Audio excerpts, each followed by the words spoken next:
A very warm welcome to the virtual presentation of the 13th edition of Realty Plus Conclave and Excellence Awards 2021 West. With the past year being of immense challenge and change in all segments of real estate, it is time we recognize and encourage the real estate professionals working against all odds and achieving the business goals in spite of the challenges. And to do so, today we bring together the leaders of the realty sector for discussions and felicitations. I'm Sapna Srivastava, editor Realty Plus, and let's begin the proceedings of the day with the auspicious Ganesh Mantra.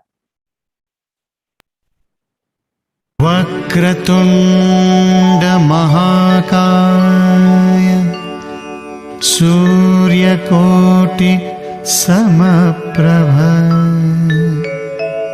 Nirvignam Kuru Me Deva Sarvakaryeshu Sarvada. Well, on that positive note, let's take a look at the brief introduction of Realty Plus as well. Can we have the AV, please? Some people are born to show the world which path to choose in a crisis. Some brands are born to do the same. And during the times of challenge, the stalwarts of Indian real estate industry have chosen to do just that by showing others the way to finding opportunities even amidst a crisis. By showing the world how to go about delivering on promises even amidst adversity. Success doesn't just happen, it happens by design, by pushing the boundaries, by raising the bar. It's days of creating a vision and nights of bringing it to life, knowing that pictures are worth 1,000 words and every word makes a difference. It's doing the research, trusting your instinct and finishing what you started. For the past 17 years, Realty Plus has been turning obstacles into opportunities, keeping the industry informed on the latest developments.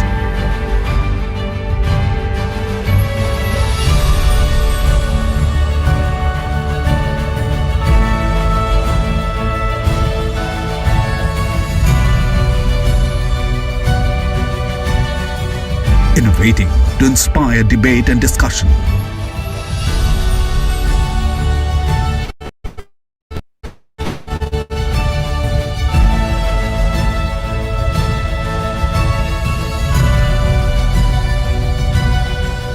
Bringing forth the perspectives of industry leaders.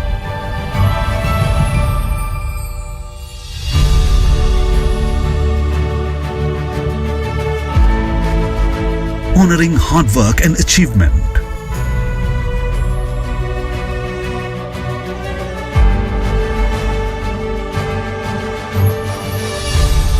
Keeping the industry connected.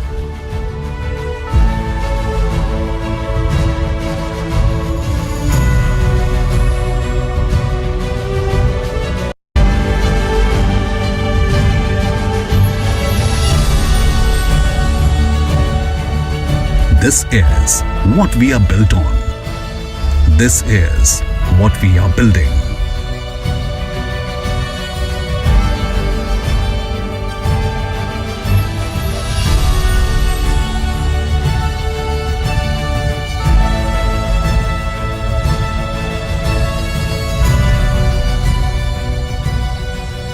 We are Realty Plus and we lead the way.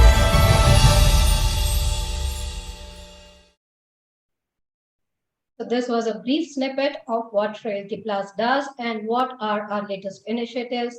To know us better, to get in touch with Ms. Tripti Kedia, publisher and business head Realty Plus. Let me also take this opportunity to thank our partners of this event, our supporting partner Colliers, Event Associate, Cell.do, Beto, and Galaxy Industries, our business media partner, BW Business World Media Group, online media partner, exchangeformedia.com, and the event is organized by Team Realty Plus. Thank you all. And now let's take a look at our partner AVs.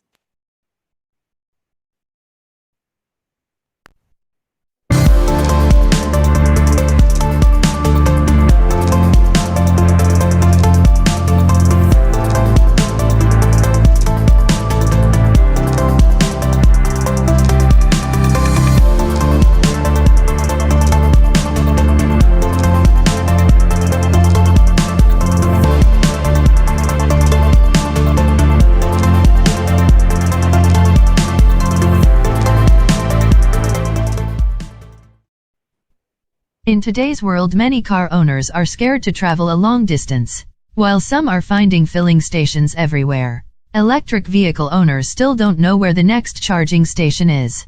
Galaxy Industries will solve the problem by providing a complete ecosystem of EV charging stations. These EV charging stations include several charging points nearby, like shopping malls, residential areas and hotels. And if one charging station does not have any charging point available, the owner need not worry at all, because the highway will have charging stations in every 5 kilometers. With our EV charging solution, you can fast charge or slow charge your car as you desire. Galaxy Industries provides smart charging solution, charging management system, phone application for EV owners, maintenance and troubleshooting. For more updates and information, contact Galaxy Industries.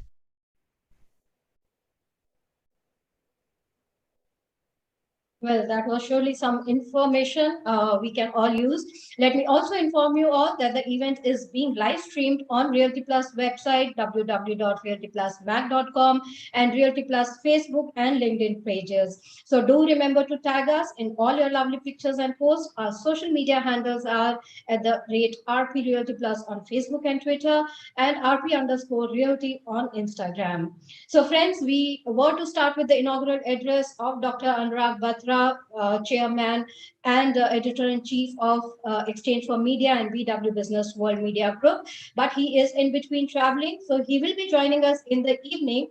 But we have another very eminent speaker who will be coming and joining us to deliver his keynote address and setting the tone of the day for us. But before we move on, we are just waiting for him to join. So let me just give you a gist of the day's proceedings that we have.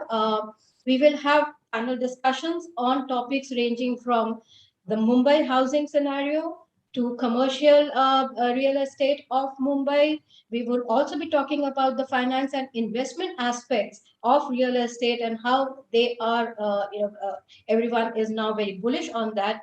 We also have a panel discussion on the sales and marketing strategies, how they are changing in present times, and how they are going to be in the time forward. We also have, don't miss out on that, a very interesting conversation between the two veterans of the industry, and I'm sure you'll have a great information and some walk down the memory lane while you will watch this conversation between these two eminent experts from Indian real estate. So before we move on to our keynote address of today's conclave, can we have the AV please for our partners once again?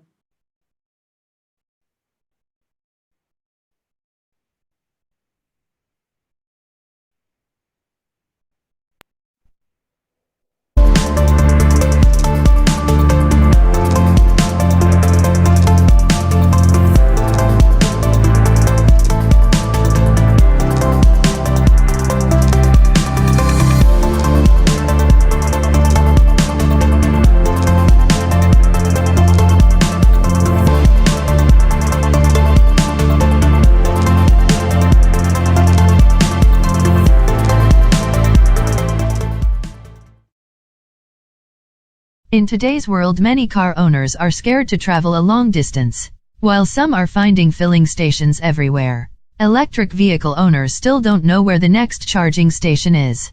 Galaxy Industries will solve the problem by providing a complete ecosystem of EV charging stations. These EV charging stations include several charging points nearby, like shopping malls, residential areas and hotels. And if one charging station does not have any charging point available, the owner need not worry at all, because the highway will have charging stations in every 5 kilometers. With our EV charging solution, you can fast charge or slow charge your car as you desire. Galaxy Industries provides smart charging solution, charging management system, phone application for EV owners, maintenance and troubleshooting. For more updates and information, contact Galaxy Industries.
In today's world, many car owners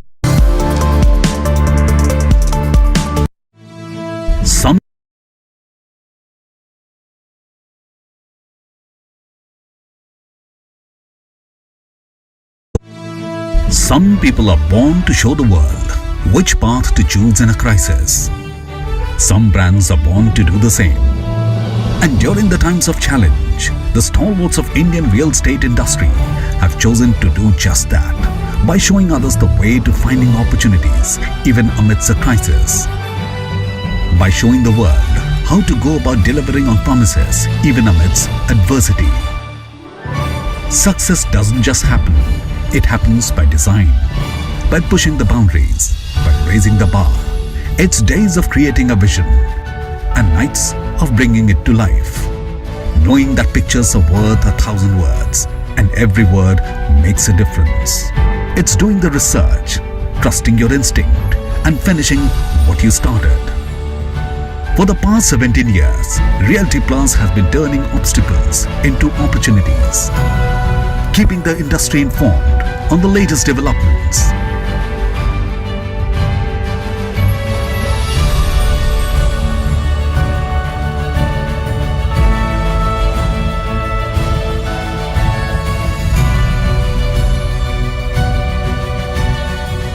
Innovating to inspire debate and discussion.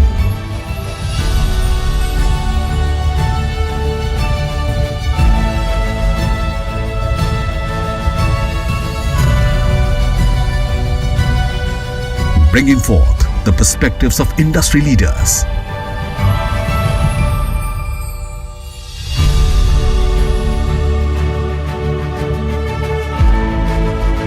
Honoring hard work and achievement.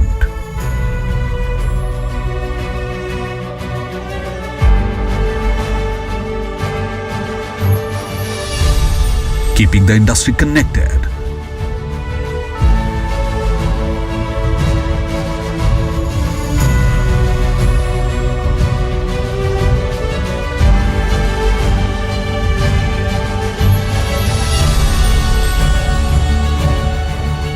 This is what we are built on. This is what we are building.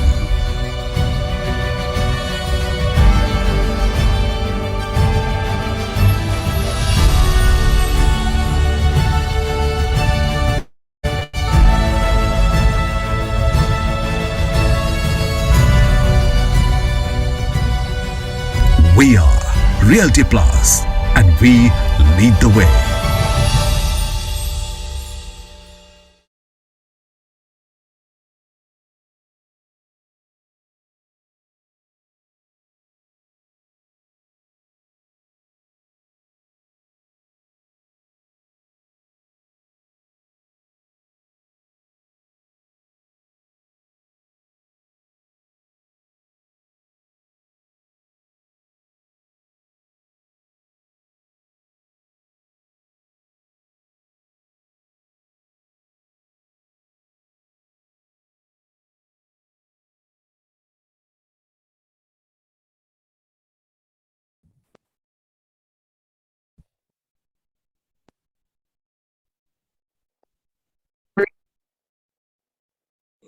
Good morning, Gautam.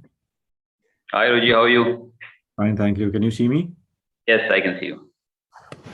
Okay.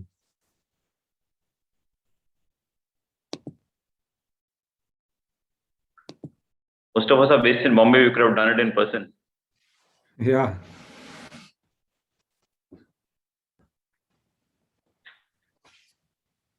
Is this fine? Yeah, this is clear. Absolutely. Hi, Ashok Bhaiya. Hi. All Hi, good? How are you? Hi, Pankaj. Hi.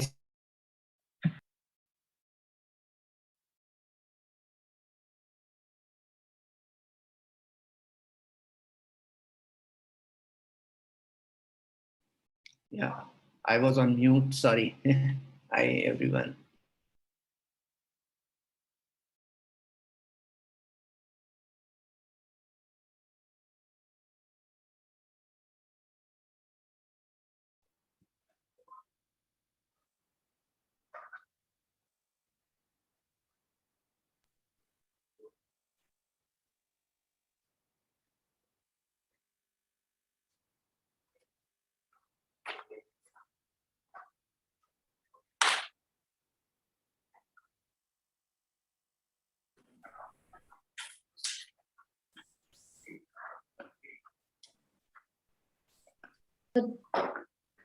There we have our special guest of the day joining us. We had been waiting for him, Dr. Niranjan Hiranandani, National Vice Chairman, Naredco, and MD Hiranandani Group. So a very warm welcome to you and thanks for joining us. But before we proceed with your address of the day, let me give a very brief introduction as a formality to our audience. Dr. Niranjan Hiranandani is often referred to as builder extraordinaire or the real estate Kazar for his vision, extraordinary brilliance, and qualities as a builder with perfectionist attitude and an untiring zest for excellence. With his profound knowledge and sharp business acumen, he has been conferred with the leadership roles across various prominent business organizations and industry chambers. So, Dr. Hiranandani, we are very keen to hear what you have to say with such a bullish and positive sentiments around with the festive season for real estate. Thank you very much, Sapna, for this kind introduction. It's my pleasure always to be with Reality Plus. So that's a plus for me tremendously. I'm really also happy that you've taken a subject about the investment climate. I think it's an appropriate time at which it has been taken up. So I think that's a very big positive. And of course, the atmosphere with the vaccination going on very strongly, I think the positive element in the entire economy is definitely there, which is a positive thing that we really need to do. A combination of all these things are making a great story which has happened. In the last 1 year, real estate has taken up in a different sort of way. The lowest rate of interest, the entire economy coming back to normal, barring certain sectors of the economy, all this has changed the entire economy of the country. People wanted to upgrade their houses. Wanting to upgrade the whole houses, a big change has taken place because suddenly it's not only the affordable segment that the demand is there. It's not only the mid segment that is required, but even the luxury segment has now taken an upward movement in terms of the economy. In the last year, with stamp duty rates being cut by Maharashtra and some of the other states following in a small sort of way, we saw a boom. 9 months of the economy has actually 7-8 months of the economy gave a full filibuster to real estate. And that became a huge amount of things which have happened. The commercial segment also has a very big boost. We had the REITs coming in, and this also got a huge boost in the market. So, in spite of the fact that people talked about work from home, everybody talked about commercial. Oh my God, it's not going to happen. A huge amount of investment continues to grow in the commercial segment. But what is the icing on the cake? The icing on the cake is what the Niti Aayog is now talking about. We all know that the present situation in the real estate market says that real estate contributes 7% of the GDP of the country at the present time. So we are very happy. What does Niti Aayog have to say? Niti Aayog says that by the year 2030, it's only 9 years away, India at that time, when the Prime Minister talks about a $5 trillion economy, we are going to be 20% of the market. What does 20% of $5 trillion economy mean? It means $1 trillion economy. And this $1 trillion economy certainly makes a huge difference in the entire scheme of things. Why? What does it mean? It means that there's going to be a 50-fold increase in the real estate business if that is the figures thrown by Niti Aayog. Is the world waiting for us? Answer is yes. Why? Because the world is flush with money. They don't have pockets to actually carry out this investment. But today in India, with the real estate market looking up, the entire commercial segment coming back to work maybe by December or so, we have so many positive stories to hear. One of the positive stories is from the IT sector. Do you know what we hear?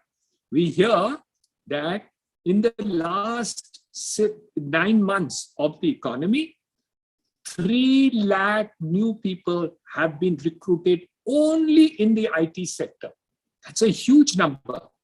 Companies like TCS alone have recruited 50,000 people in the IT sector. All this indicates that the economy is going strong. Of course, the stock market is another story. It's going far beyond my imagination. I couldn't ever have thought that the stock markets and international investors would invest and create valuation which are unbelievable. So the positive trait is that the Indian economy is coming to be back to robust. We expect that this year we will go back to 10% GDP growth, which means a double-digit GDP growth. We are going to see more and more international investors putting in money into the real estate market. And this is definitely something which is there, which is going to continue. REITs and InvITs, of course, continue to draw a large number of international and local investors. Both of them are really looking at it. And even the Provident Fund and other segments of the economy are looking into various investment opportunities which are there. But all this and more we have to hear in terms of understanding what this market is really gone through. It's gone through a great shakeup. Shakeup during demonetization, during RERA coming up, during GST coming up, during the time when ILFS went under, so that the funds which were coming from NBFC sectors were doing a setback. And then, of course, COVID came into the story. So as we see in the segments that we are now talking about, is that the futures look extremely bright for India in terms of all sectors of the economy. And you look at the other booms sectors that are taking place, whether it's steel, whether it is cement, whether it is materials, whether it is inputs which are relating to it, all this is seeing boom time. And the entire industrial sectors. Are there sectors which are still into trouble? Of course they are. The hospitality sector, barring certain areas, are still to come back to normal. But yesterday, or was it day before, I tried to get a booking in BKC in a hotel room for a friend of mine. And behold, I couldn't get a room because the hotel was full. So even hospitality seems to be working its way back into the economy. Other sectors of retail and media and others are certainly severely challenged still in certain pockets of the country. But all in all, if you really go to see, I do see a buoyant investment market in the real estate sector in the next couple of years and also in the near future. So we are seeing a positive story for residential, affordable, middle housing, luxury housing, commercial sector, IT sector, and other sectors of the economy which are still there.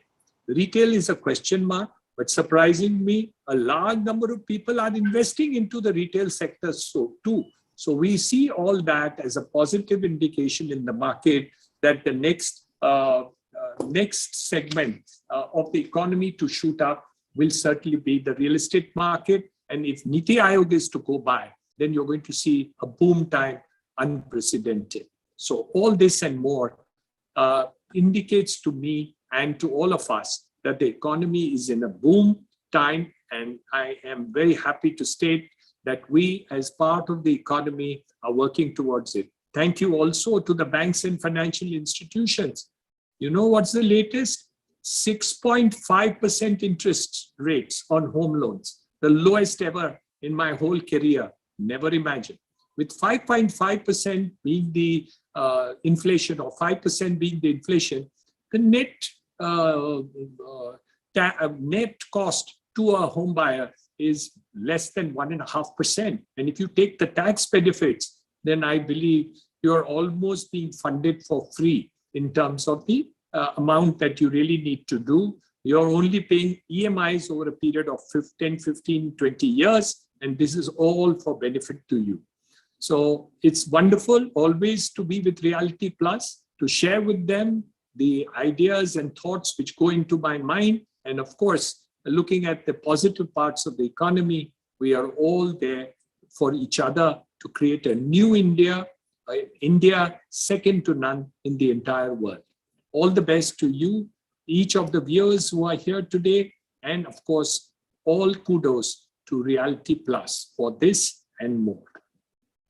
Thanks, Dr. Hiranandani. You have given us all the good news today. So, very positive sentiments, and the facts and figures that you shared with us, that by itself tells the story that we are on the growth path, and, real estate is going to be one big pillar of Indian economy. So thank you for sharing those positive sentiments, those inspiring and motivating words with us, and setting the tone of the day, as I said, for the discussions that are going to follow. Thank you so much, Dr. Hiranandani, for being here with us.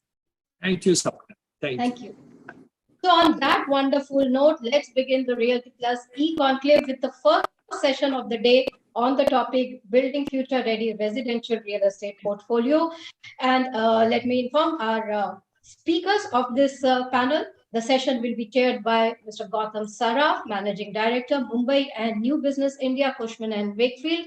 He steers the firm's business growth in the region, and in 15 years of service at Cushman and Wakefield, Gautam has been instrumental in growing the firm's revenue multifold with innovative service offerings for occupiers as well as investors.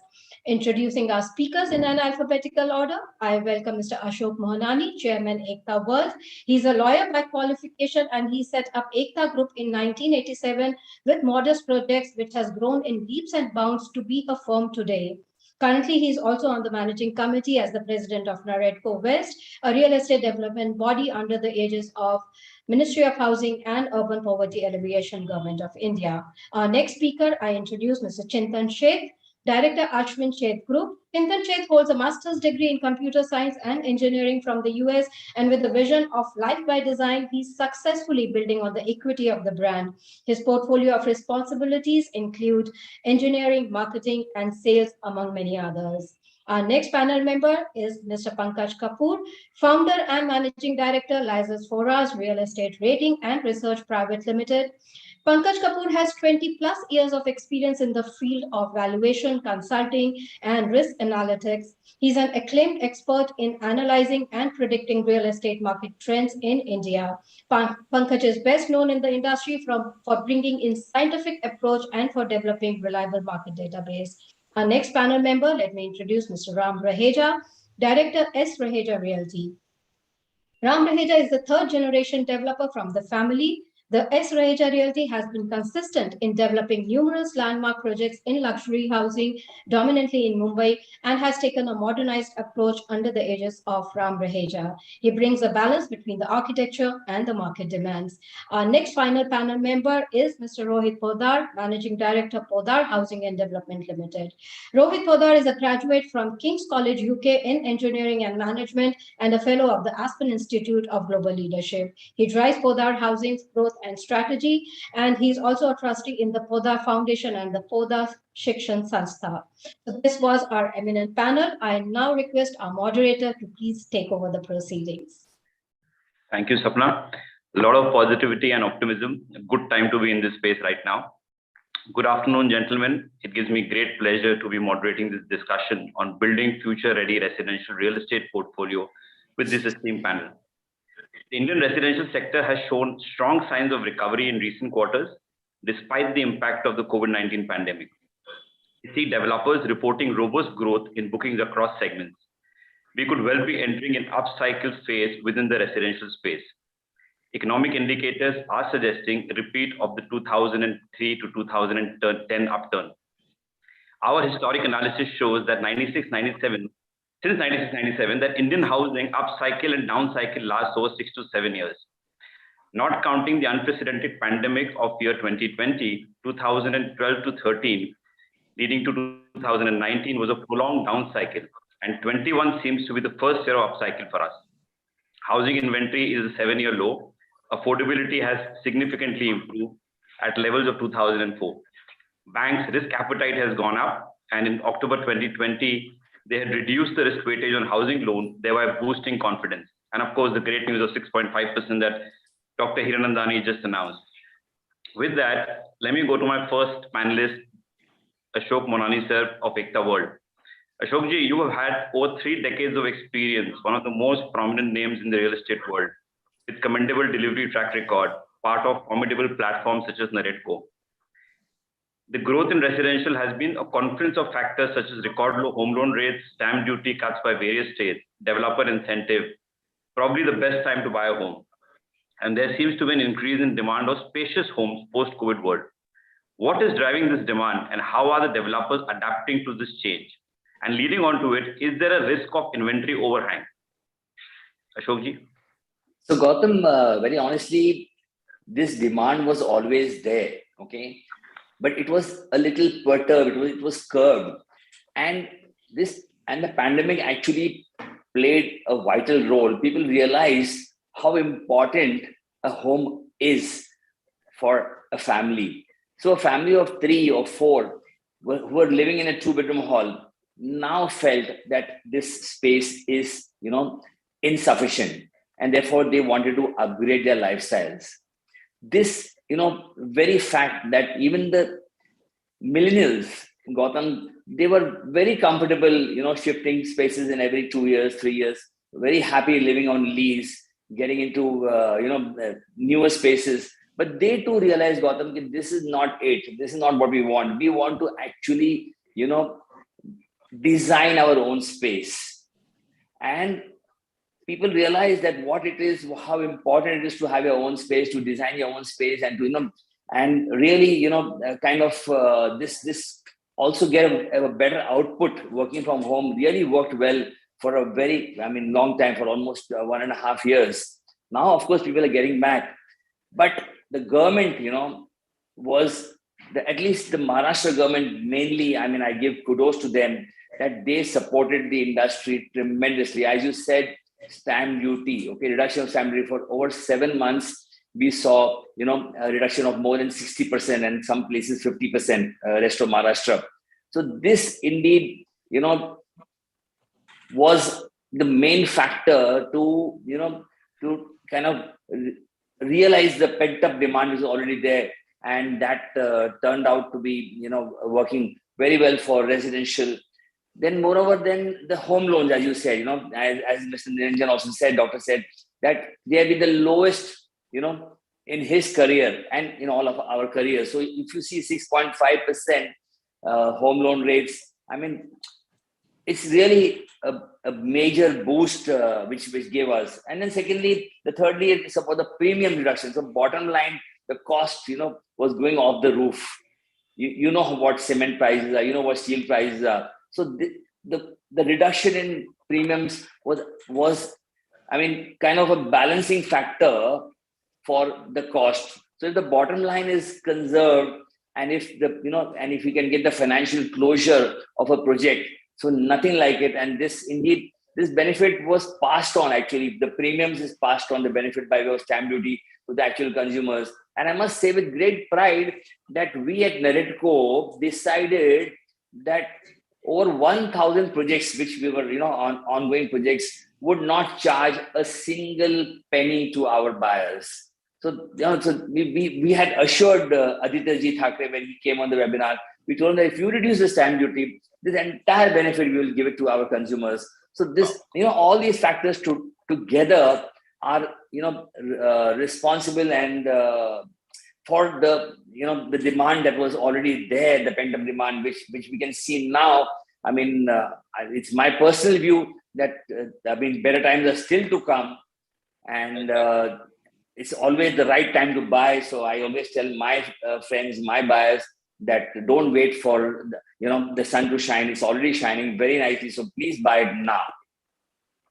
Well said, sir. I think let me pick up some cues from what you said and go to Chintan from Ashwin State Group.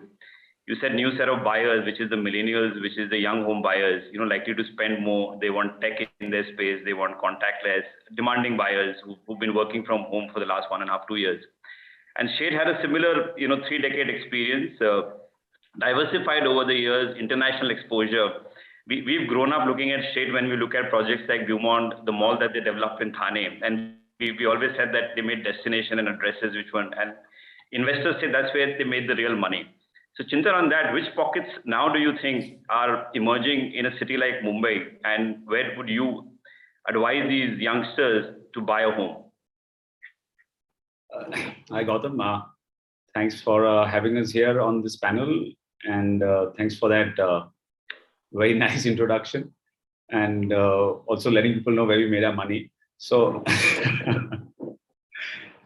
so I'll fall back on conventional wisdom when it comes to deciding or even thinking about which is going to be the future, or what are the markets that we should look up to in terms of a residential upswing, or basically what are the hidden pockets in Mumbai where we can look at. I think the conventional wisdom is always that wherever there is development in terms of infrastructure, development in terms of a government push to grow in any particular area, that is where real estate development, residential development, commercial development follows that. So in Mumbai, you've seen a lot of infrastructure drive from the BJP government, and then that's being carried forward by the current government. And you see metro coming in across different parts of the city, overhead, underground, the coastal road, which is making a lot of progress, as well as the east to west links and the trans harbor bridges. So all these things put together are actually connecting Mumbai in ways that are yet to be, is yet to be explored. So there are a lot of places that were probably considered far or considered not to be actually part of Mumbai are now slowly, going to make their way into the city.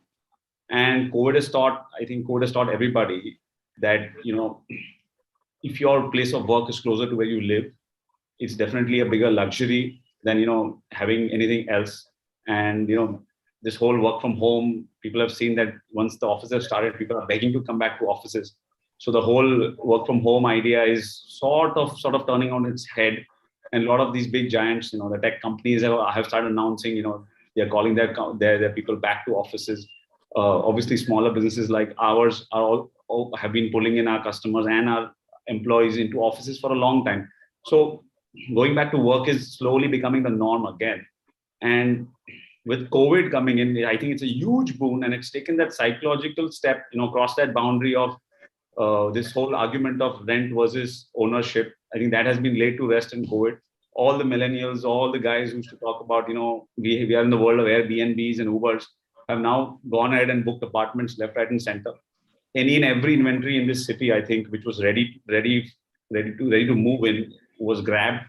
Everything was sold, and people are now talking about escalating prices in under construction projects. So that entire sentimental turnaround happened in a matter of 6 months. The fundamentals haven't changed really. I mean, a 2% stamp duty cut. See, all these are all just pushes that have taken people over the edge. People are sitting, like Monani sir said, that the demand has always been there. We are a population of 130 crore people, and we don't have housing. That thing is that overarching umbrella has been there for last 25-30 years. So the demand's always there. It's just a matter of a sentimental push over the edge for people to make that purchase, and today is a great time to do so. So having said that, I think the millennials want to be in places where they can access their workplaces very easily. And with these new ideas of having a hub and spoke kind of a system, a lot of larger companies also thinking of having offshoots, smaller offices closer to where their employees live. So for me, if I had to place my bet on what are the areas, what are the suburbs which will do well going forward, I think these are places which are sort of on the peripherals of Mumbai's vision, or Mumbai's or a residential, you could say a top 10 list. These are not, they don't kind of measure on that list today, but these are places I feel in the next 5-7 years would definitely see a lot of traction. So say places like Daisar, for example, which is on the western side. It's already a very established residential location, but the pricing, the infra, the kind of attention it has got is absolutely been second like a second cousin or second sister to Borivali, Kandivali, Malad, that belt. So there is one place I feel the connectivity is very good, and it could see a lot of upswing in the future. Another area I feel on the central suburbs, Mulund is another sleepy suburb which has phenomenal potential in terms of becoming a residential hub. The Sion, Vadala, Chunabatti belt, which thanks to the BKC connector and the other connectivity and infrastructure development, is another hub where there's a lot of availability of open land, large projects, townships, gated communities can be built in these areas which are not crowded, which are not dense. So these are places I feel that the next generation of buyer who's looking not to have a home, in a fancy suburb, but also looking to have amenities, looking to have a gated community feel. They want to have, all the lifestyle elements in the same complex where they live. And that has been really been escalated. That feeling has come out post COVID when they have lived, in their home. They've been cooped up in their home for 3-6 months, and then they realize, boss, you know what? I can't go to the gym. I paid for the membership for 5 years, but I can't attend that gym. ये building में होना चाहिए. So that idea has really taken root that your basic amenities should be close to you, and those can only be provided by large developments, and that those can only happen where that kind of land is available.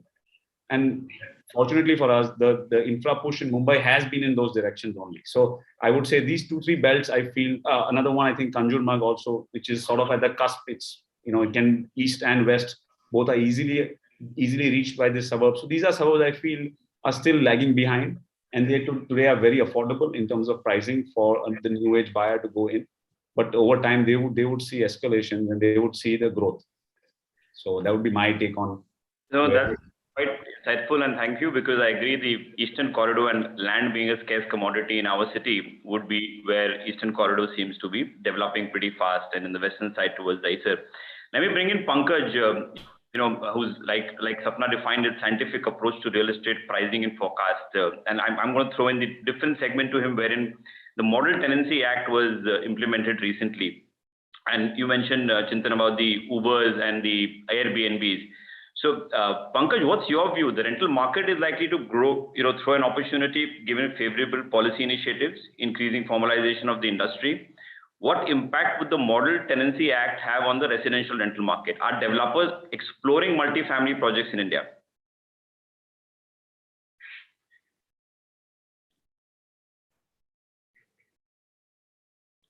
Was unmuted. Yes, sir. Yeah. Yeah.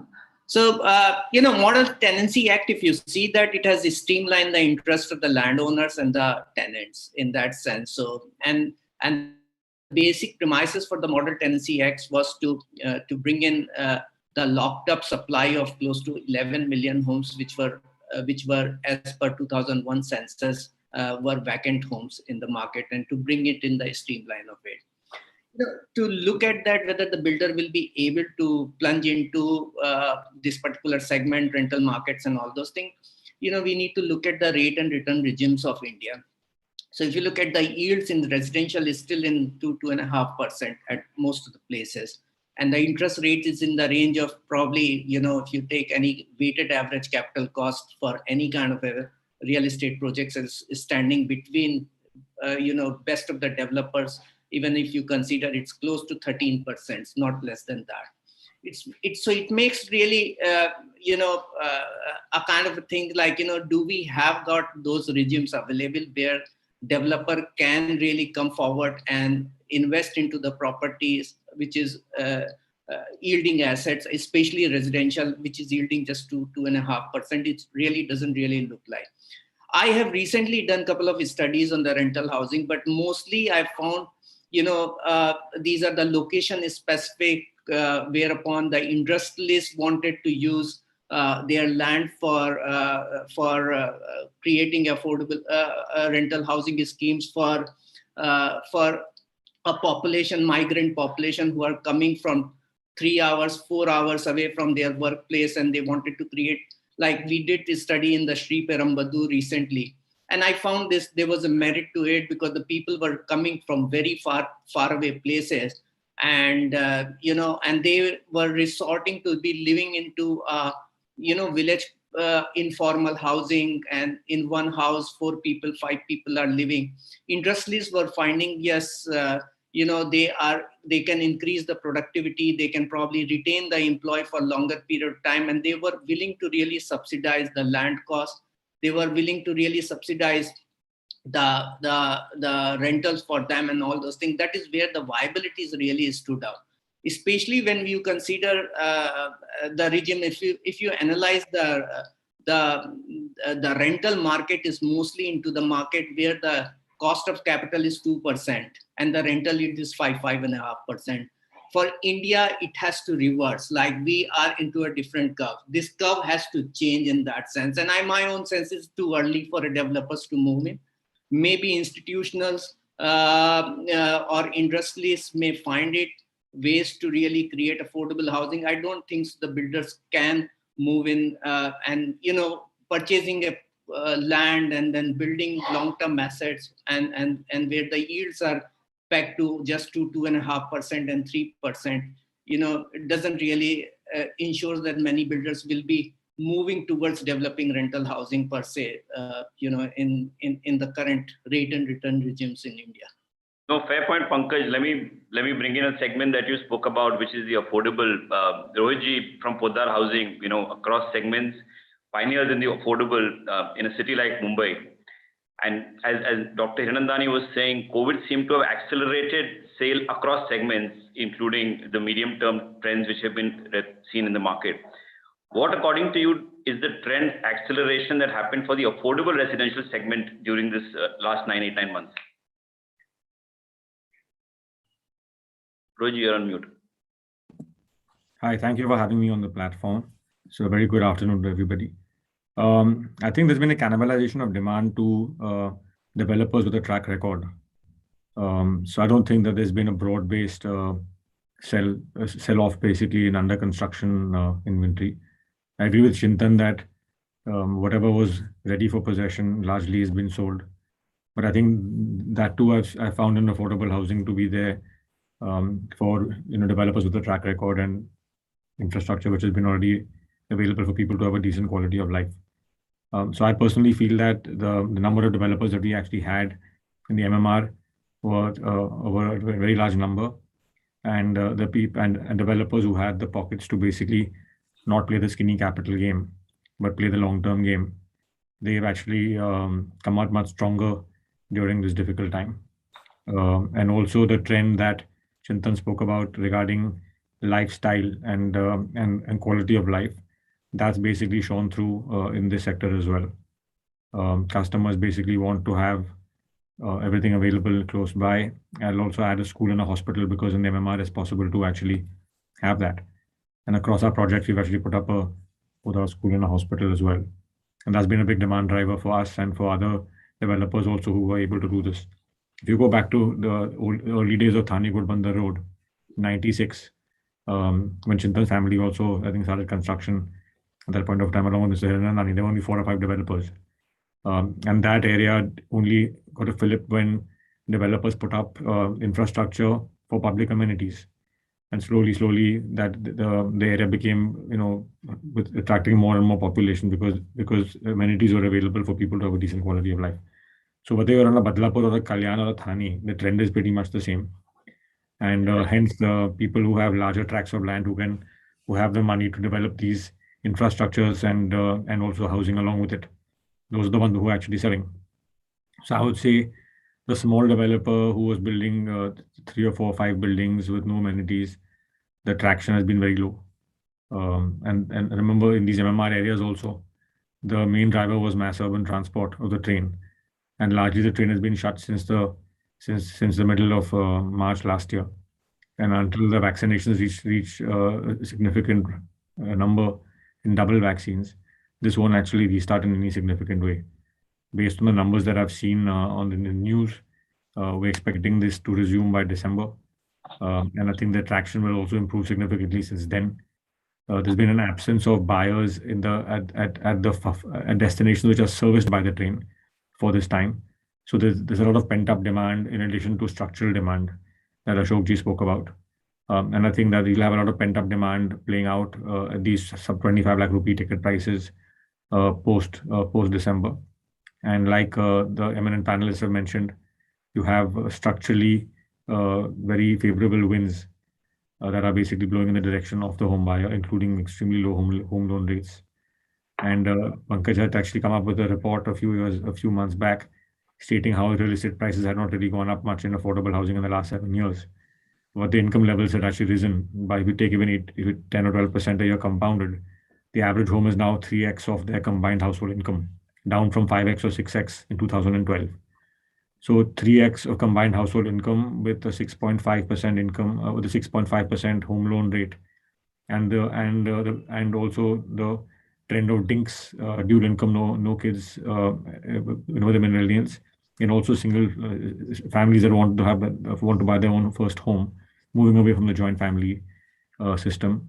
And remember, also in COVID, we had a very interesting trend. Our foundation received thousands of phone calls every day from we're a helpline for basically mental health, and many women called saying that they're very sick of their husbands and their in-laws living in the same house as them, and they're not able to stand this craziness because they used to see the husbands leave early in the morning, coming back late in the evening, and there's been no kitch pitch in the family as such because everyone's busy with their own lives. Now all of a sudden you have so many people living in the same house. Kids are unable to go to school, and the bahu of the family basically has to unfortunately get the dandi, as it were, for managing all the scenario. So many of them are actually pushing their husbands to either rent their own houses or to buy their own houses.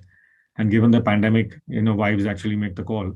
So people have been wanting to buy houses. So I think come December, Jan, you'll see a large push into these 1 hour plus distance markets from say a church gate or a VT station. And I think the numbers will increase significantly in Q4 of this year. Thanks. That's interesting. I think the divorce lawyers have done better than the real estate lawyers in the pandemic, given the perspective that you mentioned about husbands not being able to leave the homes.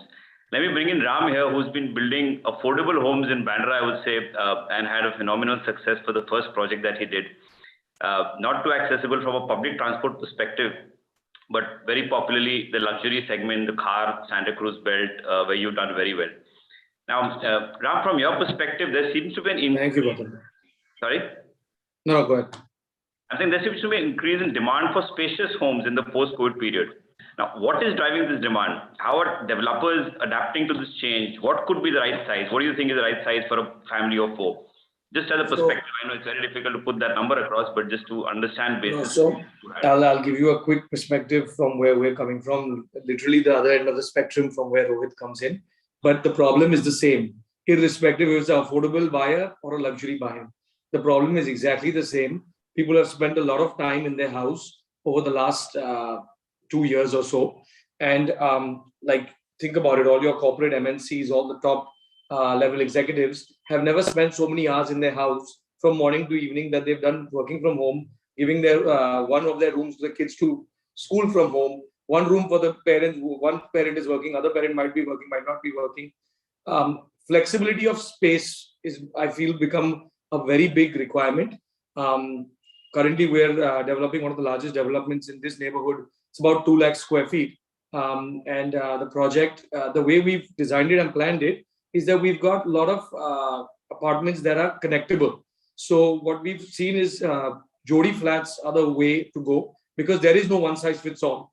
There is nothing that says what is the ideal 4 BHK or the ideal 3 BHK in our area, because everyone has a different requirement. It could be a family of 3 people, but yet they want 4 rooms. One room they want for their entertainment, one room they want for their kids' school, one room they want for their office. Yet they want a terrace, they want a deck, they want multifunction areas. So flexibility in planning, I believe, is the real requirement in luxury housing.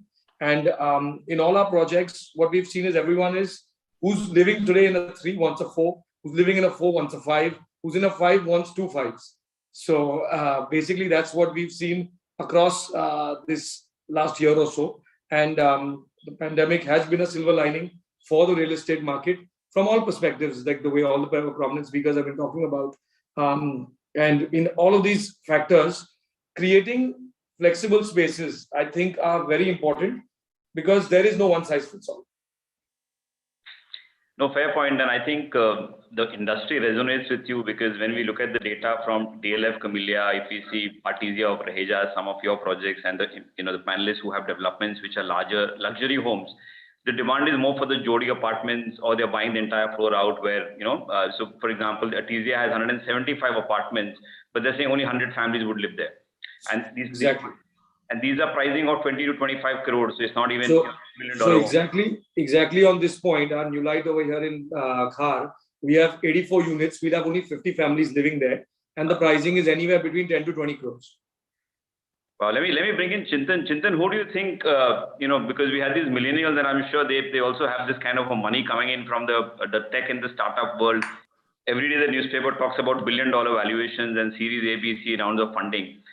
So who are these new buyers? Are these the techies? Are these the professionals like they were always taking home loan at 6.5%? Or the NRI market is also booming in the luxury segment? So we are not actually doing much in the the ultra luxury beyond 8-10 crores. That bracket we have consciously stayed away in the last decade or so. But even in the bracket of let's say 2 to 5 crores, so there's a lot of so tech, especially if you'd say, has seen a lot of money coming in the last 3 to 4 years. When money comes in, obviously it brings in about increased salaries, better disposable incomes for a lot of people. But a lot of that money obviously is going to people who live in Bangalore and Hyderabad and those kind of areas. Only a small segment of that, I think amongst the unicorns that are there in this country, I think one of them or two of them are actually headquartered in Mumbai. The rest are all in Bangalore or Hyderabad or maybe NCR, I'm not sure. So I don't know how much of that has actually come to Mumbai as a change or as a new trend in demand. I think bigger housing, more flexible spaces, as Ram has said, is definitely something that we've also experienced in terms of feedback from our customers and people who walk into our sites. But in terms of new demands, I think what people need more than anything else is actually a gated community feeling, better amenities, more space for their kids, especially to go out of their houses, hang out, play, do some extracurricular activities. I think that has been a huge, that's something that people are ready to, they're ready to trade off, in terms of a location if they can get better amenities. So that is something which we have seen for sure.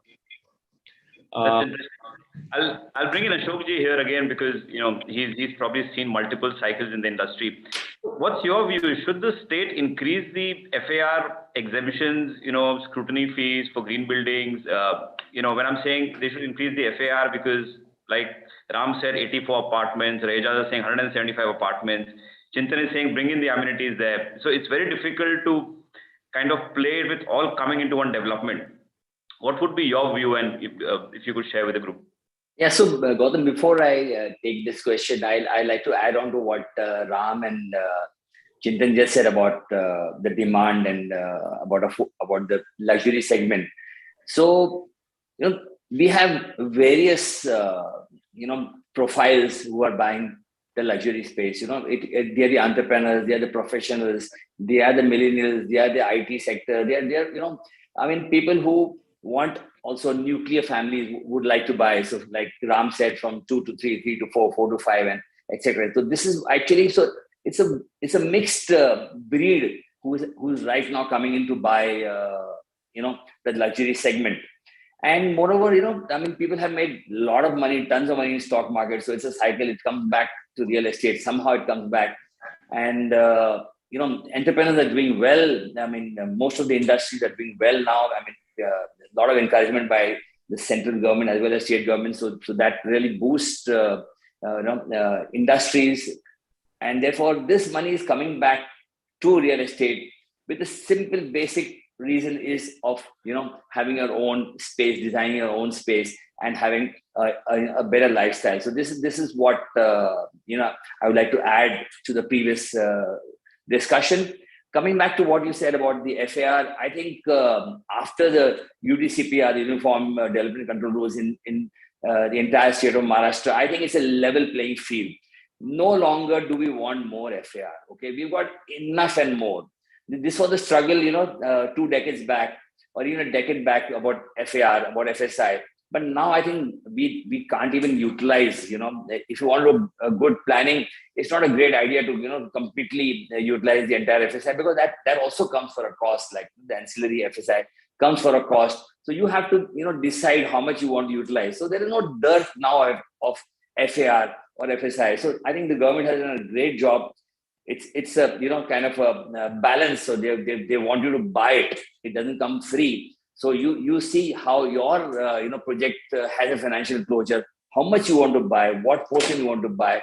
You have that that liberty to buy the entire. Like now, if you're talking about CBD, okay, so many projects are coming up. for the central business district, so which you can go 5+ fungible. So if you're going to use 7 FAR in CBD, so I mean, like, what more can a developer expect? Or so this is only going to increase the supply, the FAR. So one has to be very, very kind of calculative and see his project cost, and so it's going to be individual driven and of course location driven, how you want to consume and what you want to consume. So I think we are very grateful to the Maharashtra government as well as center for supporting real estate. That's a fantastic and a fair point to at least admit that we have enough and more, and the government is also getting a pie with the premiums that they're charging. This question was for you, but I'll probably ask Pankaj that today we read in the morning the Swami had a success with the Borivali project. So Pankaj, what would be your view on this, regulatory incentive side? Is Swami boosting the morale of the residential industry? It is. In fact, if you look at the projects which got stuck, were the major reasons where the realty sector was losing the consumer confidence. And if a fund which is coming for the resolutions of those stuck up funds and all those things will certainly be. And having said that, I feel that going forward, we will be requiring much more bigger size of such kind of funds or more funds to be available in the market, because COVID has, although in one side it has stimulated the sales because, interest rates, stamp duty concessions, everything has really brought the fillip into the sales sides of it.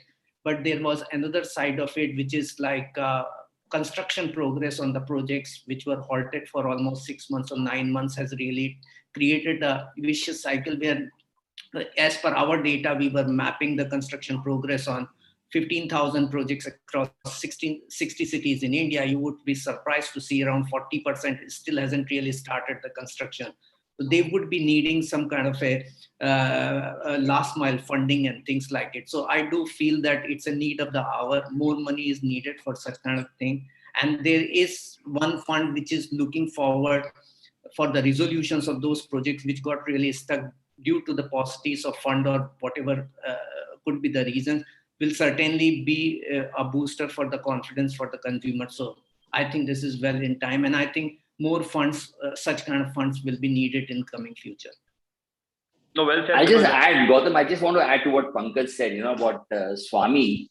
So Swami has, they want first charge, right? They come for a cost of 15%. So the existing lender is generally not comfortable conceding first charge to Swami. So therefore, you've seen, Pankaj, that only 72 projects have, taken Swami funds, have taken the last mile funding. And what amount? Out of 25,000, only 6,995 crores have been disbursed. I think we need much more funds. At least 5 or 6 funds like Swami, okay, who can be a little bit more amenable and, not insist on first charge. Maybe they can go for pari passu charge. Or, we can work out something in a way that this last mile funding actually should be utilized for completing of the existing projects, which is very, very essential. The intent is there to complete, okay? But yes, we are falling short of financial help. And therefore, it's our urge to the central government, okay, to the Finance Minister, to look at more such funds. Of course, we got ECLGS, which was really, really very beneficial. So 20% of, and now the next ECLGS, which came with 30%. So I think that is a great move, okay? And that came only for about 8 and 8.5% cost. Yeah. So compared to half the cost of Swami funds, if you're getting the funds as ECLGS, I think this has been a great move by the government. And again, request them to look at more such funds for completion. That's it. Thank you. Ashok, that's a very fair point. The green money, of course, will always be cheaper given the sustainability drive of the country, I think, rather globally.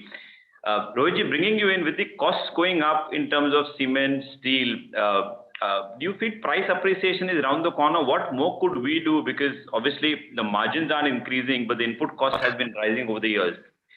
Petrol has hit the peak, and probably Mumbai will probably see 150 rupees before we see it. What's your general view on the input cost impact on the business? So currently prices are not going up, in my opinion, on under construction affordable housing units. I think customers want to basically buy, given the overall structural sweet spot that they're actually in. And so hence because the prices aren't going up, currently the margins of developers are actually obviously being squeezed because you have a fixed selling price and your input costs have actually gone up. So again, if you go back to a cycle maybe to 12 years back, very similar situation, 15 years back, very similar situation. And very, very difficult to predict how the asset prices will actually rise. If you look at the inventory overhang that we had in 2004-5, it was much less than what we have now. But given the amount of money that's come into the market, if inflation goes up, asset prices will also rise because money will find its way into basically financial products, and real estate is one such thing. So structurally, it seems to be the case, but obviously it's very difficult to predict. I'm not an economist. Maybe Pankaj Bhai can tell us what his view is on appreciation of prices. Our view is that basically the customer must see value in their purchase. So whatever is being packaged as a product and sold to them, they must see tremendous value in that to make them buy today and not tomorrow. And our endeavor is to basically make sure that we are able to give the customer a very good quality product with great lifestyle at a very affordable price. And I think once one has that mindset, as opposed to saying we want appreciation of price to occur, then customers basically understand that it's a good thing to do. And really, it's a volume game like any other business. So I think the days of 15-20% capital appreciation are long gone. And it's basically now a business where you have to, because of RERA as well, which has been a very good change for organized developers. That you want to actually make sure that you're an efficient producer of the product, and you're able to basically churn your money as fast as possible. So I think the business has moved away from how it was before, where you were almost incentivized to be delayed.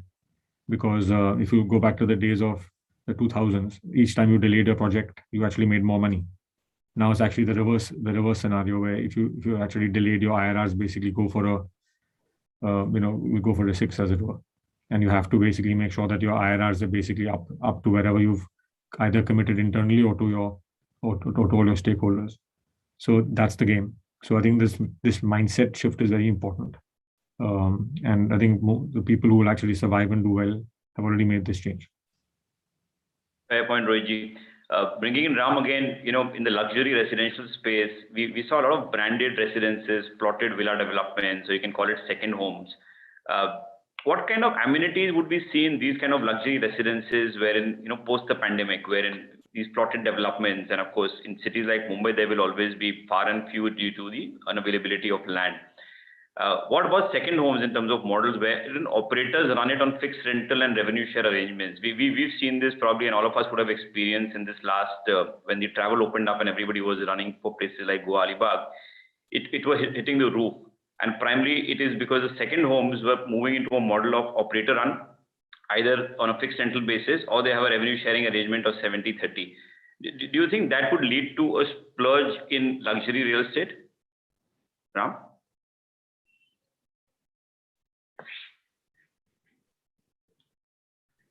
Ram, you're on mute. Sorry. So yes, this market is extremely exciting and interesting. The second home market in general. Most of our first home buyers through the pandemic had literally either in Alibag or Lonavala or wherever they had their farmhouse in and around Bombay, they were rushing there to your Ambi Valley plots and stuff like that. And whoever didn't have it said, "Oh my God, I wish I had a second home today." So there is that demand that suddenly came up, which did not exist before that. And some of our projects are currently being actually run by Vista. We are doing a couple of projects with them as rental projects, which we're not selling, because the ROI on the rental, as Pankaj was talking about earlier, for residential ROI is about 2%. But when you look at these projects, we're at about 8 to 10%, which is REIT level. So that's actually quite exciting and interesting, where there is a great demand for second homes. There's a great demand for people buying second homes and even leasing second homes. So the investor demand is there as well. And the regular customer who says, "Oh, I want my own private pool, I want privacy, and I want some open space. I'm living in a 2-bed, 3-bed, 4-bed. For the weekend, I want to get out." And we've seen at least a couple of our own villas have been running at about 70-80% occupancy. That's phenomenal. I think the good part is now you have professional bodies willing to run it, and like Pankaj threw some light on the Model Tenancy Act, which also helps because you know that there wouldn't be a situation wherein they will take possession and not return it back. Chintan, what factors, as per you, drive the investment in real estate in terms of residential? Earlier, we used to do it purely from a protection perspective. Is it capital appreciation which is leading to this plurge in demand right now?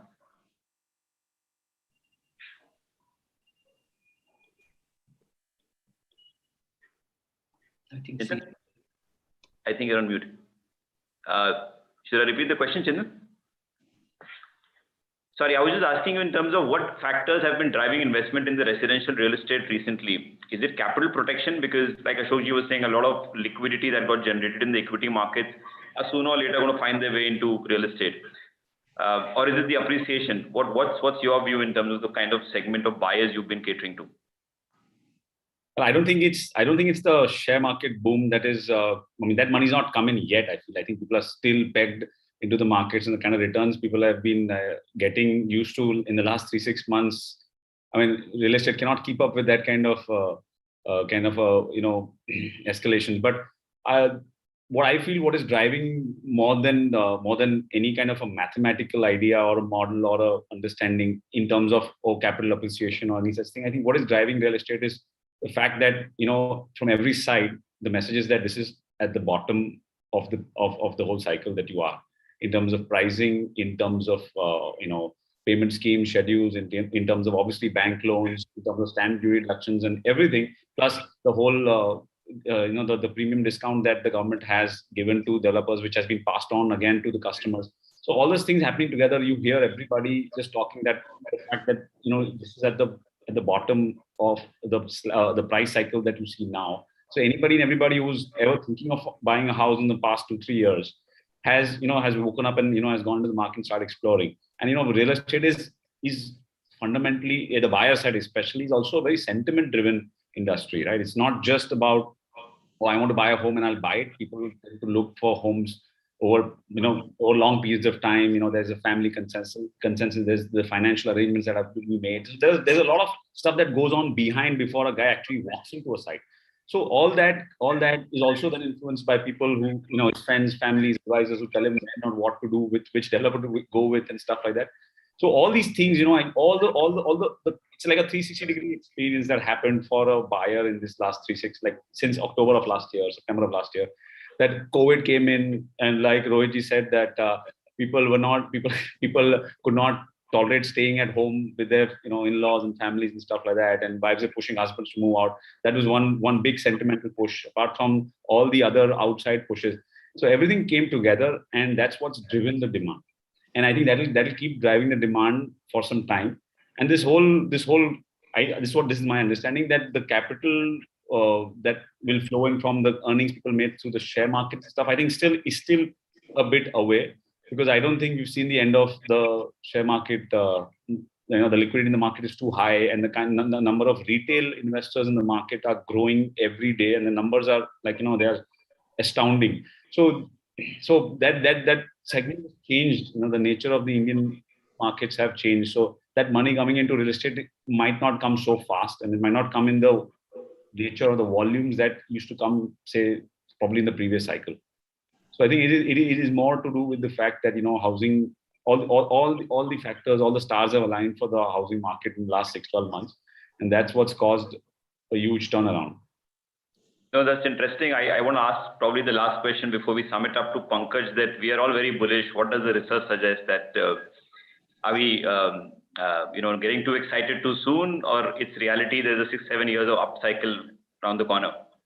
It is going to be there. If you see just adding on to what Chintan was mentioning, if we have our index, which is like inflation adjusted affordability and interest adjusted affordability and inflation adjusted prices curve. So if you map it from 2005 till now, you see that we are attaining the similar parities which used to be in pre-liberalization period in 2004-2005, the market which was driven by the interest rates. So that kind of parity is the one which is drawing the people to come and purchase the property. I'm saying that there's no dearth of the of the consumer in the real estate, because it's a, people invest as well as they want to own that particular housing, and that's a basic reason. Whenever, so in post 2008, in 2009, 2010, when the price underwent corrections and the interest rates came down, we saw a big volumes come into back in this. And this used to be a period of 2004, 2005 with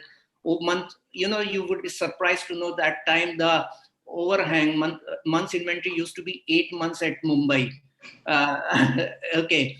And then it went up during during the financialization period, which the speculative price rise regime happened from 2008 till carried out till 2012 and all, when the prices were rising and the supply was also rising. Along with that, the sales were virtually stagnant and all those things. The months inventory went up to 63 months. Today we are at 40, 45 months and all those things. I see today's market is buyer's market, and this is a buyer's market after 15 years. It's going to really live. Rohit also said that very unlikely we are seeing the prices going up. We see the volumes to continue growing from here, because the amount of lending which has happened to this sector, the sales have to continuously grow from here. So the builders are actually compelled to continue improving their cash flows. For that, there is a restrictions. Then they can play with the prices. They have to maintain the affordability. There may be certain pockets where the price appreciation may take place going forward, but as long as it remains a buyer's market, there would be a demand. And there's one more side of it. If you see the data, which is Technical Advisory Committee report on the population data at all India level, from today's population is 1.37 billion, and which is likely to be 1.51 billion. The proportion of population which is a real estate user between 25 to 55 age bracket, today it is contributing 41%. It is likely to be contributing in 2031 around 50%. So there would be 44 million more houses will be needed in India. So that means there is a big story. And that's what Niranjan Hiranandani mentioned about that Niti Aayog's perspective, that 20% of the India's GDP. And so even if it is not a 20% of this, if it maintains 7 or 8%, you would see the size of the market to grow 4.2 times. So I'm saying that there are enough riders which is indicating this trend to continue. And I do not see there are enough loopholes left out which will lead to speculative price regime, what we have seen the earlier time, and the land being purchased at a very high price, which is leading to increase in the capital values of completed homes and things like it.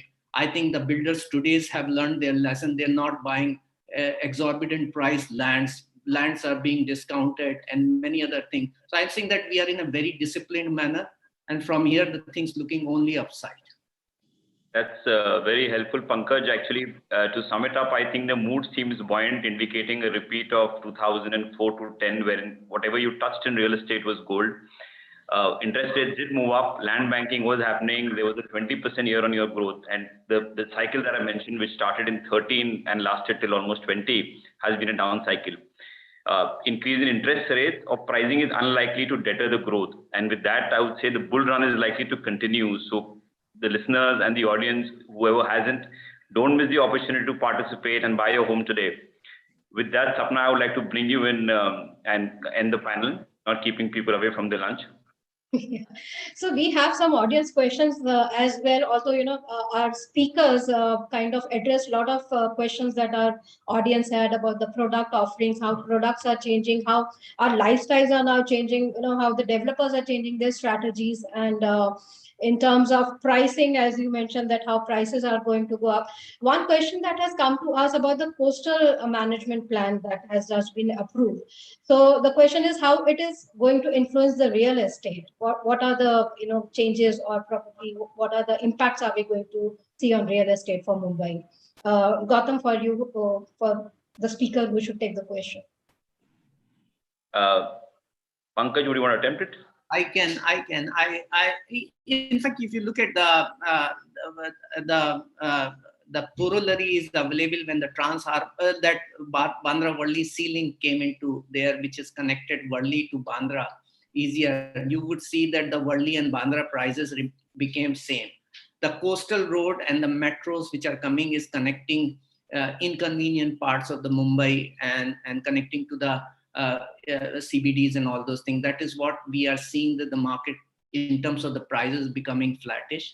So the higher end location slated to lose, and the inferior location which gets more conveniently connected slated to grow. So in that sense, so if you see coastal road, I'm saying that the places like Mud, Gorai, Andheri are likely, probably will see a upside, but there would be a pressure to Bandra, Worli and other sides of this because those are high price. So from high to the low, the float will move in that sense as the convenience. So I'm seeing that most of the cities in India, as the conveniences due to the infrastructure development is improving, you see they're becoming flattish in the prices. The gradations of the price which from south to north is reducing.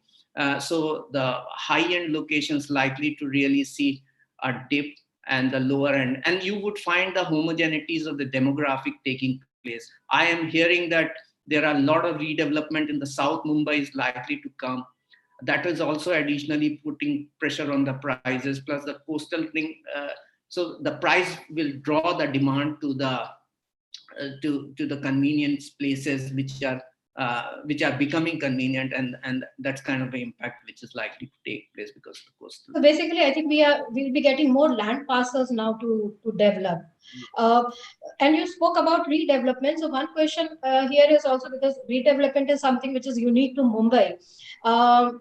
Is it going to see more interest now from the big developers as well? Because, on one end we are saying that more land parcels are going to come in.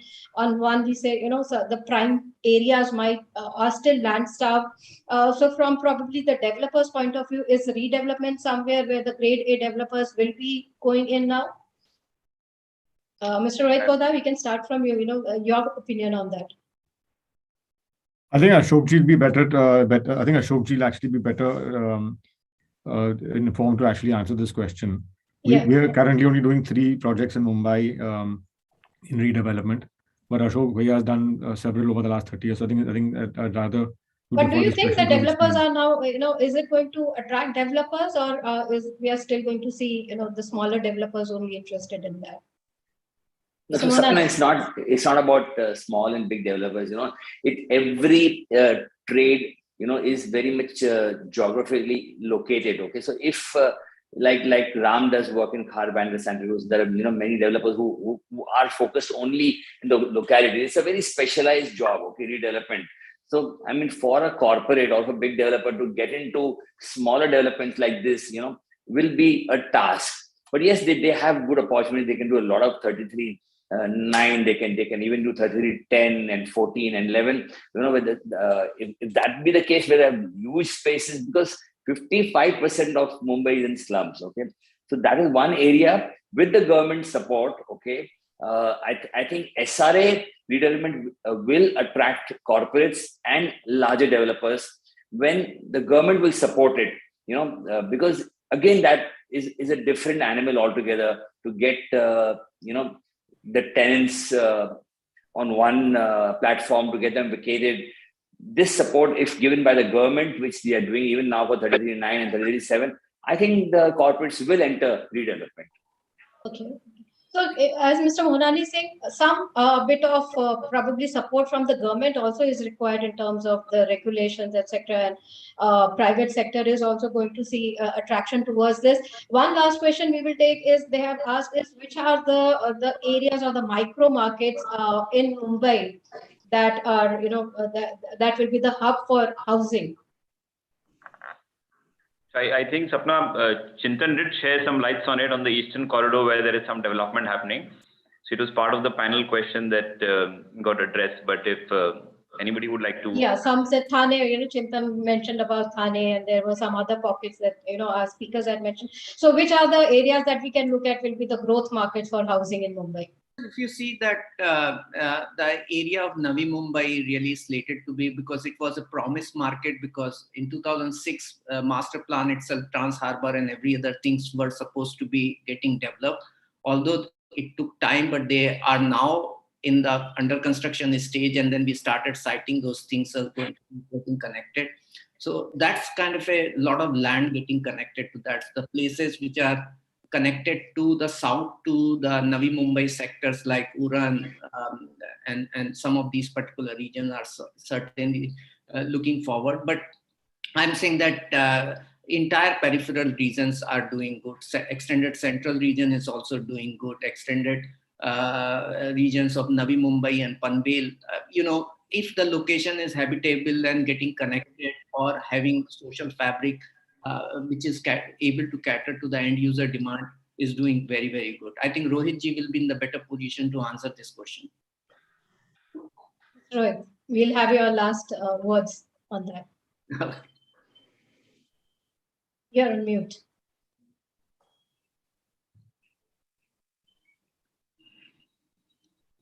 Rohit, you are on mute.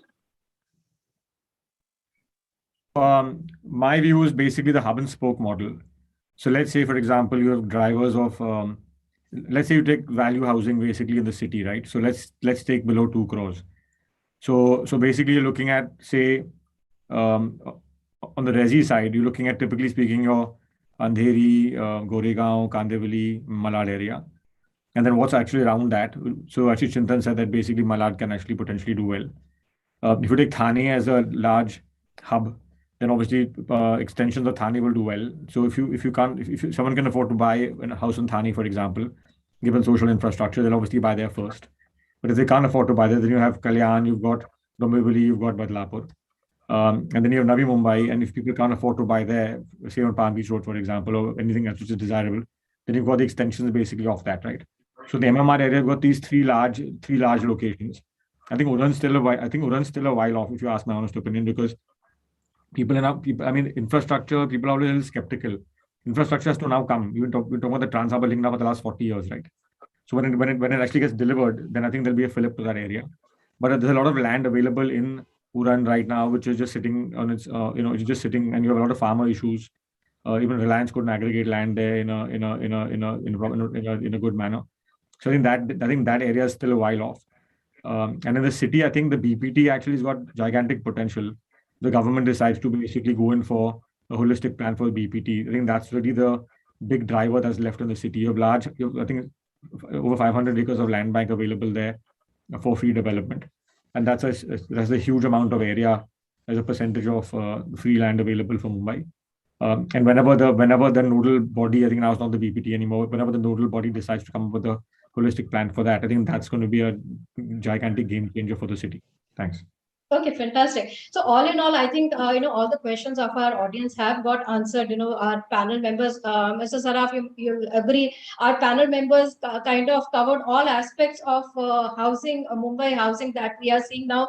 But, the positive sentiment that we have got from our speakers and Dr. Hira Nandani also earlier, so we are hopeful that real estate this year is going to end with a real good fortunes for Indian real estate. So on that note, thank you so much to all our speakers of the session, Mr. Gautam Saraf for so well moderating this session, Mr. Chintan Seth for being here with us, Ram Raheja for being on this panel, Mr. Ashok Mohanani, thank you so much for being here with us and sharing your views and opinions, and Mr. Rohit Poddar for being part of this discussion, and Mr. Pankaj Kapoor, once again, thank you for being here with us, sharing your thoughts and giving us opinion on how the Mumbai real estate, the housing sector is doing.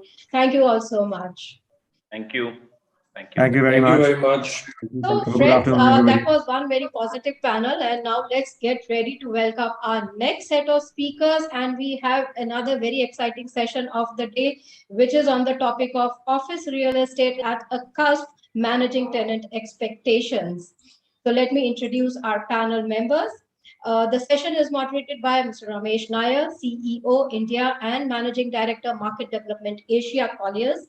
With a diverse experience of over 23 years, Ramesh Nair's career has been focused on driving transformational change and delivering real estate solutions to domestic and multinational owners, investors, and occupiers across India and South Asia. At Colliers, Ramesh is overseeing the overall direction, strategy, and growth of the India's business. He also drives business development development and key relationship management across APAC. So this was our moderator of the session. Let me now introduce our speakers in the alphabetical order.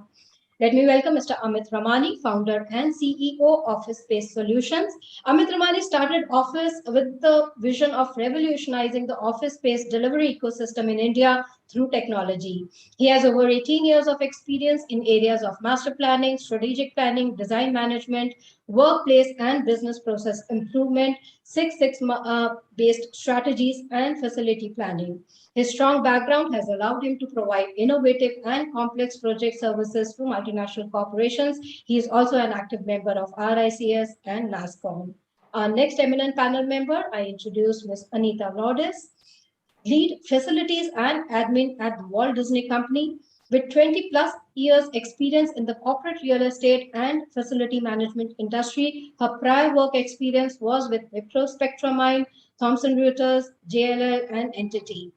She has extensive market knowledge in real estate transactions, project planning, facilities management, and EHS. She has led teams capable of adapting to growing business needs of organization, change management, and provide strategic approach to business for real estate and FM. Our next very eminent panel member is Mr. Pradeep Lala, Managing Director and CEO, Embassy Services Private Limited. Pradeep Lala joined Embassy Services in 2013, and in a short span of time, he has taken Embassy Services to become one of the largest business units within the Embassy Group. Pradeep drives the firm's international footprint through new offices and global client relationships, and he has over 3 decades of experience and has held various leadership roles. Our next panel member, let me introduce Mr. Rajendra Kalka, President Malls, the Phoenix Mills Limited.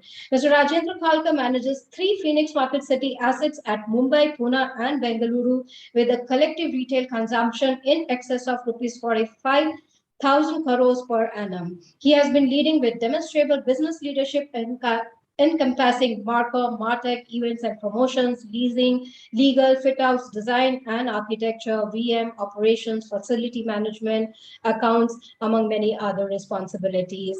Let me introduce our final panel member, Mr. Vinod Rohira, CEO, Mindspace Business Parks REIT. A veteran in the real estate industry, Vinod Rohira has been instrumental in leading the development of premium commercial real estate for the company across India.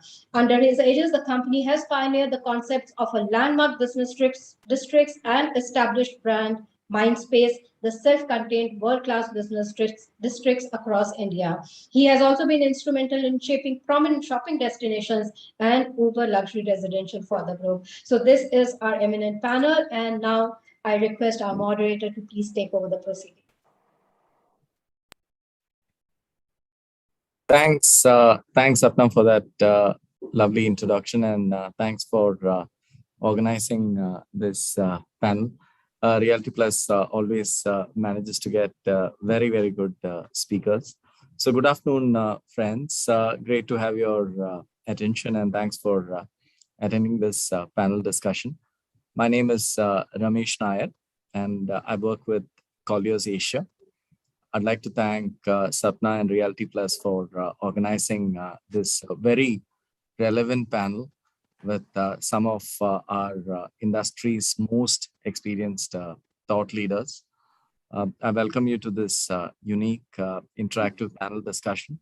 The title of the panel is Office Real Estate at a Cusp, Managing Tenant Expectations. It's my pleasure to be and privilege to be moderating this session. And thank you for welcoming all our industry stalwart panelists. Subject is very, very timely.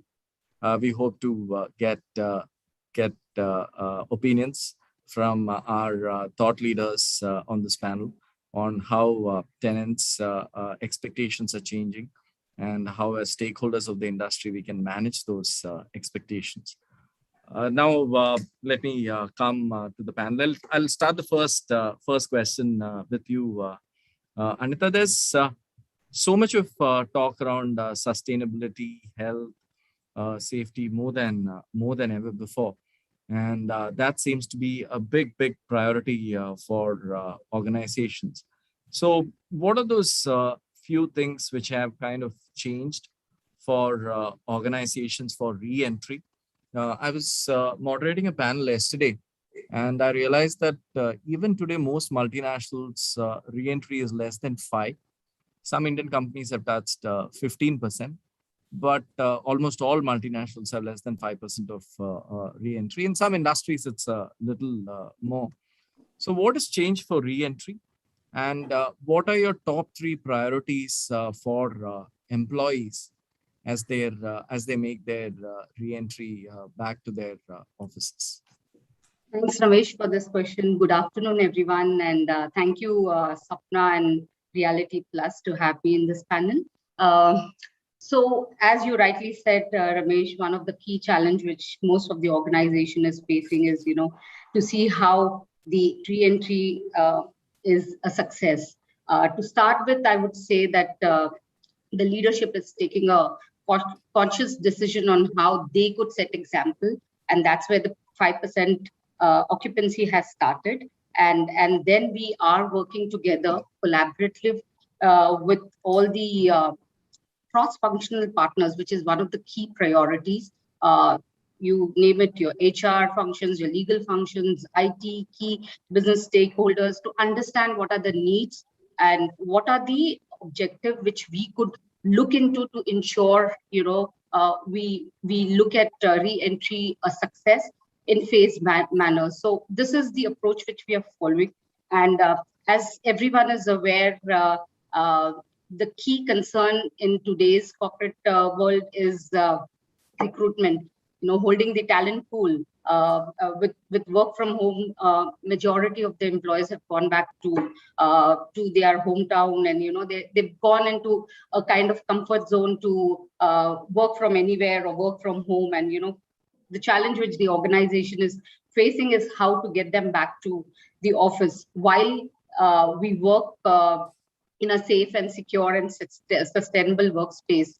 One of the top priorities which I would like to talk about is there are a lot of surveys which is going on, which HR is taking to understand how we could look at a success re-entry from employees' point of view. So there are flexible where employees are saying that they are flexible. They would want to come to office, but they would like a flexibility, like 2 days work from home and 3 days work from office. So we are revolving around those thoughts on how we could look at those talent pool to ensure that they enter into a safe and secure building and an office premise.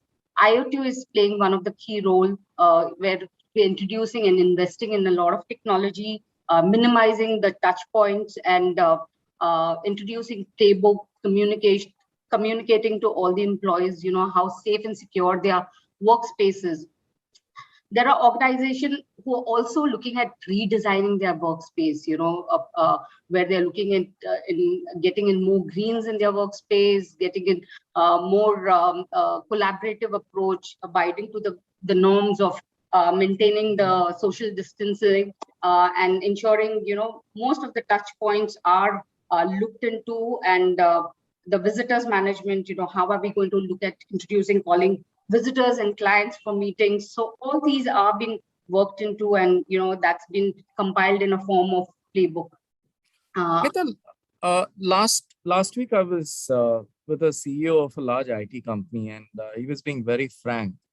And he said he's actually worried if you push employees to come back, whether they will quit the company. Yes. So I was quite shocked to hear that. And he's saying we're going very slow because we don't want to lose employees. Attrition levels have picked up because all these startups and unicorns are coming and paying very high salaries. Is that a valid worry? Yes, that is absolutely a valid worry. All sectors, whether it's an IT firm, entertainment firm, and majority of the talent pool are the millennials, and keeping them in mind, they are very cognizant about, and they are going slow. Most of the organization are going slow, and that's where the leadership is taking a key role on, setting examples that, they have started coming to office, and phase wise, they will evaluate the risk assessment and then look at the L2 level and their team to come to office. So it doesn't look like by this year end, there would be a re-entry for level 3 and plus, but we are looking towards, and communication, as I said, plays a very, very key role. We are looking at ensuring that a right set of communication is passed on to the right talent pool, because they know that the office is safe, secure. It's not only the office, it's also the building services is quite safe, secure for them to return back to work. And I think this is going to change in phase manner, and we're looking at more talent pool coming in. That's the expectation, and that's what we are working towards, is by Q1 of next year is what we are looking at, a 25 to 30% talent pool coming back to work. So again, Anita, this is like the residential market. When I started moderating residential panels in 2013, every quarter we used to say that the market is going to improve 6 months later. And our re-entry ever since second quarter of last year, we've been saying it's going to improve, it's going to improve, it's going to improve. Earlier this week, I was talking to Infosys, and he was saying it's like 3-4% again. So it's worrying, and it just keeps. Now we are saying Jan, but Jan is only 2 months away, and I'm worried in Jan if we'll say April again, and April we'll say July again. It's just going on and on and on. So where do you see some amount of, I know we were hoping once double vaccinated. Today, most corporate going adults are double vaccinated. I was just checking our company's numbers. We have like 3,000 employees, and a lot of people are double vaccinated. Still, why is there so much of problems? Companies are scared. I haven't seen any company use the word compulsorily come back to work. Every senior manager I meet says he wants employees to come back. Every senior manager, and I'm not saying CEOs, I'm talking anybody from a vice president, director, they all want employees to come back, collaborate, work, be more productive. How do we sort this out, Anita? I'm like confused, and and I look stupid because every panel over the last 18 months, I've been saying next quarter is going to be much more in terms of re-entry. I think it remains a challenge, because employees' mindset, and as I told you, the talent pool, the age matters a lot, millennials, if you see their mindset, which is one of the majority talent in most of the organization, IT or entertainment, they are not a kind of people who would love to be at home, and there will be a point where they will break out, and with the surveys which is going on, employees are looking forward to come to office, but they are either put a setback by their family members, that is it safe to go back to the hometown, or go back to their workspace.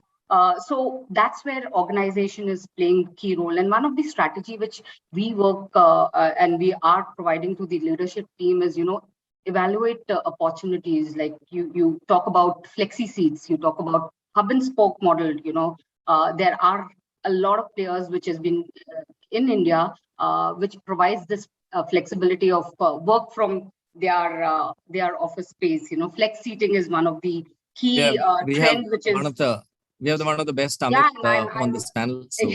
No, and I would definitely, and that's what I'm urging the leadership team as well, to look differently, not to ensure the talent pool comes to their office, but, create an environment where you give flexibility to employees, not work from their home, a combination of work from home, work from office, or work from anywhere. Have a hub and spoke model, which is kind of a trend, and it was a success in my previous organization, where organization was closing down, with the first and second wave, closing down offices and reducing the footprint of their office space.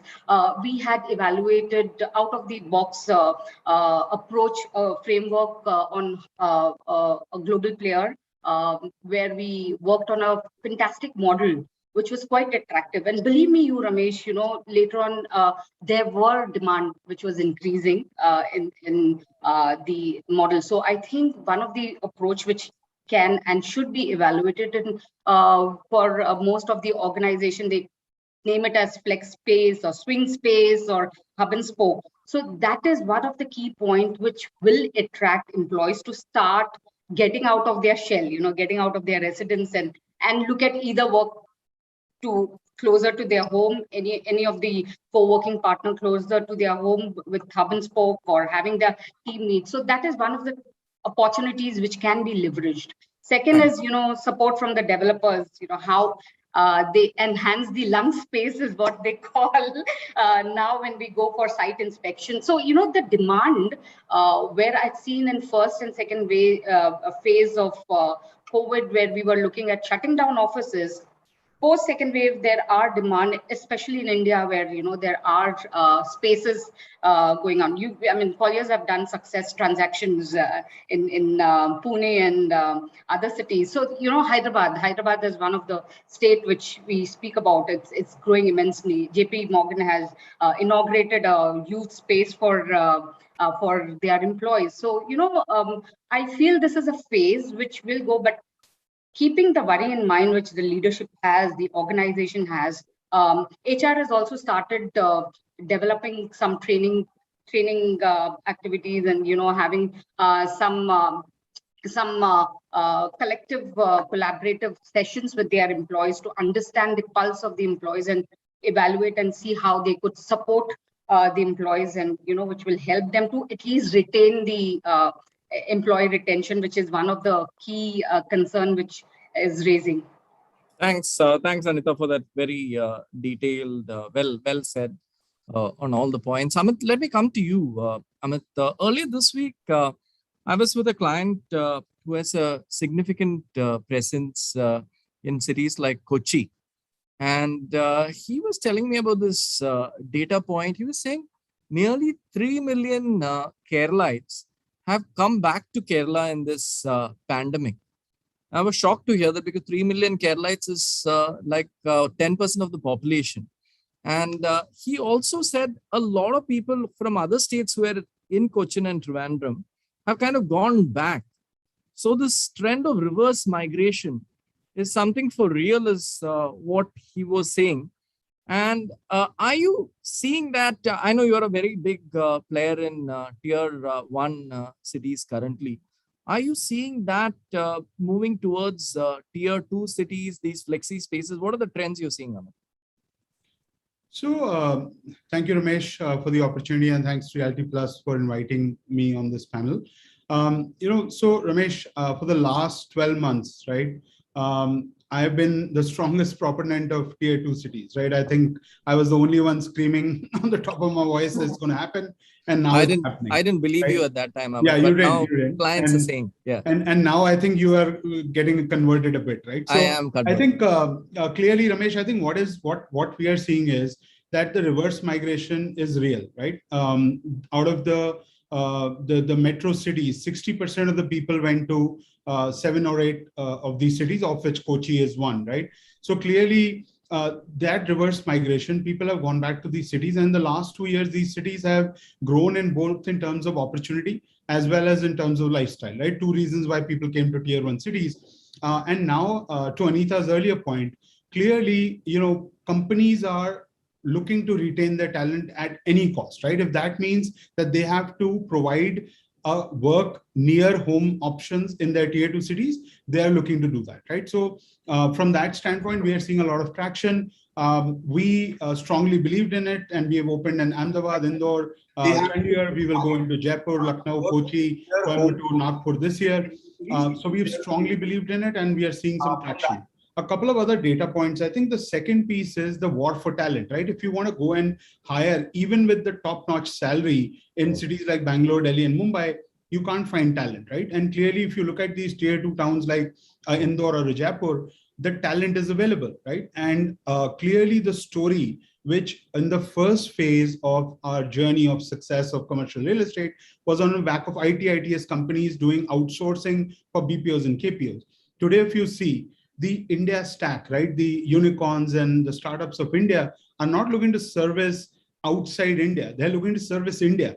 And if you're looking to service India, you need to find talent that can speak in local language, regional language. And that doesn't happen in tier 1 cities, happens in tier 2 cities. So clearly the war for talent has gone from just the tier 1 cities now transferring to tier 2 cities, and many cities are seeing the opportunities there, and there's a lot of non-branded players. I think we are one of the top players in the branded space to be going into tier 2, but there are a lot of non-branded players which are already there as far as co-working goes.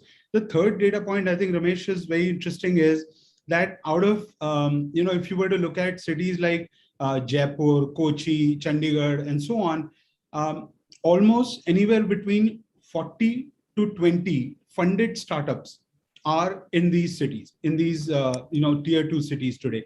Out of the 70 billion that got invested in India over the last 18-24 months, about $1 billion got invested in tier 2 city startups, right?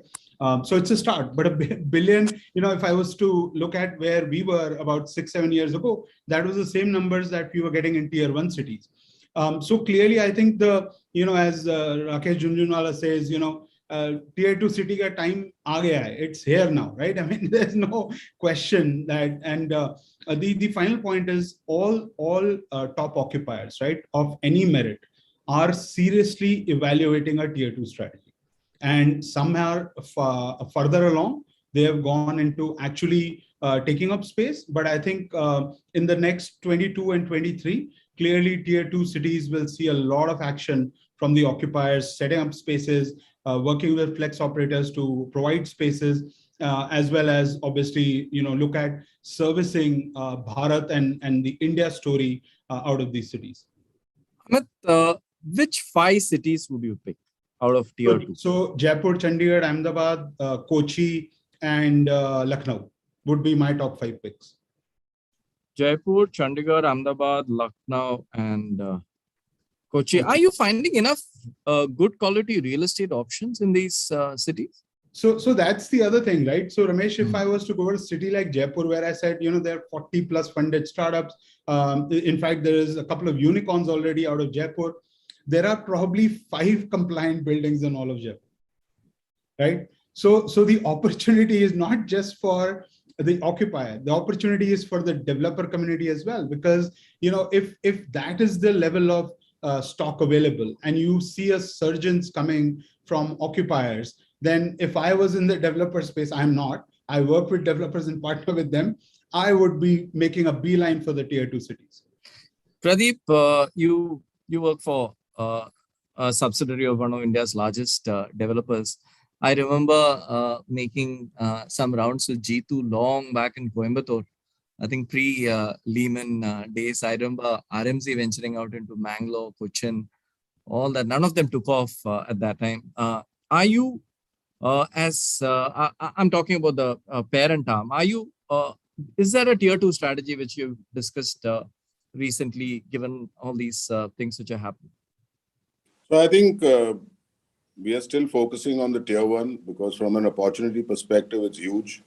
And while Bangalore is our hub and we have a huge land bank here and there's enough potential for us to grow here, and that really being the largest consumer of real estate space, Bangalore, we are focusing here. And I'm sure you would be aware that with our merger of India Bulls happening, we'll definitely be in the West very soon. And being in the REIT, we also have a lot of assets in the North. So I guess we are still focusing more on the metros and the tier 1 cities. Amit, have you heard of any of the top 10 big names actively looking for land in tier 2? I haven't. Have you? No, not yet. Not yet. But you're saying there's an opportunity.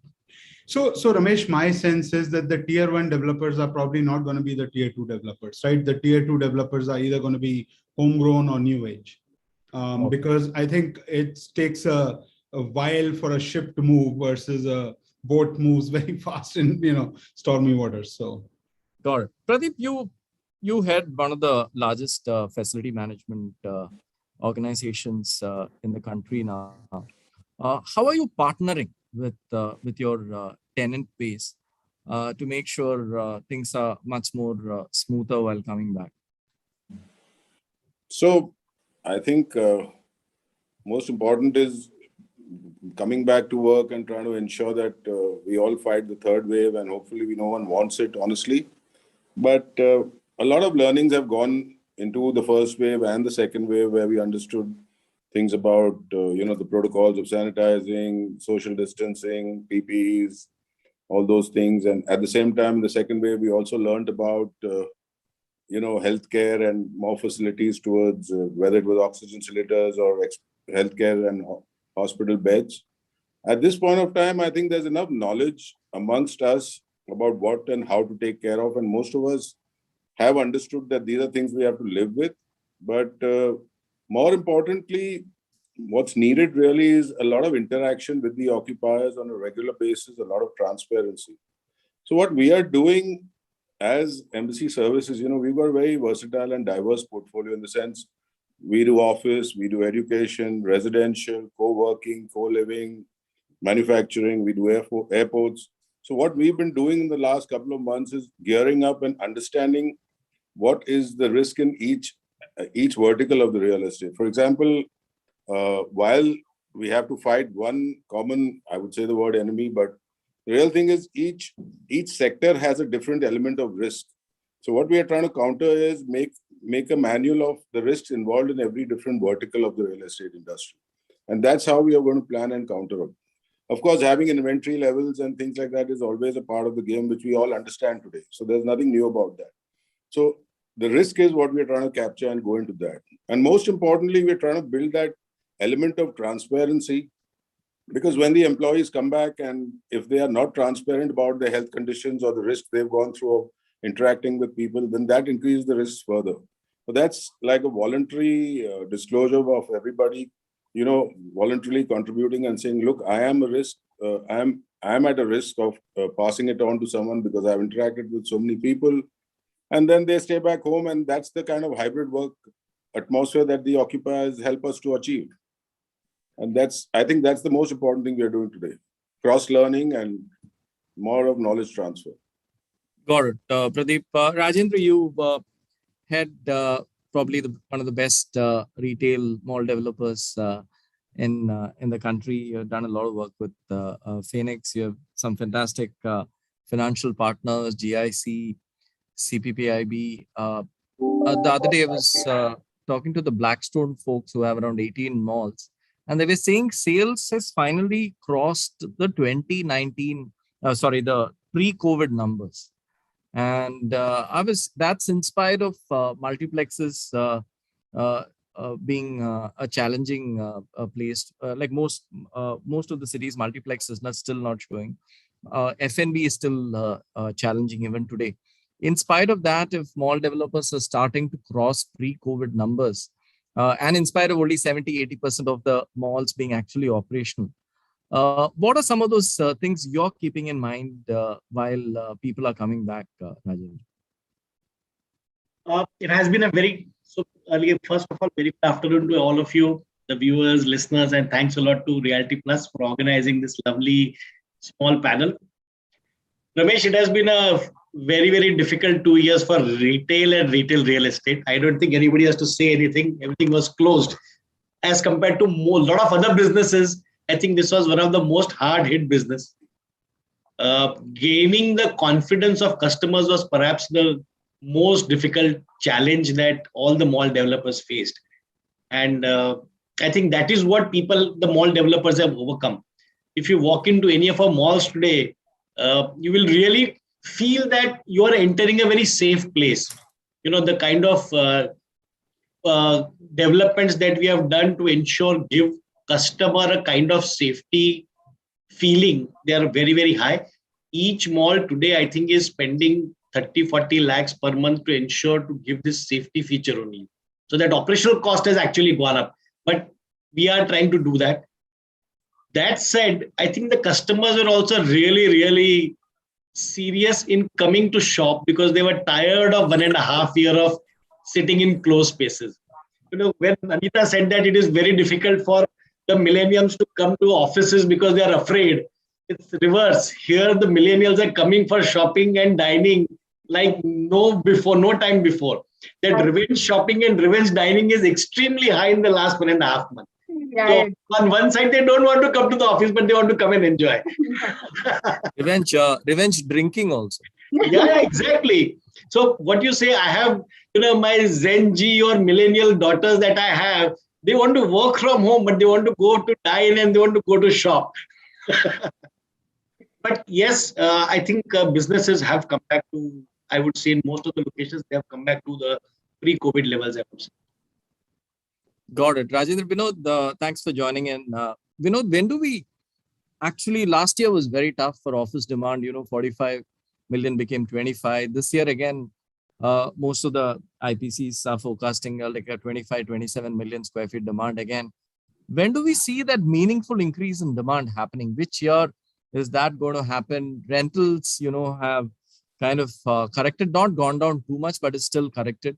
When do we see both absorption and rentals go up? Statistics is already always about, and hi everyone, sorry for joining in late. I was stuck on a board call which kind of stretched longer, so I couldn't ask my board to sign off, unfortunately. So I'm on the call slightly late, but I'll make up for it. Having said that, Ramesh, essentially the first 12 to 14 months were more about making sure you can reach firm ground, get the protocols ready, make sure the health and safety protocols are there, handhold the customer for whatever is required. But the picture started becoming clear from the technology footprint growth point of view 6 months ago. You saw employment numbers spike up like crazy. Post that, you saw their revenue numbers coming up dramatically higher. And just when I joined the call, I heard Rajendra say absolutely the exact same thing, that every other location you are COVID safe, but when you come to office, you seem to be insecure about COVID. So that mindset obviously takes some time to change because you've had the flexibility around working from home. So a little bit of your mindset had changed in the 18 months. It'll take 3 months to get people back full-time engaged at the workplace. I can tell you my personal experience since the last 3 months that I've been here on my desk with 100% occupancy in our offices. The productivity is probably 2 or 3 times what it was earlier. And the same sound gets echoed from a lot of our customers that we speak of. Within private rooms, they say we are nervous. We want to be back in the office as soon as possible. So I think I'll just interrupt you a little bit.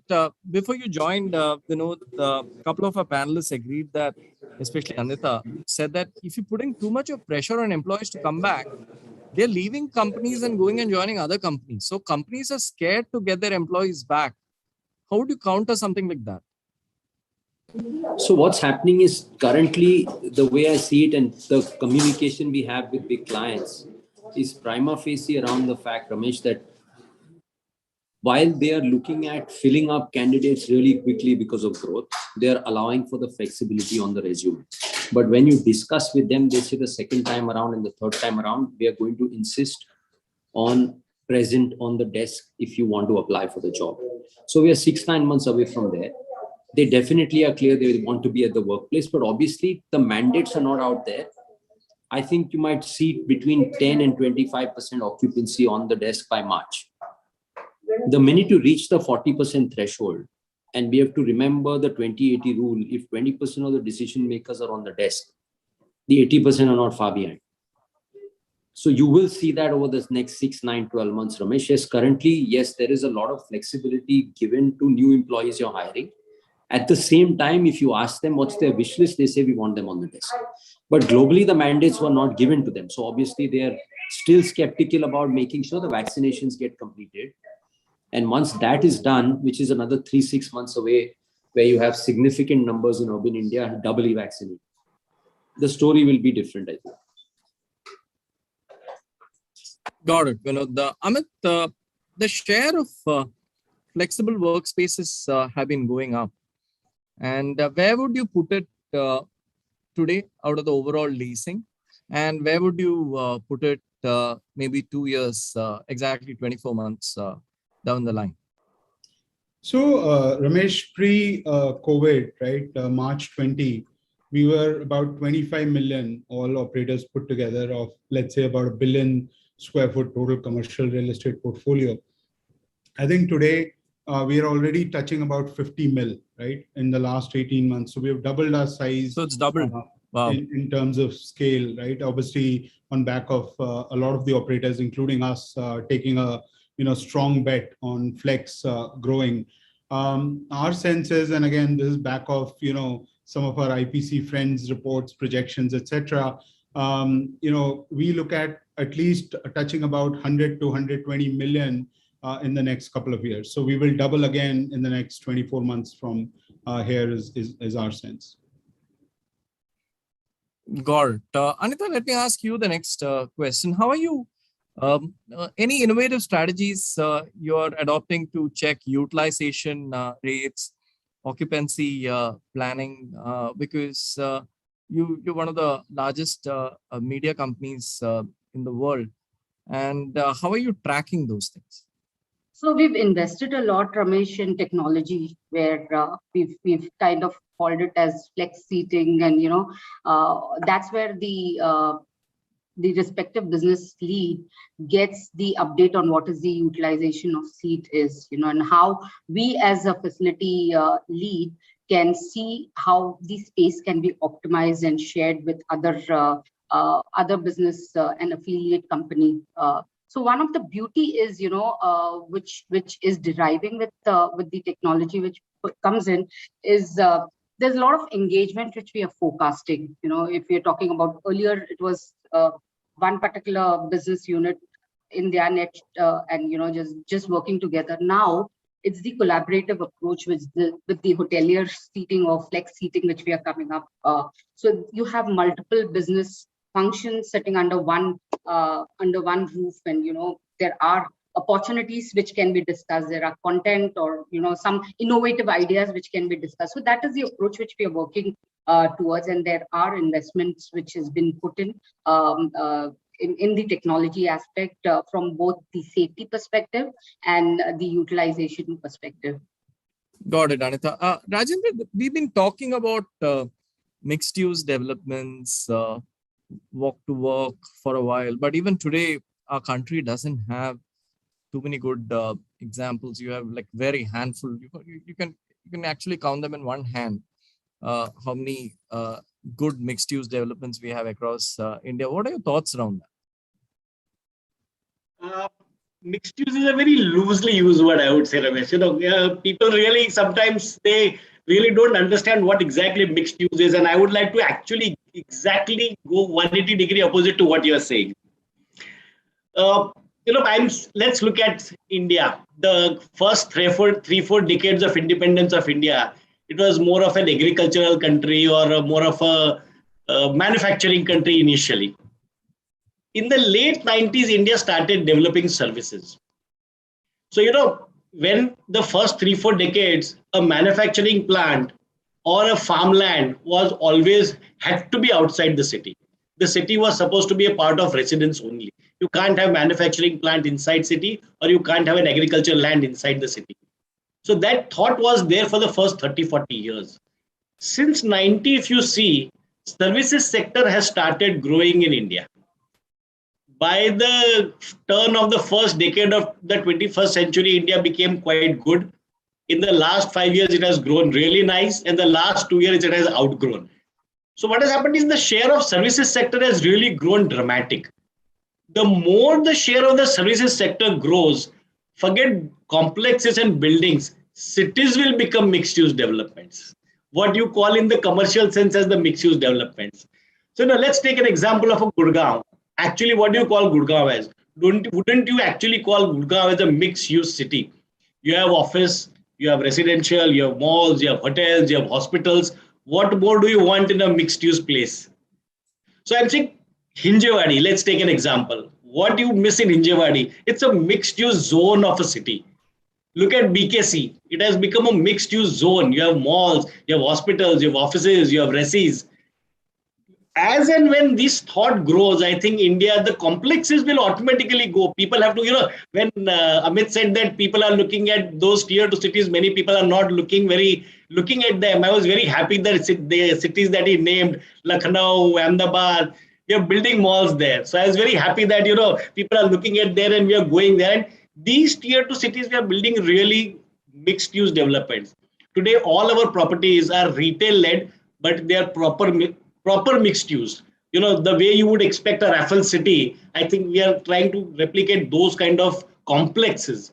So if you look at Lower Parel, you have a St. Regis, you have a Phoenix Tower as a residential, you have a mall, you have an office complex there. If you look at our Pune property, it has a 1 million square foot office sitting on top of a mall. If you look at Chennai, we have 3 beautiful 30-story towers sitting on top of a mall. The terrace of a mall is a golf course. So we are building mixed use, but I'm saying, complexes going forward, it has to be there. I don't think we'll be able to stay away from it, and mixed use will stay.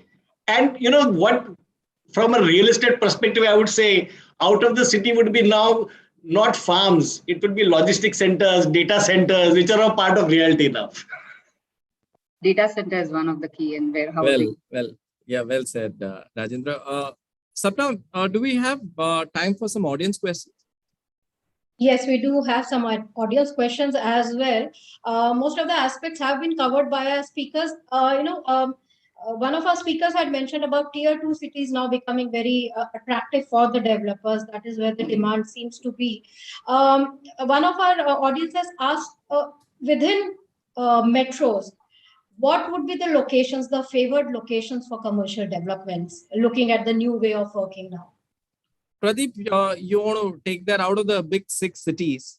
Where do you see most of the demand? What are you hearing? Because you manage facilities for these companies. So where are you seeing the most demand? I think most important criteria for growth over here is in terms of infrastructure. I mean, the metros is one thing and even local transport. So I think the demand would come up in these cities where the infrastructure is more capable and more developed. Within these cities, like we talk about metro cities, are there going to be certain micro markets, certain areas or locations that would be preferred, maybe like suburbs or not, the more central business districts? Is there a shift there? I think there's no one better to answer that question than Ramesh himself. Yeah, that comes to you. I mean, he's the master of that. No, I'm a moderator, so today I won't answer anything. I'll pass it on to Vinod. Maybe we can take it from all our speakers, yeah. Vinod, which micro markets, which cities? Amit, you want to give it a shot? Vinod seems to have connection issues. No. So it's basically, Ramesh, if I can tell you, wherever Vinod, your video is off. Vinod. My video's on? It's on. It's on. Yeah. It's on, okay. Maybe problem with me. Okay. No Please problem. Go ahead. Yeah, so essentially, Ramesh, the way I see it is the cities that are at the forefront of infrastructure investment will gain the lion's share of the millennials that will migrate to these big cities for a lifestyle. While the country is a development site and everywhere you have work in progress, you're going to see construction and for the next 10, 15 years in this country anyways. But having said that, the big metros who really take infrastructure seriously will get the lion's share of population growth and the GDP growth of those micro markets. Bombay is a classic example of that. You've seen the amount of money that's getting spent on infra. I wouldn't be surprised in the next 5 to 10 years that city will balloon because of the growth it will witness by merging the mainland with the island and the city becoming a metropolitan region purely because of the investment in the airports, the mass rapid transport system, all the other infrastructure that is getting built right now will pay its dividend 5 years from today. A city like Bangalore that has grown dramatically in all directions needs desperate investment in infrastructure. Otherwise, 10 years later, you might see that really suffering because of infra not being put in place. You're seeing how Hyderabad has grown. It's purely grown on the backbone of infrastructure. Pune is picking up the saddle now to put in money and take infrastructure seriously. If any other city emerges with focus on infrastructure at that scale, you'll be surprised. Unknown cities might just come suddenly on the map and grow, just like what happened to Hyderabad. So I think infrastructure is the largest contributor to growth. And I don't see any tier 2, tier 3 cities having that kind of scale where social infra is going to attract talent for them to invest more money to bring in larger institutions to come in and then fuel infrastructure growth. Sapna? Okay. Any Ramesh, other audience questions? Yeah, Ramesh, are you looking at, secondary business areas, developments coming up in metro cities? Yeah, we're seeing a lot of interest in secondary. Actually, for the first time, we are seeing more interest in secondary secondary business districts than in peripheral, mainly because of this suburbanization which is happening post-COVID. And that's a global trend. I mean, witnessed in some of the big global cities like New York and London, where people are going back home and they're saying we want to be closer to our workplaces. So, and we don't want to travel too much with things like 15-minute cities. Rajendra spoke about mixed-use developments coming up. So that's definitely happening. SBDs all around in Mumbai, western suburbs, in Chennai, Gindi, ORR, in Bangalore. All the SBDs are doing really well, Sapna. Very good question. Next quick question is about, we are seeing integrated developments, residential and office spaces, within the townships. Is there going to be a format of shopping and offices also? We'll see more of that, Mr. Kalkar. Are we going to see that kind of a format also coming up? We do have some, but is this the trend going on? Yeah, it will be. There is no way out. We understand one thing. It makes a lot of business sense to do this. Today, the FSI norms in most of the states have really been thrown open. Do one investment of land, build one part of it, earn money from it, and reinvest that without any capital investment. So the annuity business model is here to stay in India. And the best way to encash annuity business model is by way of malls and hotels and offices. So malls and offices are the biggest two right now contributors for annuity business. I think a lot of people are going into this development. And as time goes by, you'll only see it happening more and more. Okay. Another question is interesting one. What is the share of commercial development and co-working? What percentages are right now that we are seeing? The flexible spaces and the regular commercial developments. I thought that was answered by Amit mentioned that right now 25 million square feet pre-COVID, now it's around 50. And Amit said that 50 could go to around the 125 million square feet mark in the next 2 years. So right now, there's close to around 700 million square feet of good quality office space across the country. Okay. So 50 million out of 700 million. Okay, so still there's a long way to go. I think co-working still has a lot of potential to grow in that sense. No, Sapna, but don't forget that the sector itself is only 3-4 years old. So it's been very fast in the last 4 years. So. Okay. So that was a fast road. Now, one question which I'll open to all the speakers. What with various models of work coming up, according to you, what do the future of offices look like? So we can have, comments from each of our speakers on that. What is their opinion? What the future of office looks like? Amit, you want to start? Yeah, sure. So I think a few things which are happening. I think that's back of 3-4 trends that have come up because of COVID. One, I think hybrid work is here to stay, which will lead to distributed work and will then lead to obviously a network of spaces that companies will work through versus having one central location or a pure headquarter kind of a location. So I think distributed work on back of hybrid work options is here to stay. Second, I think the big trend, which again was a big surprise for us as well, is that the data center or the server room is separated away from the workspace. Unfortunately, all our developer friends, now the data center, which basically paid the rents in 2019, is separated out.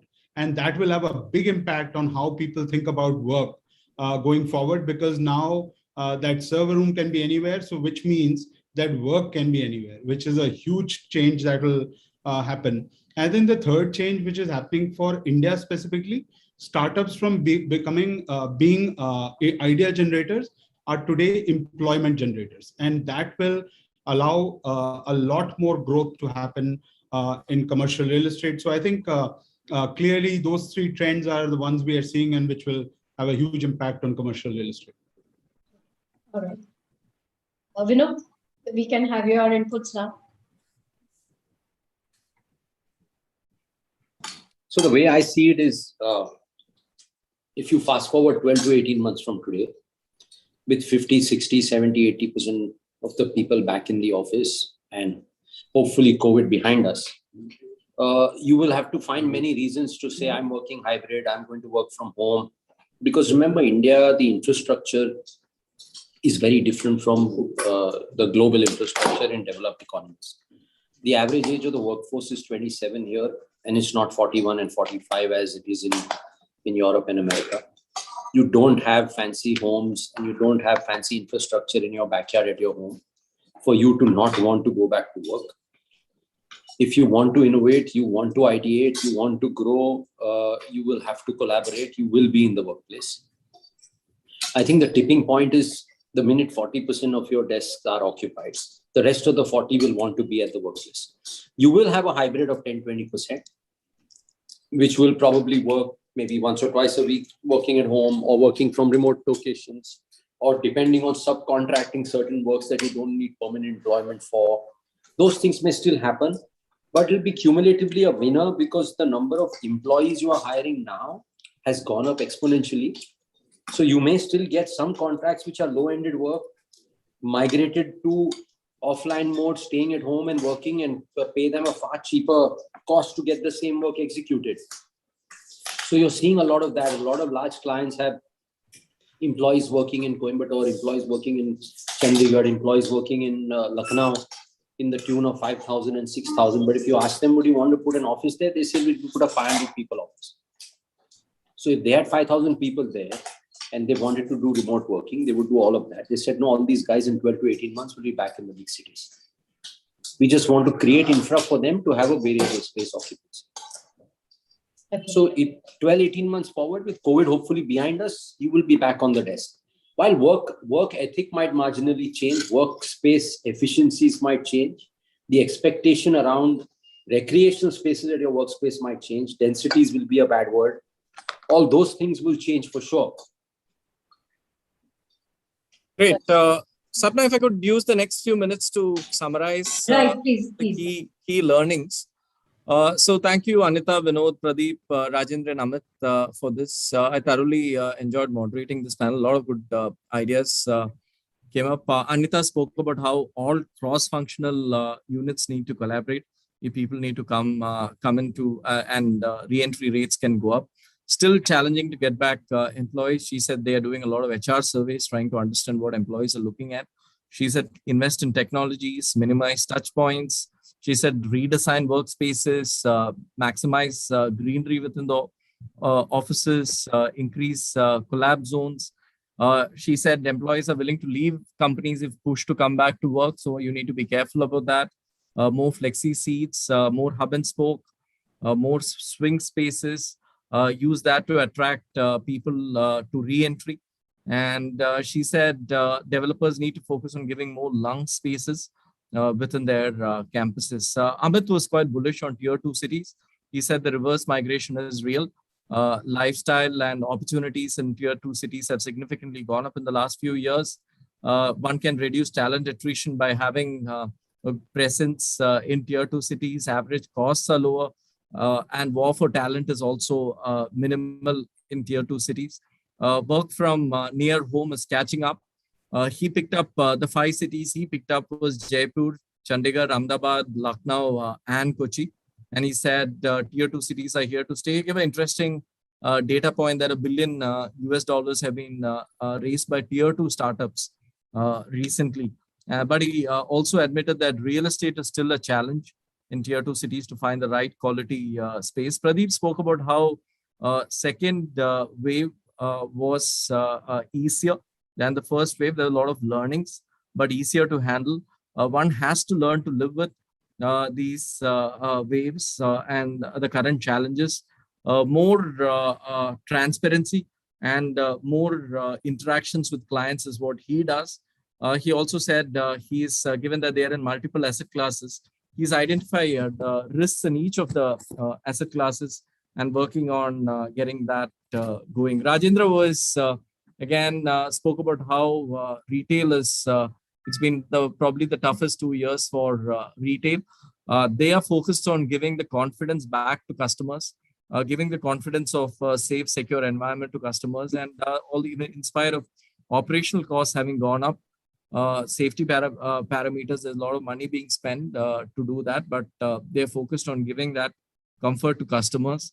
He also said there are a lot more serious shoppers now. Interesting to hear about revenge shopping and revenge dining. Vinod spoke about how last 6 months have been good. Both the biggest consumer of space in the country are IT firms, and Vinod said both hiring and profits have gone up in these IT firms. Productivity a lot more today of companies who are coming back. He said it's a matter of 6 to 9 months away from where corporates would really start pushing their employees hard.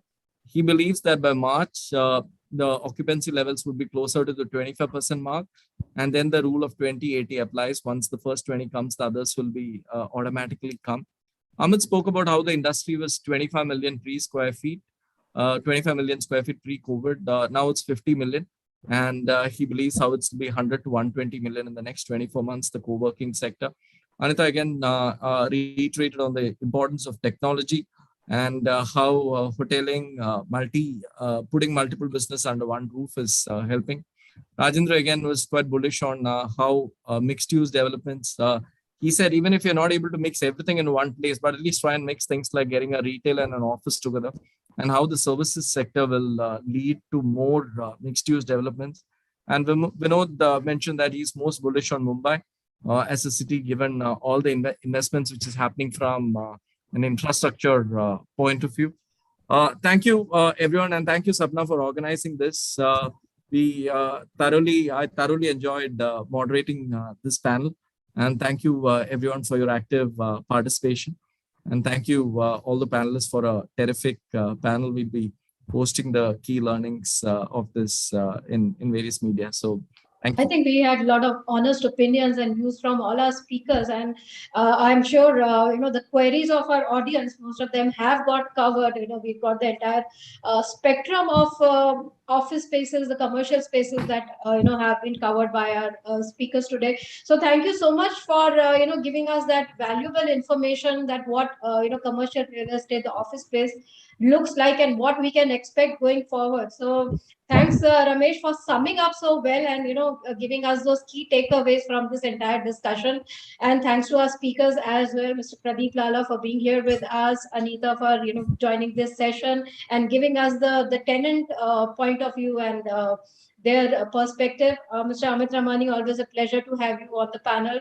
Mr. Rajendra Kalkar, thank you for being here, sharing your views. And Vinod Rohira, I know you have been busy and still joined us. So thank you so much, everyone, for being here with us, sharing your views and giving us this wonderful conversation. Thank you very much. Thank you. Thanks, Sapna. Thanks, Ramesh. Thank you. So that was one very interesting conversation that we had. Now let me welcome our next panel of speakers that we have here right now. Our session, which is now going to be equally interesting, is where we will be talking about Mumbai's real estate asset classes and growing investors' appetite. So let's talk about finance and investments. And let me welcome our moderator of the session, Mr. Neeraj Bansal, partner and CEO, India Global KPMG in India. Neeraj Bansal is a senior partner with over 23 years of professional experience. He holds a strong relationship with member firms across ASEAN, HK, and Taiwan, with a focus on growing inbound and outbound business operations, and has played the role of a market maker through collaboration with ASEAN and Hong Kong member firms. He has extensive experience serving global clients in the IT, BPM, and service industry, delivering broad range of solutions addressing various risks and scalability requirements. So this was our eminent moderator for this session. Let me now welcome our speakers of the session, introducing in an alphabetical order. We regret Mr. Ambar Maheshwari from India Bulls Asset Management will not be able to join us, but we hope he will be able to join somewhere in the discussion later on. Moving on to our next eminent panel member who is here with us, Mr. Amit Goenka, MD and CEO, Nisus Finance. Amit Goenka, as part of the advisory board of the funds managed by Nisus Finance, has spearheaded the growth and corporate governance of the fund pools, the NBFC, and the advisory services of Nisus Finance.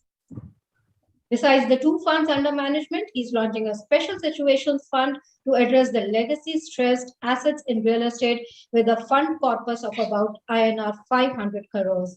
Amit Goenka brings over 23 years of top tier multinational experience in banking, direct investments, and strategy, and has been responsible for over $7 billion of transactions worldwide. Our next eminent panel member, I introduce Mr. Jayesh Karya, founder and managing partner, Artist Business Advisors. A fellow chartered accountant of ICAI, Jayesh Karya has more than 25 years of experience with Big Four consulting firms, PwC, Deloitte, and KPMG in business advisory, transaction advisory, business reorganizations and restructuring, cross-border investments and acquisitions, international taxation, fund structuring, capital and fundraising, real estate, construction, and infrastructure advisory, to name a few. Our next eminent panel member, let me introduce Mr. Puneet Bhatia, Senior Director, ICICI Venture Funds Management Company Limited. Puneet Bhatia has more than 25 years of diversified experience across investment banking, private equity, lending, and structured finance in Indian real estate. Prior to joining ICICI Venture, he was director and head investments at Mire Global Investments. Puneet is also fellow of RICS. Our next and final eminent member, let me introduce Mr. Ritesh Vora, partner and head real estate, Investcorp India Asset Managers Private Limited. Ritesh has been a financier, advisor, and entrepreneur over the course of his real estate career and has been associated with a number of property developments across India. He moved to Investcorp in early 2019 and heads the real estate funds management business for India. His primary focus is on building and managing the real estate asset classes, and again, he is also a member of RICS. So this is our eminent panel for the discussion today. I now request our moderator, Mr. Neeraj Bansal, to take over the proceedings. Thank you very much, Sapna. Am I audible well, Sapna? Yes, we can hear you. Okay, wonderful. So good afternoon, everyone. Pleasure to be with you today, and also a very, very warm welcome to all of you, and also my fellow panelists for this session. Thank you for investing your time with us on a Friday afternoon. I hope that the panel discussion is insightful and engaging for you. We'll do our best on that. We have an experienced panel of industry veterans, with us today. As Sapna mentioned their brief background around it, so they've got tons of experience to share with you. So we'll see that on this topic that we have, Mumbai real estate asset classes, growing investors' appetite. We'll have a few questions around the real estate growth drivers and outlook, also in terms of prominent asset classes which are gaining traction, the evolving trends around it, and also some challenges that are being faced by the industry as well. But before we dive into the panel discussion, I will try and kind of quickly set some context for the session as well. In terms of when you look at the pandemic slump that had happened from an economy point of view, that of course created a lot of extreme uncertainty and precariousness across various industry segments, with the real estate initially being one of the worst hit sectors. Mobility restriction, disrupted supply chains, and labor shortages, that all of us have been kind of facing all through, created all those challenges. But real estate became a sector which started to kind of emerge out of those uncertainty in a faster way. And with the reopening of the markets and the strong economic revival that we are seeing currently in 2021, the sector is showing a lot of strong confidence from the investors. And also with the increase in investments that we're seeing in the real estate sector across different asset classes there. Commercial real estate has also been one of the few resilient segments, and residential projects is certainly showing signs of revival there. If you look at the private equity deals in India, they've gained traction. In the first half of 2021, we recorded almost like 786 deals compared to 681 in the first half of 2020. And in terms of deal value, we are observing a 5-year high with an accumulative value of almost $18 billion getting invested there. But we convert it into, let's say, focusing specifically on the real estate side of it, then the institutional investors have invested almost $3 billion in the Indian real estate sector in the first 9 months of the current year 2021, which is almost a 51% increase from the same period in the prior area there. Now, when we see this, the kind of surge that we're seeing in the activity in the sector, there are also some, I would say, relevant data points, across the different asset classes, which may be just helpful to keep us in context around it. When we have the chat just in a minute more. In terms of India's net office absorption, it's standing at almost approximately 6 million square feet in the third quarter of 2021, which is the July to September period, which is an increase of 48% when compared to the previous quarter. And it's also reflecting a 8% year-on-year growth in the major cities aspect of it.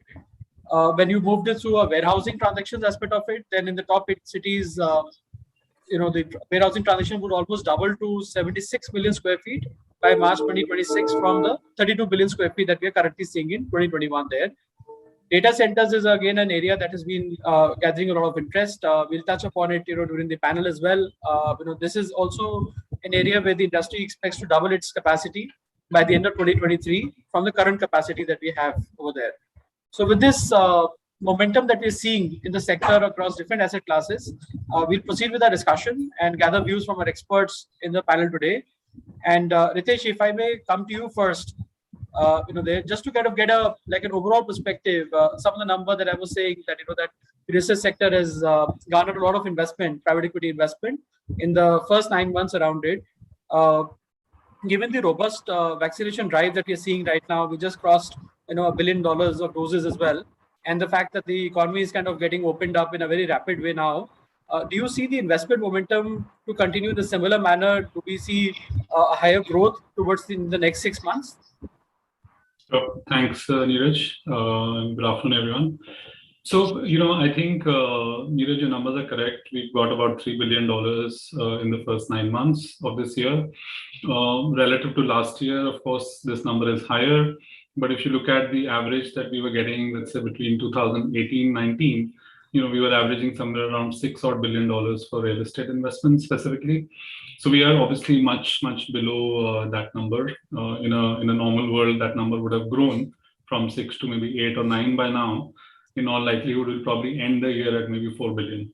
So just looking at slightly backdated data, we're probably at about 50% of where we should have been, or at 2/3 of where we were 2 years ago. So I think that's obviously a lot to do with the pandemic, and how that has slowed down things, how that was the disruptor for everyone.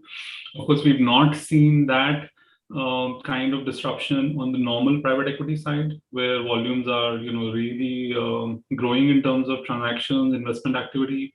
We've obviously not seen that on the stock market side, where the recovery has been very, very swift and robust. But real estate, it's the nature of the asset class. It goes down slowly, it comes back slowly. So we have to just deal with slightly longer cycles.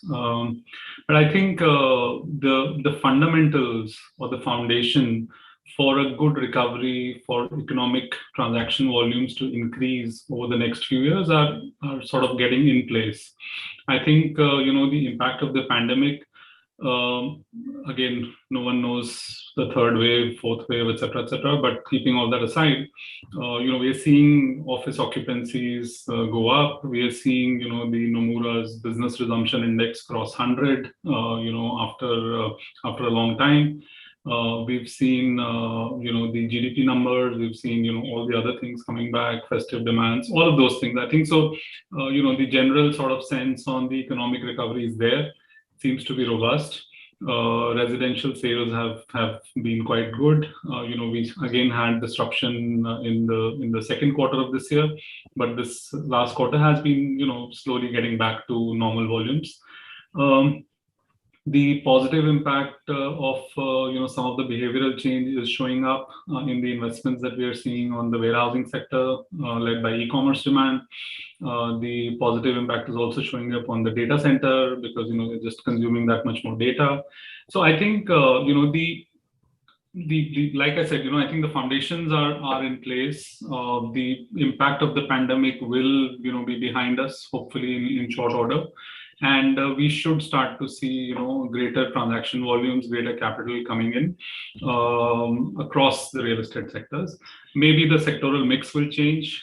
Some of these sectors like warehousing and data centers could end up attracting more than their fair share. And that's just how business cycles are. But I think on the whole, I would say, we are in reasonably decent shape for a good recovery.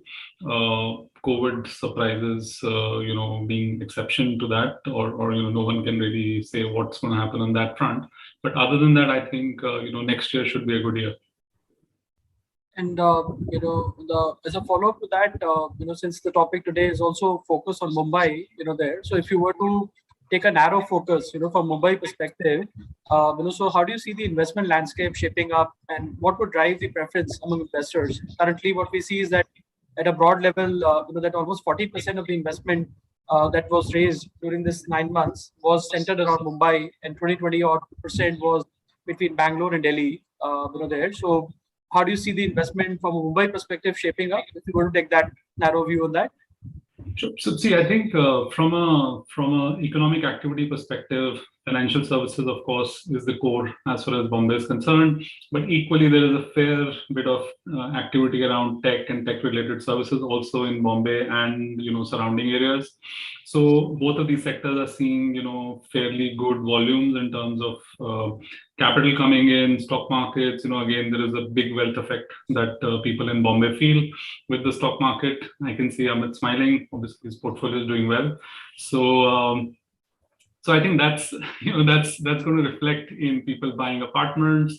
I mean, not a day goes by nowadays, right, when you're not reading about someone buying a 50 crore rupee apartment, 70 crore rupee apartment, whatever. So, and all of those things, act as force multipliers for people who are buying the 2 crore and 1 crore and 3 crore rupee apartments. So my sense is Bombay will see its fair share. There is no reason why it will not. And just the nature of the city is such, I guess we will see some activity hopefully around commercial, in terms of new investment activity. Residential is always there, but residential hasn't seen that much institutional investment come through for a variety of reasons, and that might continue. And also in the periphery, right, data centers, Bombay or surround MMR, I would say, is one of the key hubs along with Chennai. So hopefully that money should come there. So yeah, I would think, I know I'm giving a very generic answer, but Mumbai should see a reasonable share of these volumes coming through. Sure. Thanks, Hitesh.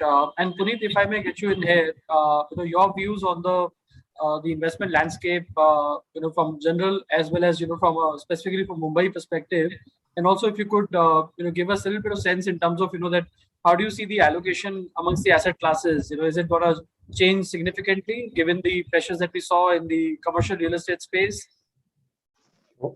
So let me first thank Realty Plus and Sapna and for the opportunity to be part of this panel. It's good to be amongst friends. I mean, actually, everyone at the panel I've known for so many years now, and good to have. So, I mean, I would probably sound like echoing Ritesh you as far as the macro travel trend is concerned.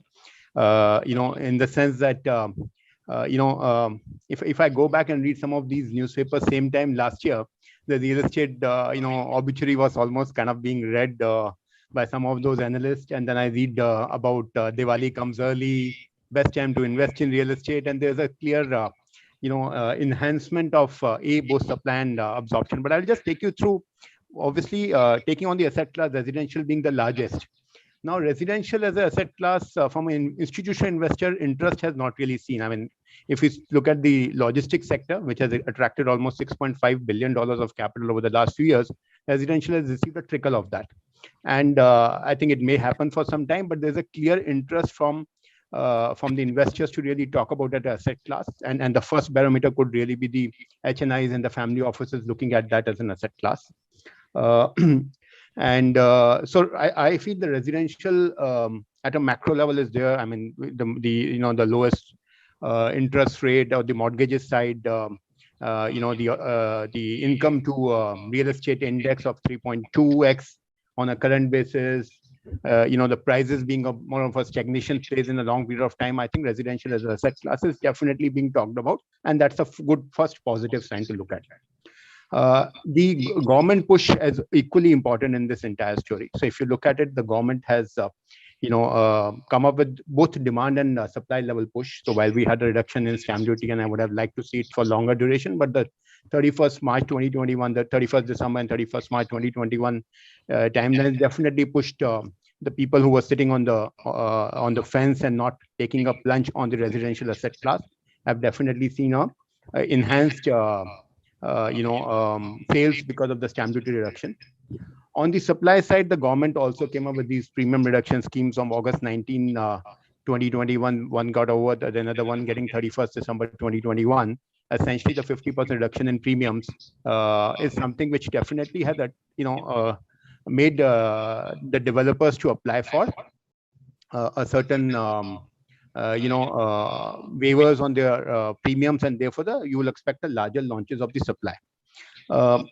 Now the office as a asset class, as ICICI Venture, we continue to be bullish on that segment. We believe that fundamentally, while we had a COVID impact on the asset class, but we do, and while if you take 2019 as an exception, as a country we absorb about 32 to 35 million square feet, even in the 2020 at 24-25 million square feet, and this year at 28-29 million square feet, we would with almost a quarter lost. I think that's a fundamentally an asset class which will is resilient because of a limited segment of developers playing in that. Within the office asset class, we like, if you look specific to Mumbai, we like basically more of a front office, kind of a mid-segment office segment of about 200,000 to 500,000, because we believe there's a lack of graded developers in that space offering rated buildings. So these are the kind of asset class, residential and office, and we can move to warehousing and others as well. But I think these are the two fundamentally basic asset class which continue to be the core of real estate. Thanks. Sure, Puneet. Thanks for that. And Amit, if I get you in here, also when you look at the, we get a view from Ritesh and Puneet on the overall investments that have happened, and also some flavor on the asset classes. We'll delve deeper also in that from a data centers and warehousing point of view. But from a mix of funds, so like foreign fund share has visibly dropped, in the first half of 2021. Compared to what we were having earlier, so almost like a 20% drop has happened. But at the same time, domestic institutions have also stepped up, their investments around it. So how do you see this trend, and how do you read it for the next 6 to 18 months? Thanks, Neeraj. Am I audible to you, Neeraj? Yes, thank you. So thank you again, and to reflect Puneet's sentiment, again, an extraordinary pleasure to be amongst friends and colleagues who have known each other for a very, very long time. So it's a pleasure to be on Realty Plus's platform again. I think a bulk of the sentiment has been truly captured, Neeraj, starting off from you, where you mentioned that over $3 billion have already come in, and 40% has been for Mumbai. And while Ritesh has been cautiously optimistic, he's a defensive guy, but I think the facts are slightly more encouraging for me, because if you look at purely from the fundamentals of the market, and the realty index is 2x of last year, and historically at its peak. For the first time, there's always been a conflict between stock investors and real estate investors, where each have pitted against each other on which is the better asset class. But for the first time, we're seeing more stock analysts and stock watchers actually saying that real estate is a great asset class to get into. I think that is a fantastic thing to happen. We're likely to see more IPOs of real estate companies and more REITs getting listed over the next 12 to 18 months, since you talk about that period, Neeraj. So I think there is enough and more capital which is likely to come up, and maybe it will end up topping historical FDI and institutional investments for real estate in India. I think that's my first view. Second is, if you purely look at it from a micro perspective, and more specifically for Mumbai, I think we've seen over 100% quarter-on-quarter growth on residential sales compared to last year. Of course, last year being an anomaly to that extent, but even if you compare it to the 2019 numbers, we've actually exceeded the sales of 2019. I think that itself is a very, very interesting situation to be in. If you look at the per ticket investment, which was typically about 1 crore for Mumbai, has actually risen to about 1.5 crores, which means there's been an average increase of 50% on the ticket size, and overall demand increase, which has been, as I said, quarter to quarter between 128% to 188%, depending on which quarter one is looking at. So clearly, I think that's a fantastic number, and I don't see it actually abating. There was a lot of fear factor that all these stimuluses, like Puneet mentioned about stamp duty cuts, etc., will actually be the only driver for this demand, but clearly it has not been. Even subsequent quarters have actually shown up bigger numbers. So clearly, I think it is not led by stimuluses alone. It is led by a very fundamental demand driver. And as Ritesh also mentioned, we're hearing some very large ticket transactions being announced almost every day by individual buyers, something we haven't heard in a very long time. So if you look at it purely from a decadal perspective, I think we're seeing the largest amount of absorption in the last 10 years. We're seeing the lowest interest rate in the last 10 years. We're seeing the maximum amount of increase in prices in the last 10 years, more or less. We're seeing the lowest inventory overhang in the last 10 years. Inventory overhang has actually come down to about 3 years from about 4.5 years in Mumbai. So we're seeing obviously a very huge absorption, which is taken off inventory. We're seeing very robust launches, almost 40% increase in launches. And of course, a lot of unannounced deals like Ritesh having bought the next $10 million home is still to be announced. But I think that's so notwithstanding private data, we're having a lot of interest, I think, coming in for Mumbai, and more specifically because it is a lagging indicator to the stock market. It has always been. So stock market gains and performance of the have always benefited Mumbai, which is why I think today Mumbai is actually the bellwether for residential real estate in India. So, which is why it is corroborated with the total investment that is happening, in Mumbai alone compared to the rest of the cities. So, and it is not just in residential, to supplement what Puneet and Ritesh mentioned, I think phenomenal interest in data centers. You also alluded to the fact that there's a doubling of demand in data centers, so from what was close to about 500 megawatts is going to be above 1,000 megawatts potentially within this year itself, and likewise for commercial and likewise for warehousing. So I think Mumbai is sitting in one of the most strongest geographic and sectoral positions as far as real estate itself is concerned. And we're very, very bullish about it. There's a lot of liquidity in the city. There's a lot of demand which has been coming. And interestingly, these ticket sizes are not now limited to central and south Mumbai alone. We're seeing very large ticket sizes actually being transacted in the central and western suburbs of Mumbai itself, which are otherwise considered affordable to mid-income housing geographies and micro markets. So we're seeing very good traction, whether it's Thane, whether it's Kanjurmarg, whether it's Powai, whether it's other markets in and around that. I think it's and of course western suburbs of Borivali, Kandivali, etc. So clearly across the western, central, and peripheral areas, we're seeing huge amount of traction, both in terms of demand as well as investments and launches, which has also led to a lot of developers from outside the city, which has traditionally not been the case, actually walk into the city and start launching projects. So you've seen a few Bangalore developers recently launch a slew of projects in Mumbai. So clearly Mumbai is offering one of the best diversification opportunities for out of city developers, given the resilience and the robustness of the demand. So I actually think that we've just seen the trailer to the blockbuster post-COVID lockdowns, and I think the next 12 to 18 months will actually reveal the real picture, which is, I think, a very, very huge and upside story. The amount of money flow actually is not less, because if you see the internal accruals for residential is very high. So even if residential got 30% of the total in institutional or FDI investments, the internal accruals have been very robust. Also remember that a lot of the folks here, including Ritesh, me, and Puneet, we've, and some of the other domestic and funds have raised over $1 billion in capital, in the last, preceding quarters alone, to be invested in real estate. On top of that, there's Swami Fund. There's a lot of resolution happening in NCLT of very, very large portfolios, which is again going to throw up a lot of capital and a lot of supply and a lot of absorption, especially in NCR, Mumbai, and then Bangalore and Pune. So clearly, I think, if you look at it purely from a sum of internal accruals plus investments plus, new capital, both domestic and institutional, I think we're in one of the most strongest capital flow position that we've ever been in the last 10 years for residential specifically. Commercial, of course, there was a lot of concern whether it will continue to have a negative outlook given the work from home sentiments. But I think, everybody who believed in it has been proven right, that it continues to be one of the strongest and most, well-regarded asset class even today from an institutional investment perspective.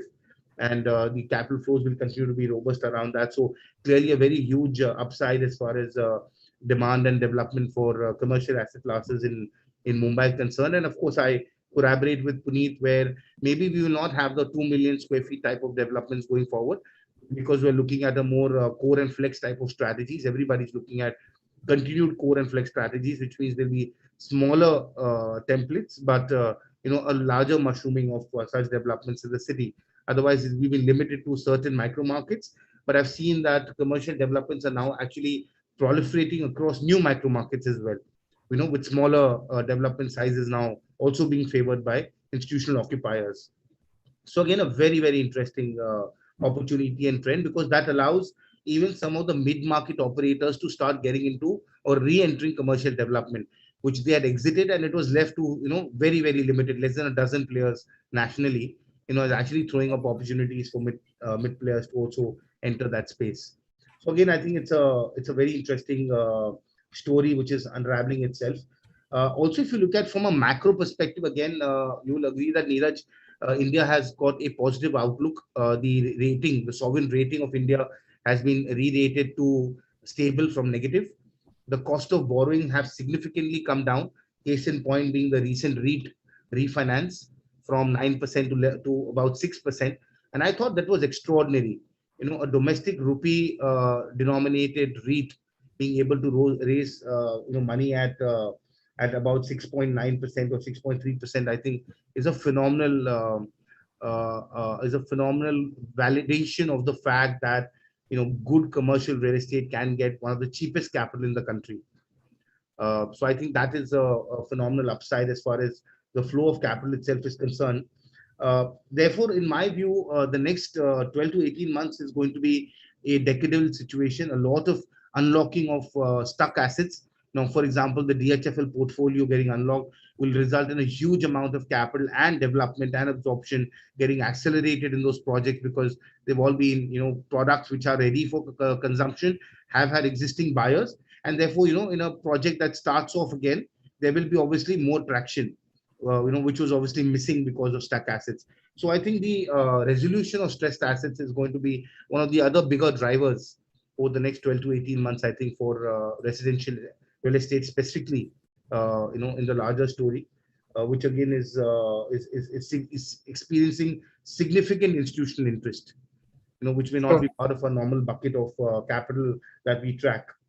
Also, if you look at from a policy perspective, affordable rental housing complexes and some of the other new asset classes are again back in vogue. There's a lot of talk and a lot of development around that. So if you look at it purely from a stock development across asset classes, I think we're going to see a huge amount of construction activity come back. And we're obviously seeing that in the valuation of some of the contracting and material firms in the country. So, I think there may be also a huge amount of benefit coming out of the issues of China. So I think what we are still to experience is the inflows which are going to get reallocated from China to India, because clearly China was the largest beneficiary of capital inflows and consumption of materials in Asia. Now, if that is going to stop or halt or pause for some time, India is obviously going to be one of the largest beneficiary of that. I think that story is also likely to play out in the next 12 months in a bigger way. So if you look at it from an international to micro perspective, I only see upsides coming our way, Neeraj, and therefore, I think we're at the cusp of one of the largest stories unraveling for real estate and for all of us than that we've seen, in the last 10 years of our life cycles. Sure. Thanks, Amit, for that wide-ranging and also a comprehensive view across different asset classes. And I think you touched upon residential real estate more significantly. So while I was planning to kind of come to that later, but let me just kind of cross that out now. So Jayesh, if I bring you in here, like what Amit mentioned as well, that the residential real estate sector is kind of witnessing a strong revival, low interest rates, also the home ownership sentiments also which have come about with COVID. That's kind of is in some ways driving the demand around it. But as we kind of reopen the economy, do you foresee any like tightening of the interest rates? And from a liquidity perspective, do you see that there are certain specific challenges which could come up there? Thank you very much, Neeraj, and the Realty Plus for giving me this opportunity to share my thoughts. And thanks to all, I would say, all my friends who gave their, I would say, a comprehensive view about the real estate sector. Your point is very right that residential sector is, I think, one of the major, I would say, the driver as far as the real estate sector is concerned. And we have seen for the decades that residential plays a very important role as far as the sector is concerned. And it drives the not only the consumption, but also drives what we call it as the investments as well. Now, Amit and Puneet and everybody said that, yes, there have been a lot of favorable demographics in terms of the policy changes, in terms of the reduction in the interest rates, in terms of the interest of the, I would say, the institutional investors and the domestic investors to invest into the residential and also a real estate sector. So there is a lot of, I would say, the positivity around the entire real estate sector. And there are a lot of, I would say, the upside that we could see as far as the real estate sector is concerned. Now, the question that has been coming up and is being debated, that whether the current interest rate of whatever that is being compressed for savings from, say, between 2 to 3%, and also for the construction lending that is going somewhere about, say, 8 to 9%. And Amit did mention that the institutional capital also is being made available or is being attracted at 6% as compared to what used to be 9% and 10%. So whether that trend will continue, I would say, a question mark on that. I feel that that trend may not continue in the next 12 months. Possibly the rate of interest could go up from whatever the current level, and therefore that would create again pressure on the borrowing. So we don't expect that the borrowing rate would go down from, say, 6% to again, say, 4% or 5%, but certainly it is going to go about 50 basis upwards in the next 12 months. So therefore, to that extent, there is going to be, I would say, pressure on the sector, and therefore one need to be mindful of that pressure in terms of, I would say, managing the cash flows and managing the cost of, I would say, the real estate investments and the real estate development. Sure. Thanks, Jayesh, for that. So Ritesh, if I get you in, and Puneet, your views also on this, that I mean, it's a topic which has got debated significantly in terms of that people wanting to work from home. There are a number of people from tier 2, tier 3 towns, which have actually moved to their home base and are not, in many places, are unwilling to kind of come back and join offices and the major cities around it. And companies are also trying to see that is there a hub and spoke model that they can come up with also within the city as well, large city like a Mumbai, given the locations, given the commute distance and challenges around it. Again, hub and spoke model within the location as well. And Puneet spoke about the fact that there is a sweet spot coming in between, let's say, 200K to 500K, like an office space. So how do you read this from a perspective of large office spaces? Because in the past, there was a development which is happening significantly, was in upwards of millions of square feet, and also take on of that space also by organizations were happening in that same manner. So do you see, like, from the vacancies which are there right now and the kind of pattern which is coming up, how do you see this in the market, from the trend to go forward from an office use space point of view for large organizations? Ritesh, you want to go first? I was just going to say, Puneet, do you want to go first? Okay. पहले आप. जैसे आप कहें, वो भी आप जो कहें वही सही. Okay, so Neeraj, see, what I feel is that there's a big shift in terms of what the corporates would want to see going ahead. So there would be a clearly difference between the men's and boys in terms of the office as an asset class. So the demand for even the tier B, companies which were basically comfortable with, let's say, a strata sold building or multiple floors, and they were okay with the building maintenance being low, they would want to have a certain larger focus now in terms of the health, quality, air index, of the properties. So therefore, there would be a certain expectation on the asset class on the office which would come in, which will look at the kind of a base expectation. Consolidation, instead of consolidation, I feel there would be they would prefer multiple offices in a single city. And that is another trend which would kind of witness on that particular front. And I think basically, while we have gone through it, I think and we are at least clearly seeing that the demand for office will come back. People would want to work it because, see, in India we have small homes. There even in the IT segment, there's a lot of sharing of these rooms. So it was fine till the point of time that you do not have the local infrastructure to take you to office because of the limitation there or because of the COVID impact. But the homes are not really designed in a manner to cater to the requirement from a long-term perspective.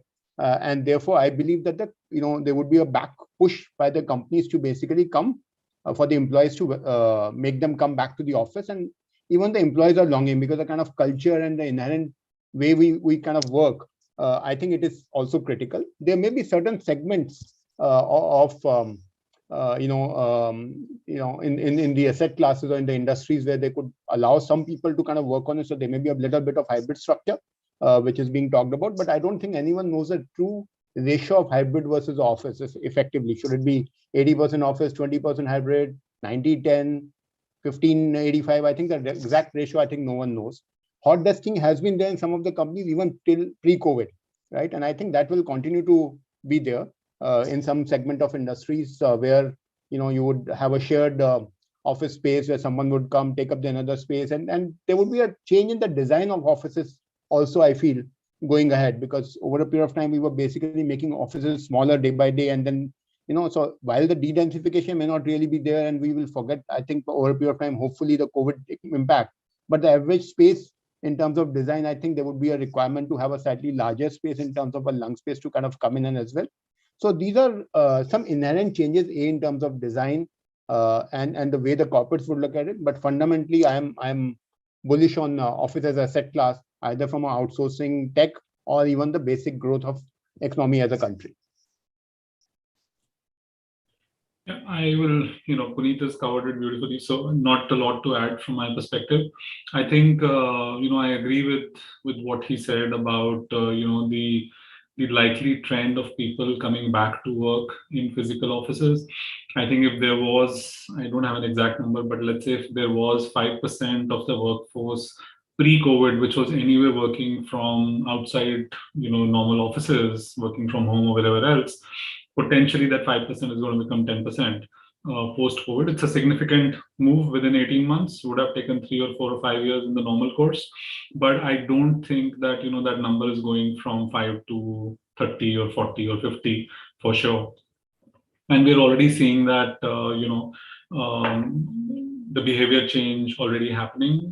Companies are also keen to get people back. Most people are also wanting to come back, and there will be that small percentage of people who may not want to or may not be comfortable. And I think those are things that are part of life anyways. So I think from that perspective, maybe this sort of speed bump that the Indian office sector saw in the last 18 months was not such a bad thing.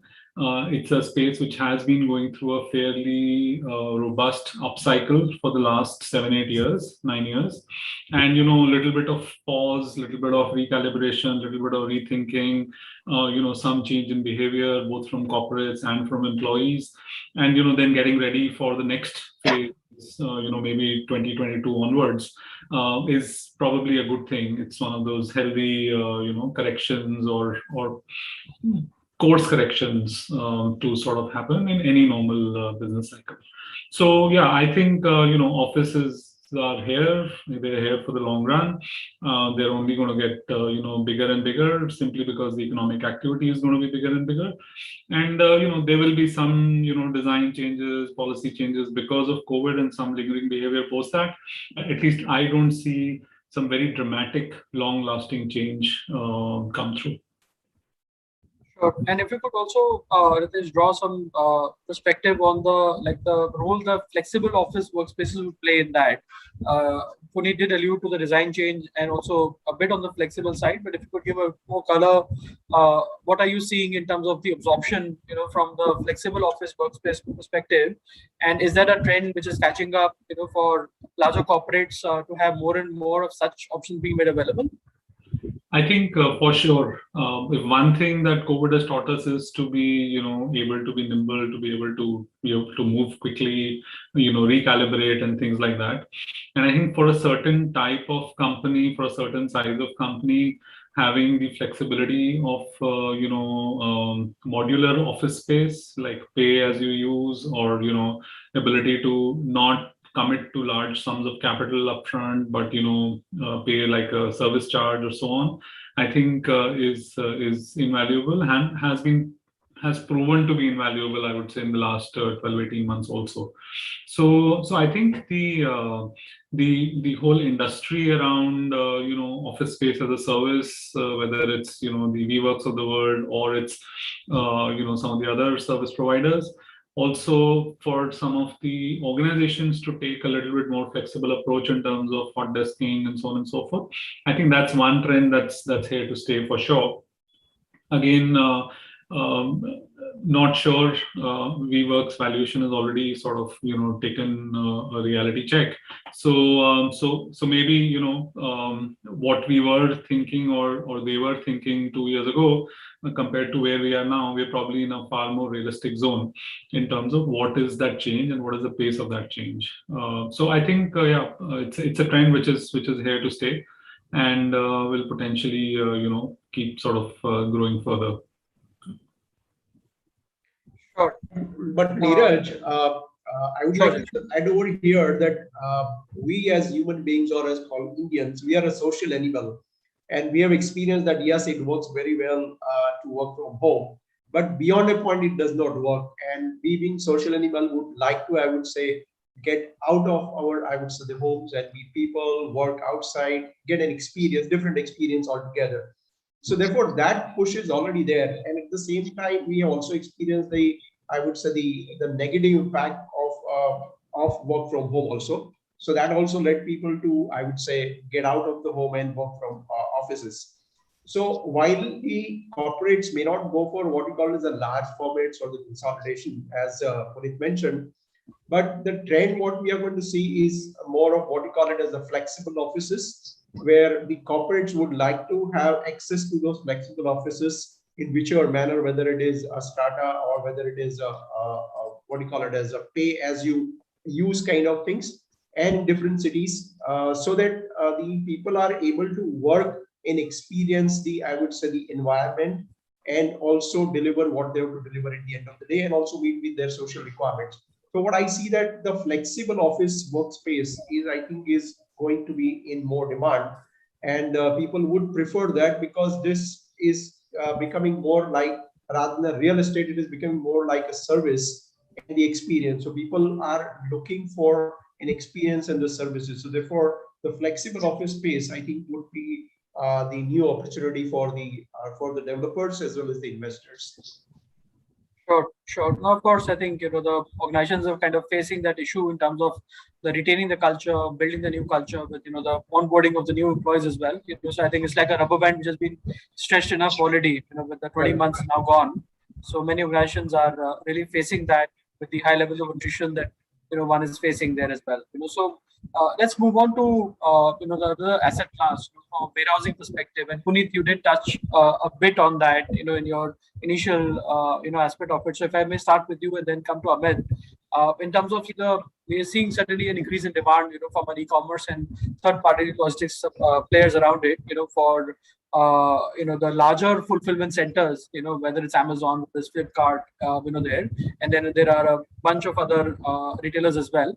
But there's also a micro fulfillment centers requirement kind of coming in to say that you need to be more closer to the homes of the buyers, and also the fact to kind of reduce the delivery times around it. So when you look at the overall warehousing trend, for larger as well as smaller warehousing spaces to come up there, I mean, how do you see this trend, and how do you see this from a Mumbai region in particular? Sure. So Neeraj, see, first of all, the demand for the organized warehousing has actually gone up by 43%. So effectively, just a few years back, it was primarily the unorganized segment, and there's enough capital, which I alluded earlier, which has got into or committed to the warehousing sector. Has it really seen the light of the day? I think there are certain practical challenges in terms of the larger land acquisitions and those, and therefore not all capital which got raised has seen the light of the day. So there's one clearly shift and a preference by warehousing operators to move to the organized segment. ESG, according to me, has become one of the key drivers for this capital raise, as well as on the at the compliance at the project level. So your floor to ceiling height, which was generally at 8-9 meters, is becoming 12-13 meters. Your strength of the floors, which could take up to the quality supply, something basic as a driver's rest area, the S and G, so to say, besides the E in the ESG is, I think, clearly deriving the preference towards that. I think I agree with you that it may not be single large consolidated segments, but there's definitely a paucity of a certain quality land supply which Mumbai faces when it comes to the warehousing segment. So I mean, you look at Bhiwandi as a certain micro market, and then you have a larger segment of warehousing, which majority of them are basically in the unorganized segment. So the newer destination needs to emerge in terms of the closer to the highway, to have the warehousing hubs.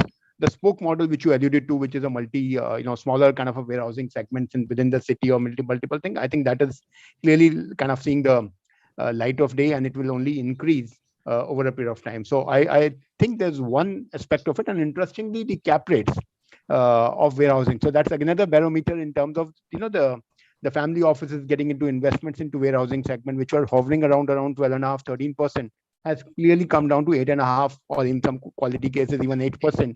So 8.5% to 9%. So that's same 8% to 9% has been really the cap rates currently, again showing a certain demand for a warehousing segment if you kind of build up on that basis. So from an overall segment perspective, I think it's a no-brainer at the pan India country level that the warehousing is here to stay. The organized warehousing is here to stay. The only challenges I alluded towards was actually quality deployment of capital and availability of quality land if you want to do a proper warehouse, which some of these larger players who have raised capital have definitely kind of faced that, and there are few who have basically been able to solve the puzzle, and therefore, but it's still yet to be seen. Sure. And Amit, your quick comments on the warehousing sector, from Mumbai perspective, in particular, in terms of both large as well as, from an organized, smaller side warehousing as well. So, Neeraj, to extend Puneet's argument, I think the demand is there.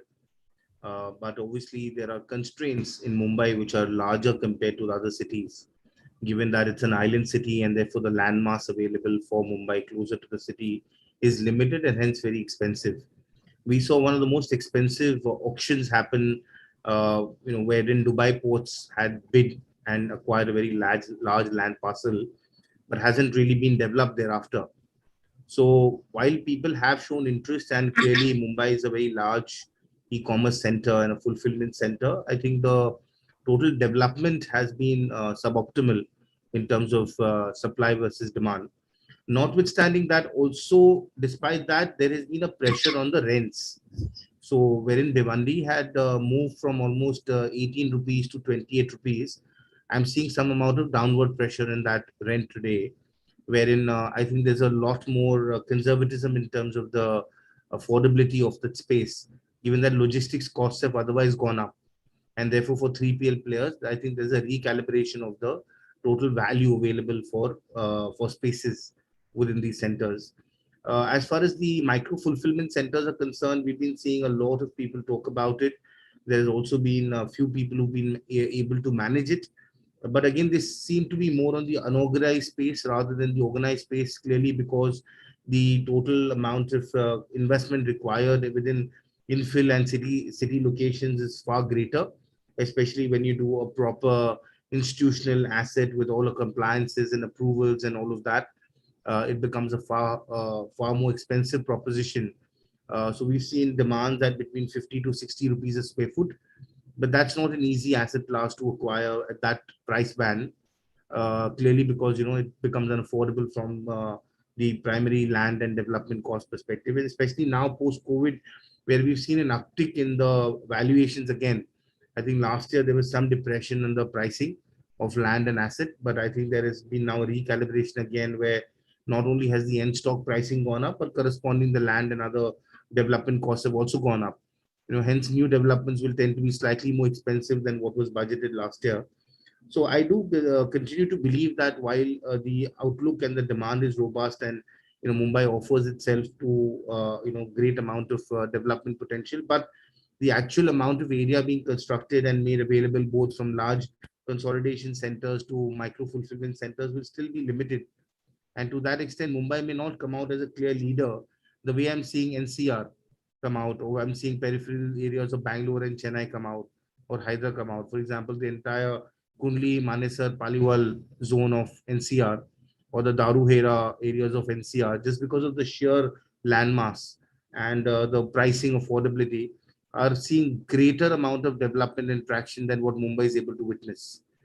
So I do see that as a constraint for the island city, but but in value terms, I think it will still be reasonably significant. So yeah, I mean, I continue to be bullish, but slightly more cautious on the Mumbai warehousing opportunity. So Ritesh, if any like a specific comment on the warehousing segment, and if you want to give any particular view, then we could take that. Otherwise, would like to kind of move to data centers. Given that in Mumbai, there is a significant increase in data centers expected. With by 2023, like from 200 to now 500 megawatt that we're trying to get to. So if you could kind of touch upon that aspect of it to say that why Mumbai as a data center hub is attractive compared to other locations, and why that would kind of continue to drive the demand for that. That would be helpful. Sure. Just one comment, which is a macro comment on the warehousing space. So one data point is that every $1 billion of e-commerce sales creates demand for 1.3 million square foot of warehousing space. And in the Indian market, we are at some $30 billion in terms of e-commerce sales right now, projected to go to 100 billion in the next 3 years. Just that itself means another 100 million square foot of demand, and across this is of course pan India and so on and so forth. But I'm saying where we are seeing the warehousing space today is where offices used to be, I would say in 2012-13, where there was a fairly long sort of runway in front of the asset class in terms of new development, new occupants, the maturity of the market, and so on. And warehousing is obviously benefiting from the fact that real estate, the office segment, has already seen a great amount of evolution, maturity, deep expertise, both from developers as well as from financial investors. And that is actually going to now rub off on the warehousing sector as well. So I think it's a sector which is poised for, fairly robust growth.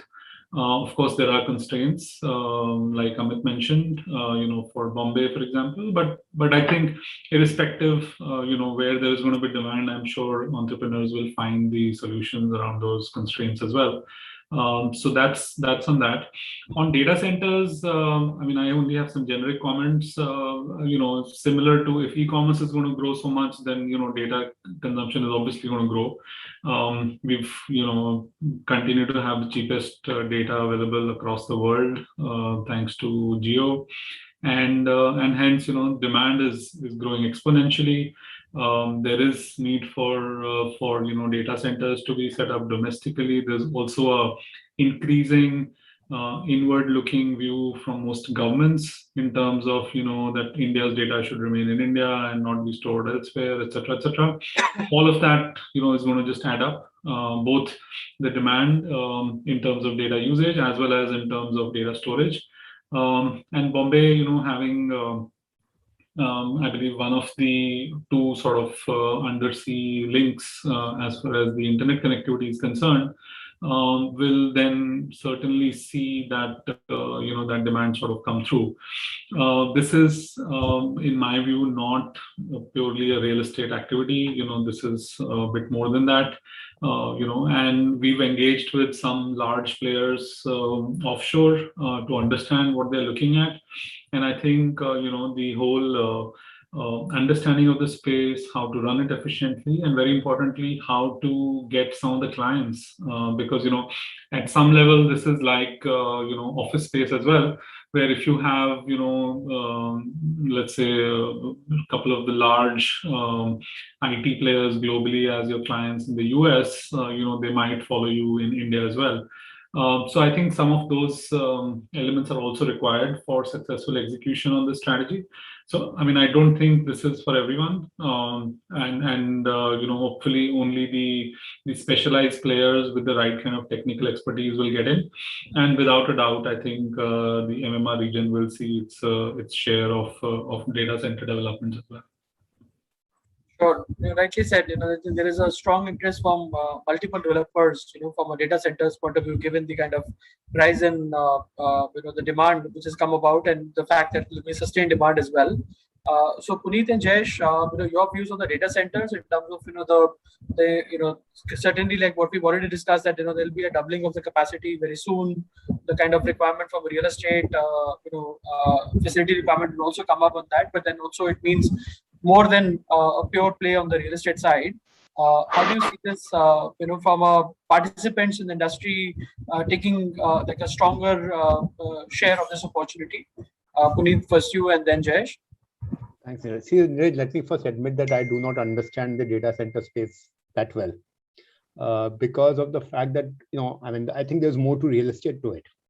Even the quality of the real estate and the extent of requirements you need to build for a data center are not purely a real estate play, right? Right from the sourcing of the land, the power, the EPC part of it, So I think there's a still a bit of learning curve of board of developers who have basically talked about the, okay, I have a land and why don't I create a data center, because there can be a potential demand at the macro level. So I think there still needs to be a bit of science part of it which needs to be understood. So it would be good to have developers who want to venture into that space to have a right tie-ups with some of these larger players who understand this space. Globally, yes, data centers are here to stay. It will continue to drive the demand even at the India level. We have seen some of the very, very successful REITs, like I was reading of some time back about the Keppel REIT on the data center side, which has done phenomenally well. So having said that, I would say that I still have to go a bit of learning curve there, while I've engaged with some of the players who both internationally and domestically, but I feel that there's more to it that what really meets the eye. Thanks. Sure. Jayesh, your views?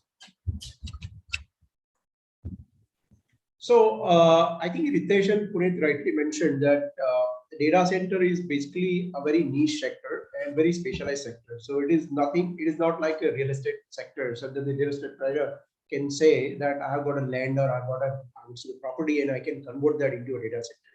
It requires, I would say, a lot of specialized skills when one has to, I would say, build the data center. It's like, first of all, you need to have the power, you need to have the infrastructure, you need to have the connectivity. So there are a lot of factors which has gone to, and more importantly, I think from a data center point of view is a continuous connectivity that is very, very important. And the last most important point is the safety and the security of the data, because that's most important for any player who would like to, I would say, take the facility and avail the services. So this is more of, to my mind, is a services business, a specialized services business, as opposed to a real estate. So real estate is more of a, like what you call it as any facilitator. So if you compare it with like a hospitality sector, so real estate is just one part of the, I would say, the asset class, but the more to do with the, I would say, the various experiences the, I would say, the consumer or the user gets it. So that is very, very important. From a demand side, the data center, yes, certainly this is a very huge opportunity, given, I would say, the digitization that is happening all across. In fact, as Ritesh said, that the government is also looking at inward from the data protection point of view, and the drive of the government in terms of the digital India, in terms of digitization of the all the, I would say, the processes, whether it comes to real estate, whether it comes to a revenue on GST side, on the income tax side, and even on the entrepreneur side also, there is a lot of, I would say, the digitization happening. So therefore, there is, I would say, influx of records which needs to be digitized, needs to be stored, which needs to be accessed at the touch of the button. So therefore, there is a huge demand for, and there is a huge requirement for the data center as far as India is concerned. India can also become a kind of a hub for the global players also to house the data. But the point again, I'm stressing that this is not, I would say, like any other residential, commercial, I would say, the product.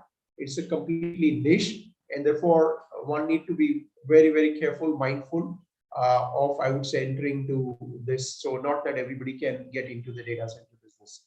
So this is going to be a different play altogether.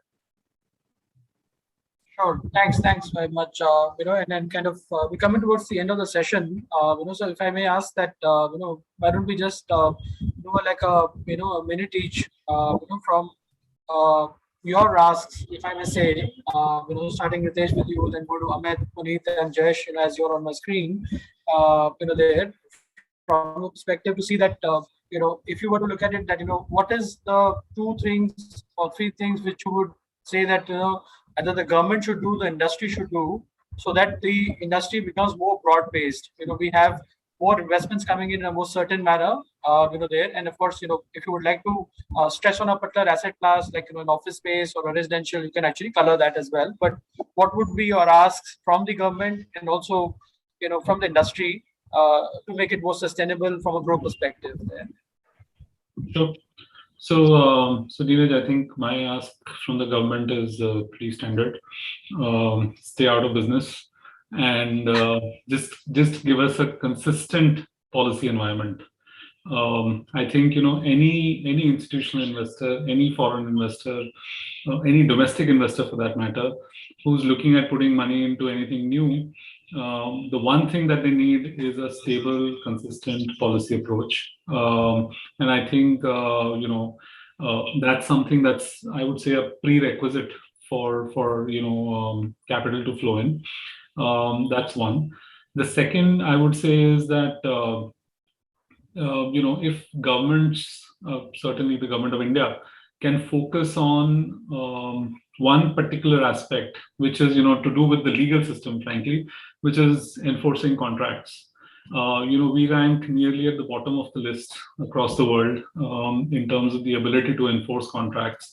And I think that, irrespective of whatever our ranking in the now disbanded ease of business rankings would have been, I think the fact is that we were at like 175 or 180 as far as enforcement was concerned, and that, I think, is a total non-starter when you're looking at bringing capital in.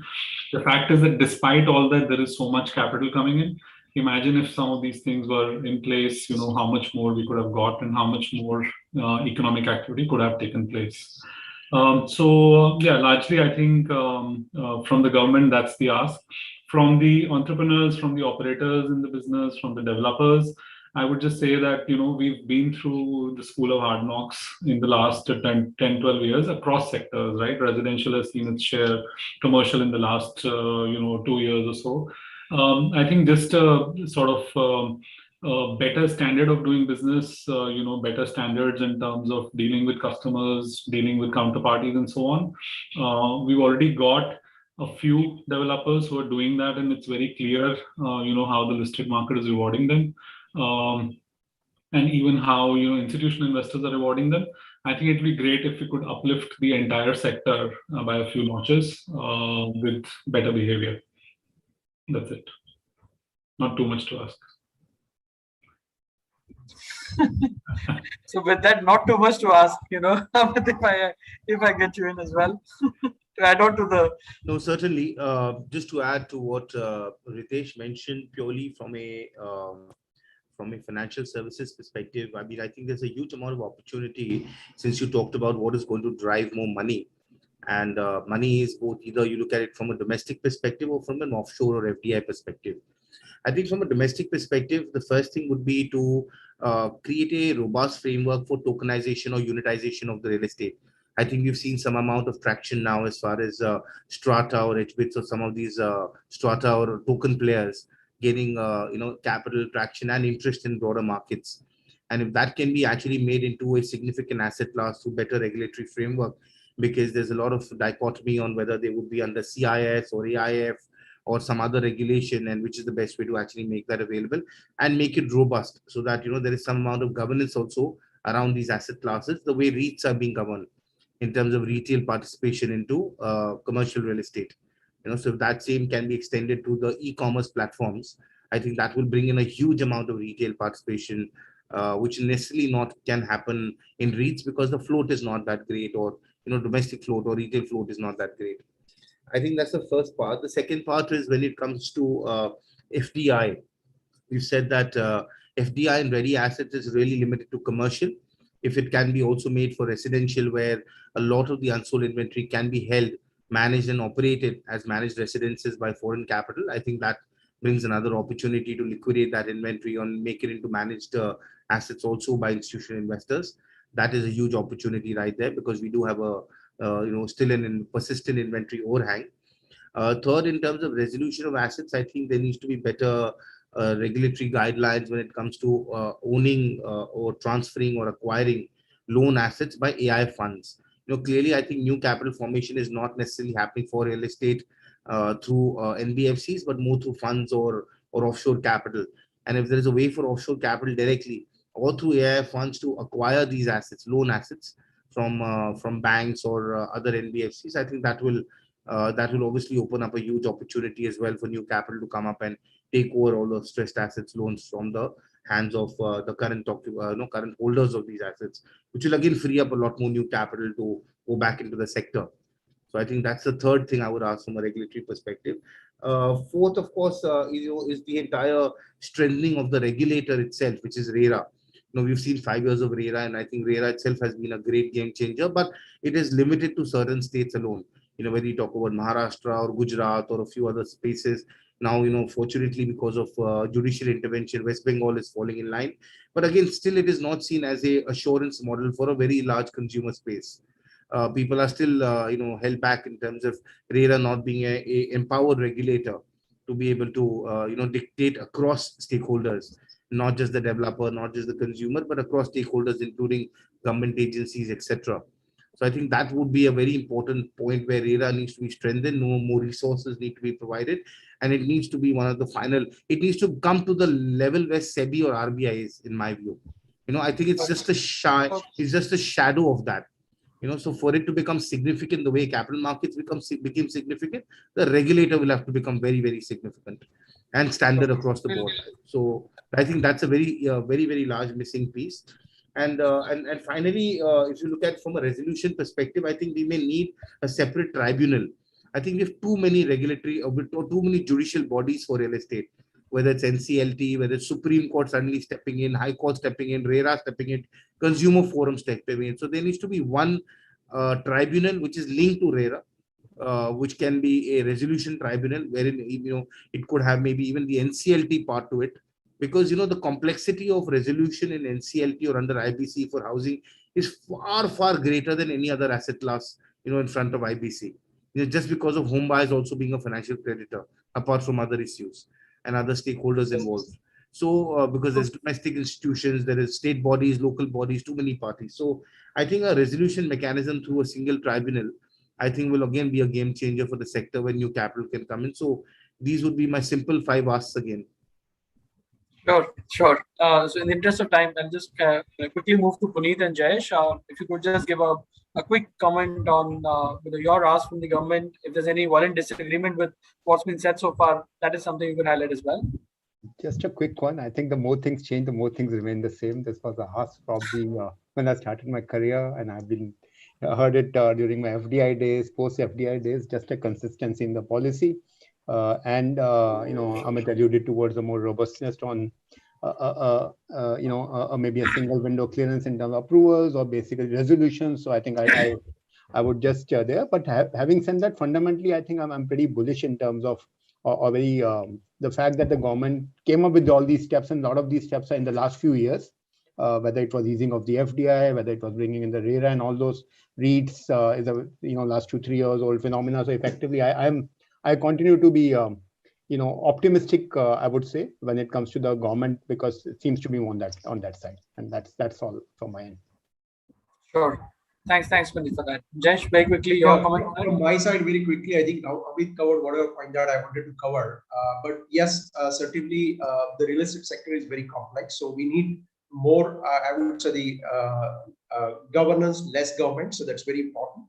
The tokenization and I would say the democratization of real estate is the new, I would say, the trend, and therefore the government should come out with a very robust regulatory framework to facilitate and support the tokenization of the real estate, whether it is commercial, whether it is residential or any other asset class, because there is a huge opportunity around that. And thirdly, from I would say the developer standpoint or the key stakeholder point of view, or I have been always saying that people have to take it as an industry. This is an industry, and therefore people have to develop the industrious mindset, bring in the governance, transparency, and everything. I think then everything will fall in place. Sure. Thanks very much, gentlemen. I mean, it's been a engaging and a very insightful discussion with all of you. We're just at the, actually out of the limit now from a time perspective. So I'll just quickly say that, thanks very much to all of you, and also the fact that I think this is one of the most exciting times in the sector today. Wherein we've seen the largest component of the sector, the residential real estate sector, which has been lagging behind with the overall inventory overhang and also the challenges that we were seeing.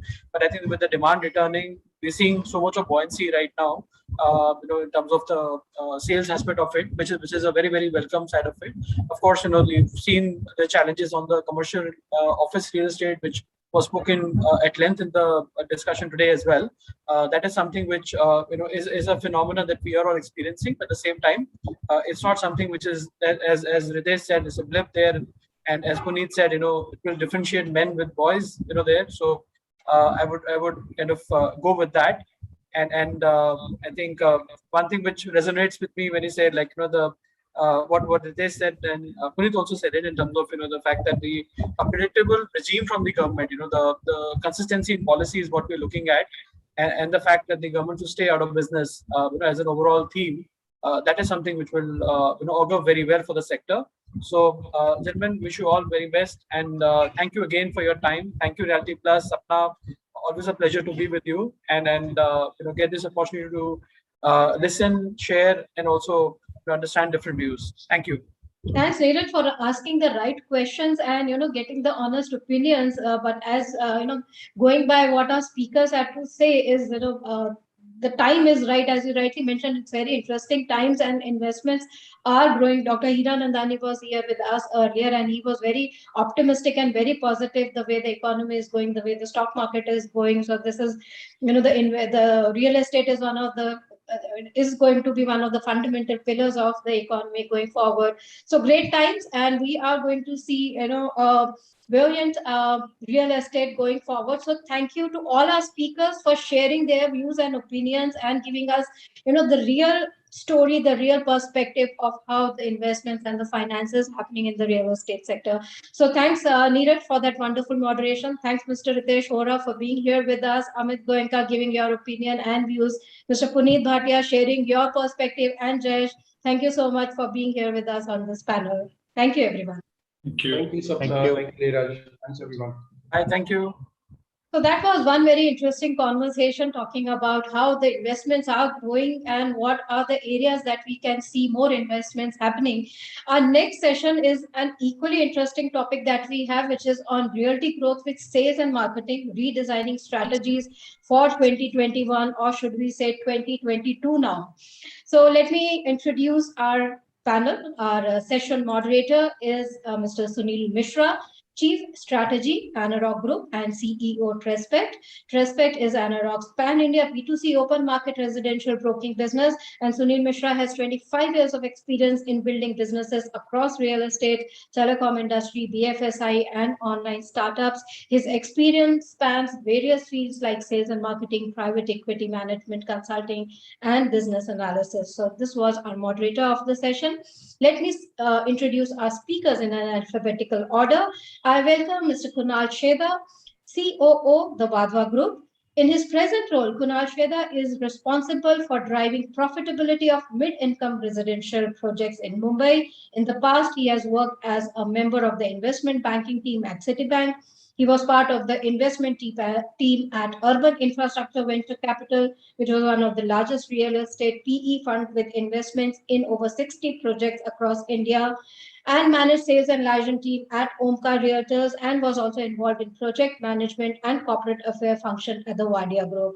He also devotes a lot of time in advocating on behalf of real estate developers associations for getting favorable regulatory policies notified from the central authorities like Ministry of Civil Aviation and Ministry of Environment.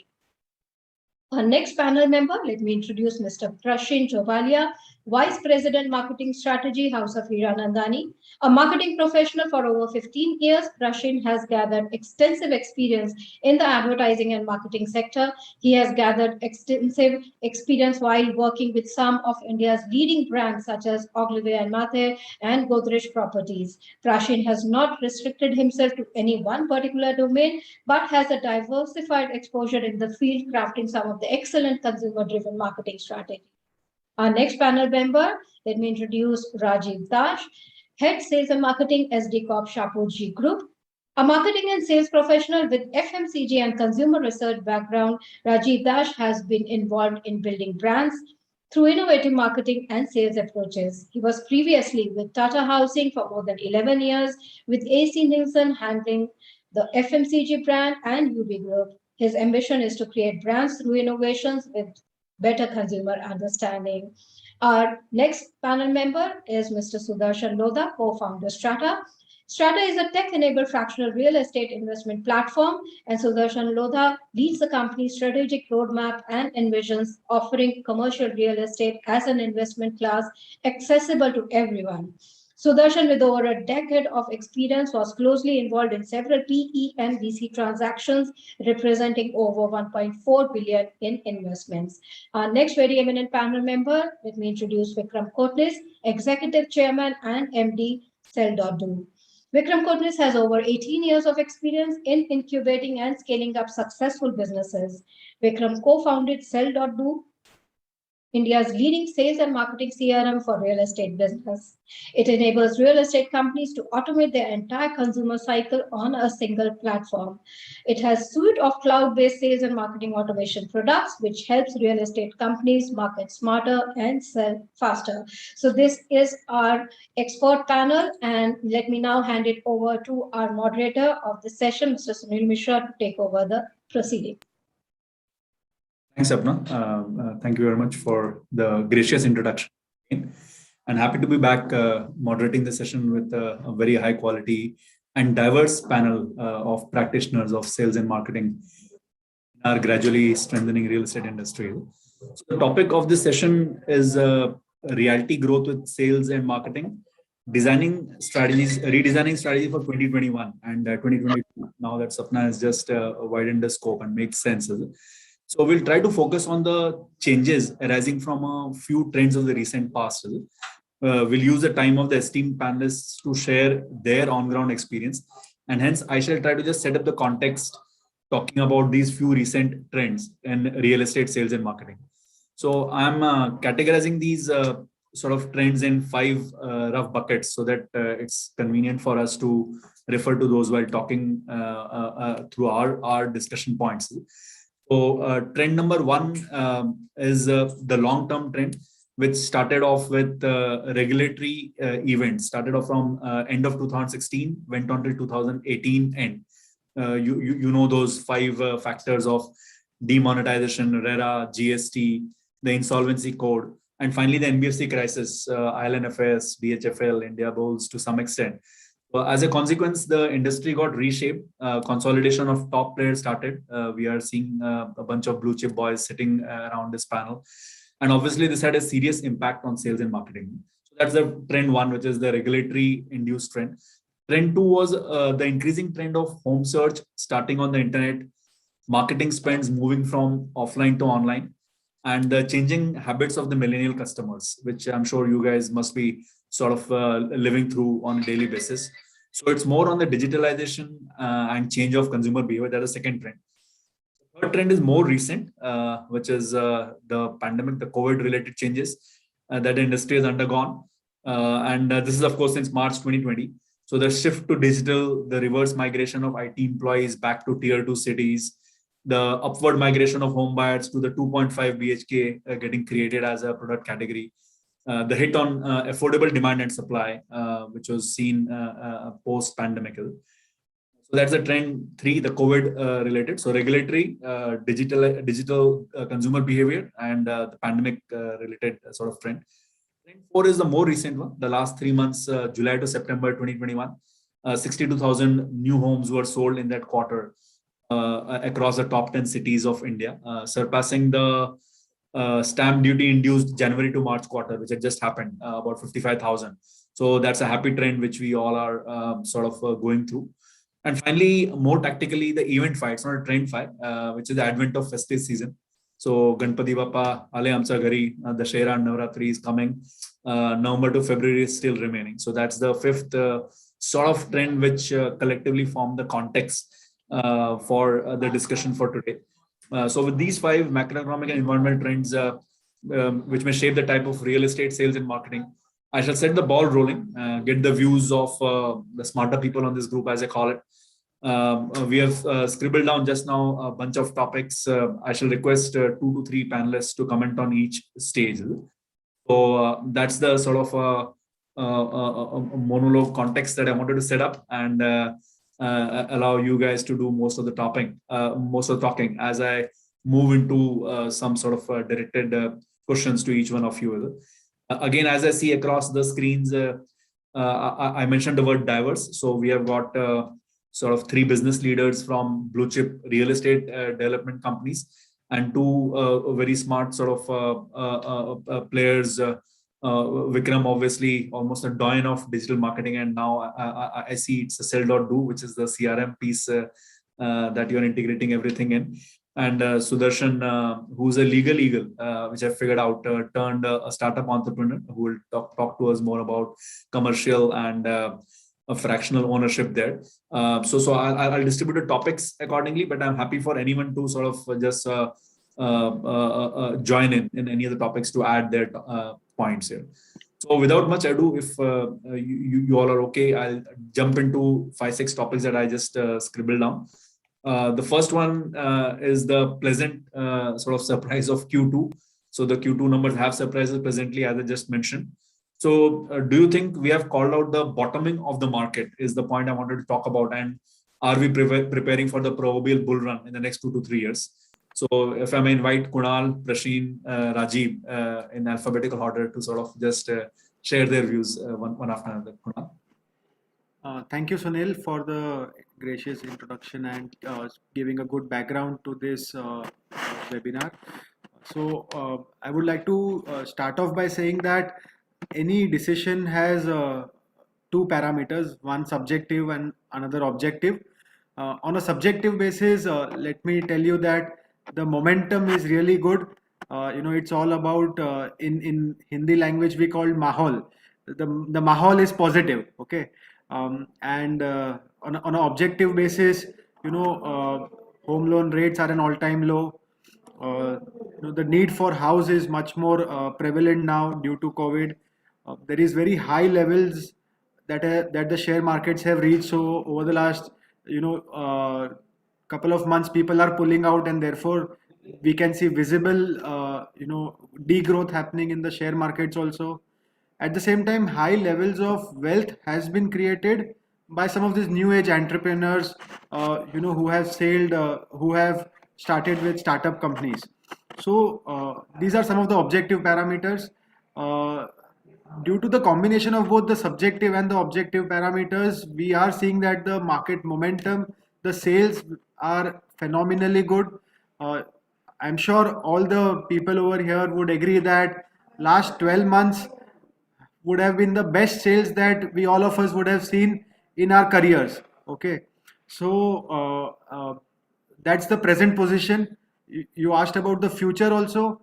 So let me tell you that the way we look at it is that the structural shift has happened. I mean, each one is here. They want a good house. Okay, whether it's a slum dweller or it's a penthouse owner, each one is wanting to upgrade. Okay. Within their reach, within their budget, they all are looking for little bit extra, one room extra, one facility extra, one amenity extra. Now, because that structural shift has already happened and COVID has taught us that we need to spend more time with the family, with ourselves, on ourselves. So therefore, housing market is going to boom like crazy over the next 2-3 years.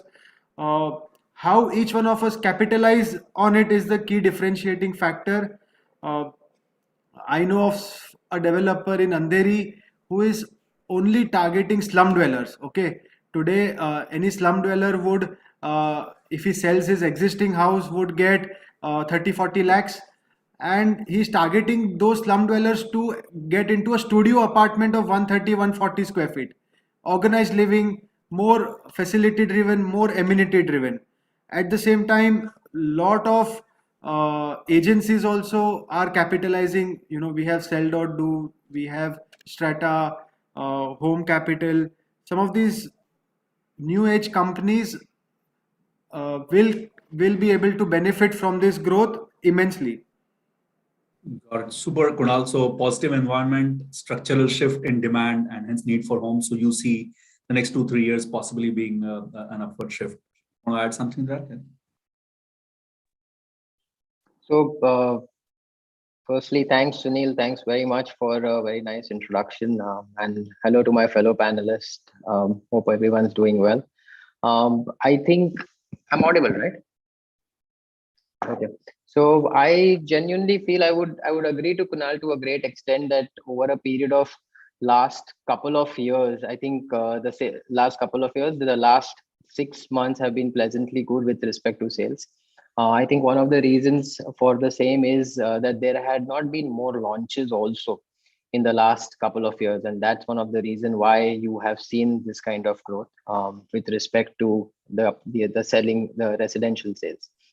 And like you rightly said, yes, there has been a times where over the last 5-6 years, right from demonetization, RERA, GST, and other issues coming in, this was like more of a bottoming out, like in terms of what more could have gone worse with respect to post the pandemic. So I think that has, I would feel that somewhat has set the ball rolling also, and it has given a great amount of opportunity for people who have been staying in homes for a good amount of time to save a lot of money.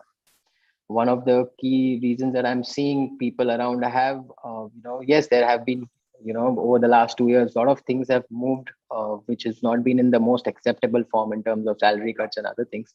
But at the same point in time, I think overall, because of less travel, less going out, people have saved a lot of money. And that has also that has made them sufficient enough for them to kind of go out and invest in homes, one. And secondly, also from a standpoint of understanding why homes are so essential. I think the last 2 years have taught people the importance of larger homes, or last 2 years have taught people the importance of having a specific space for them to nurture their families and living a peaceful life. So that has in turn brought in a huge amount of inflow towards residential sales. I also feel that yes, over a period of next few years, like what the overall cost of acquisition has relatively gone down as well, and that has given opportunities for a lot of developers to go ahead and increase their spends with respect to real estate, with respect to digital and other aspects, and that has led innovations also to kind of come in and creep in.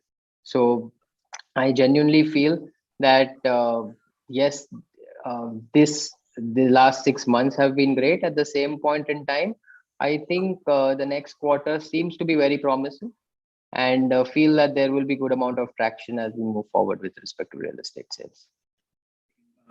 Fantastic points. Fewer launches in the past few years, savings in the family from lockdown because of lesser avenues to spend, importance of larger homes realized, which was similar to the point Kunal made on the structural shift. All this possibly have colluded to give this last 6 months, and you hope, and sort of you almost are forecasting that. Ajib, what's your observation been? Yeah. Hi, Sunil. Hi, Sunil. Can you hear? Yes, Rajiv, we can hear you. Yeah. So, Sunil, I think I agree with Prashid and Kunal that there's a positive movement certainly that's there for last 18 months, not only 6 months. If you have to see after the kind of pandemic happened, I think there is a positive movement in real estate. The only aspect that I would like to touch upon is that it could have been better in terms of the numbers. But I think this year we have a kind of shortage of RTMI stock as compared to last year. If that segment, I think that segment is going a bit faster. And if I see the customer coming to the site, there is a lot of demand for RTMI or near position. I think that is something that inventory, though some of the developers, some of the micro markets has, but a lot of consumption has happened last year. So that is one is the speed breaker. Otherwise, this year number could have been much better as compared to last year. That's one segment at TMI. The second thing is that today, if you see the cost, the developer, the cost of construction, the cost has gone up. I think that is one challenge that the developer has to take care of in terms of pricing.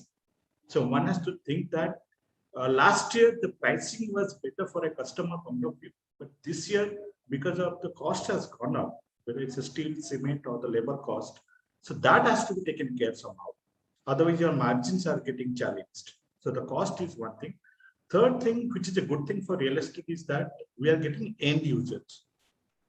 So that the end user segment is good for a branded players. So if you are a good brand, if you are known in the industry for your project delivery, and you can showcase your projects in a better way, then the branded players are doing very well. Even if you see the market share of the branded A-grade developers are growing up more than 100% in last, about 12 to 15 months. So that is a good thing for real estate, that we are making it more organized, more branded, and we are commanding more respect as a category. And that will help us in commanding more premium also. So we will not be a commodity, will become a brand. If it is goes for another 2 years, like the phenomena of people with a delivery track record, with a branded player, with a brand name, they're doing well and markets are going up, then it's a good thing for the industry that we are becoming more brand conscious and we'll get a premium for it. So that's a good thing to happen. The last point is that the experience part. Today, during the lockdown, people used to talk about real estate saying that it's all about location, location, location. If you have to compare that with a movie, people used to say entertainment is what holds the movie. It used to be location. But today, I think location is getting added with experience. The experience that you give to the customer, because these are the end users now, mostly end users, not investor, your experience is becoming the differentiator. So that experience, how you create digitally in a virtual platform or the customer coming to the site, you need to differentiate. And that experience, you have to package it in such a way that you are showcasing your product plus experience, then the final output will be the sales or booking. So the differentiator is the experience. Then the last part that you need to think through when it's a customer journey is coming, whether I can get today the referrals and loyalty. I think that is becoming a bigger segment. If I can get a good customer, it may be less number of footfall happening to the site because of the pandemic, but my conversion ratio is critical. So I need to bang on the conversion ratio, get my conversion ratio going up so that my bookings are up, and then push the referral and loyalty. If you have created that experience, then push the referral and loyalty so that you get more sales. So that is the other part that, which in other category, call it as after sales and service. This is becoming critical to real estate now. So location used to be there, but now that's getting experience through experience, whether it's virtual, digital, or physical at the site, plus loyalty and the referral becoming critical to real estate. Rajiv, a million insights there again, and I think I seriously need to take you out for that 1 hour session that we had promised each other. Inside you. So this, of course, comes from being on the ground and understanding consumer insights and being there. So sales could have been better if the more RTMI stock was there. The cost and price point is so important, Rajiv, which you mentioned, because while the price were low for the last 4 or 5 years, home loan rates had reduced. The Goldilocks confluence that happened may not continue if prices go up because of costs. It's a very big point for marketeers there. The end users, branded players getting more. You always leave back a catch sentence always, which is brand rather than commodity. I think that's my take. There has to be. We have to move up the value chain there. And experience, we'll speak about it, and I'll engage other speakers also on that. It's so important, and we really need to move the category up rather than some guy had called me and saying, "तुम लोग rupees per square feet डालते हो ads में." So that's sort of a bit of a pushback on all of us, and you're so true about experience piece. Cool, great. Going is good. Possibly it should carry on. Rajiv has added a few sort of a sweet caveats. It will carry on, but hey, we have to be careful. We have to keep on working hard on all those aspects of it. It's not going to happen by magic or by math care of the future. So changing gears a bit, getting Sudarshan into the discussion and possibly starting off with a bit of an icebreaker, Sudarshan, because you do something which is slightly off the beaten track. So what does Strata Prop do? I think that's the brand possibly you are trying to build. How is it making investments in commercial real estate easier? And then, of course, your experience on the COVID time and online behavior change, if you picked up any in your business here. Sunil, thank you so much. I hope I'm audible. So at Strata, what we realized, as much as what Rajiv, Kunal, Prashin had just mentioned, right? As much as the market is driving towards an end user market, but at least till 2019 data, I can say, because 2020 data is completely not yet out in clear numbers for that matter. But what I feel was it was a 55-45 market. 55% of the residential market was end use and 45% was investment. And these are data which is from the Reserve Bank of India, right? So you're talking about close to 1.5 lakh crores of money getting parked year on year of the 3 lakh apartment market, which we have year on year, getting parked into residential as an investment. Now, from a return standpoint, it's just meaningless for an investor to invest. That's when we realized that there is a solid appetite for investors to invest in real estate, but something which is high rent yielding, right? The more deeper we went, we realized that it's a very, very large problem, and capital accessibility have been the prima facie reasons why they could never afford a good commercial grade A rent yielding asset for that, right? And why only the big funds can play the games, even the small boys can play the big boys game if joined hand collectively. So that's what the whole idea is, and we started out. We started just 3 months before the pandemic from a business standpoint. The intent was to get accessibility to investors. Second was bring transparency into the system, and more importantly, create a liquidity where one can liquidate their investments as and when they require as well, right? So these were two things. Confidence was more because this is a very proven model in the US. There are companies like Cadre, Reality Mogul, Fundrise, which in 6 years, 7 years of time span collectively have about $15-20 billion in terms of AUM, doing exactly what we do. So, one thing we realized, and we know very well, in India, gold and real estate, you don't need to sell anybody. You just need to show them how to do it, right? So I think our initial challenge when we started out, obviously, when we started and then the pandemic hit, we were all over because our investors are people who go to such offices. We had to change gear, and people's mindset about investments for commercial is only office.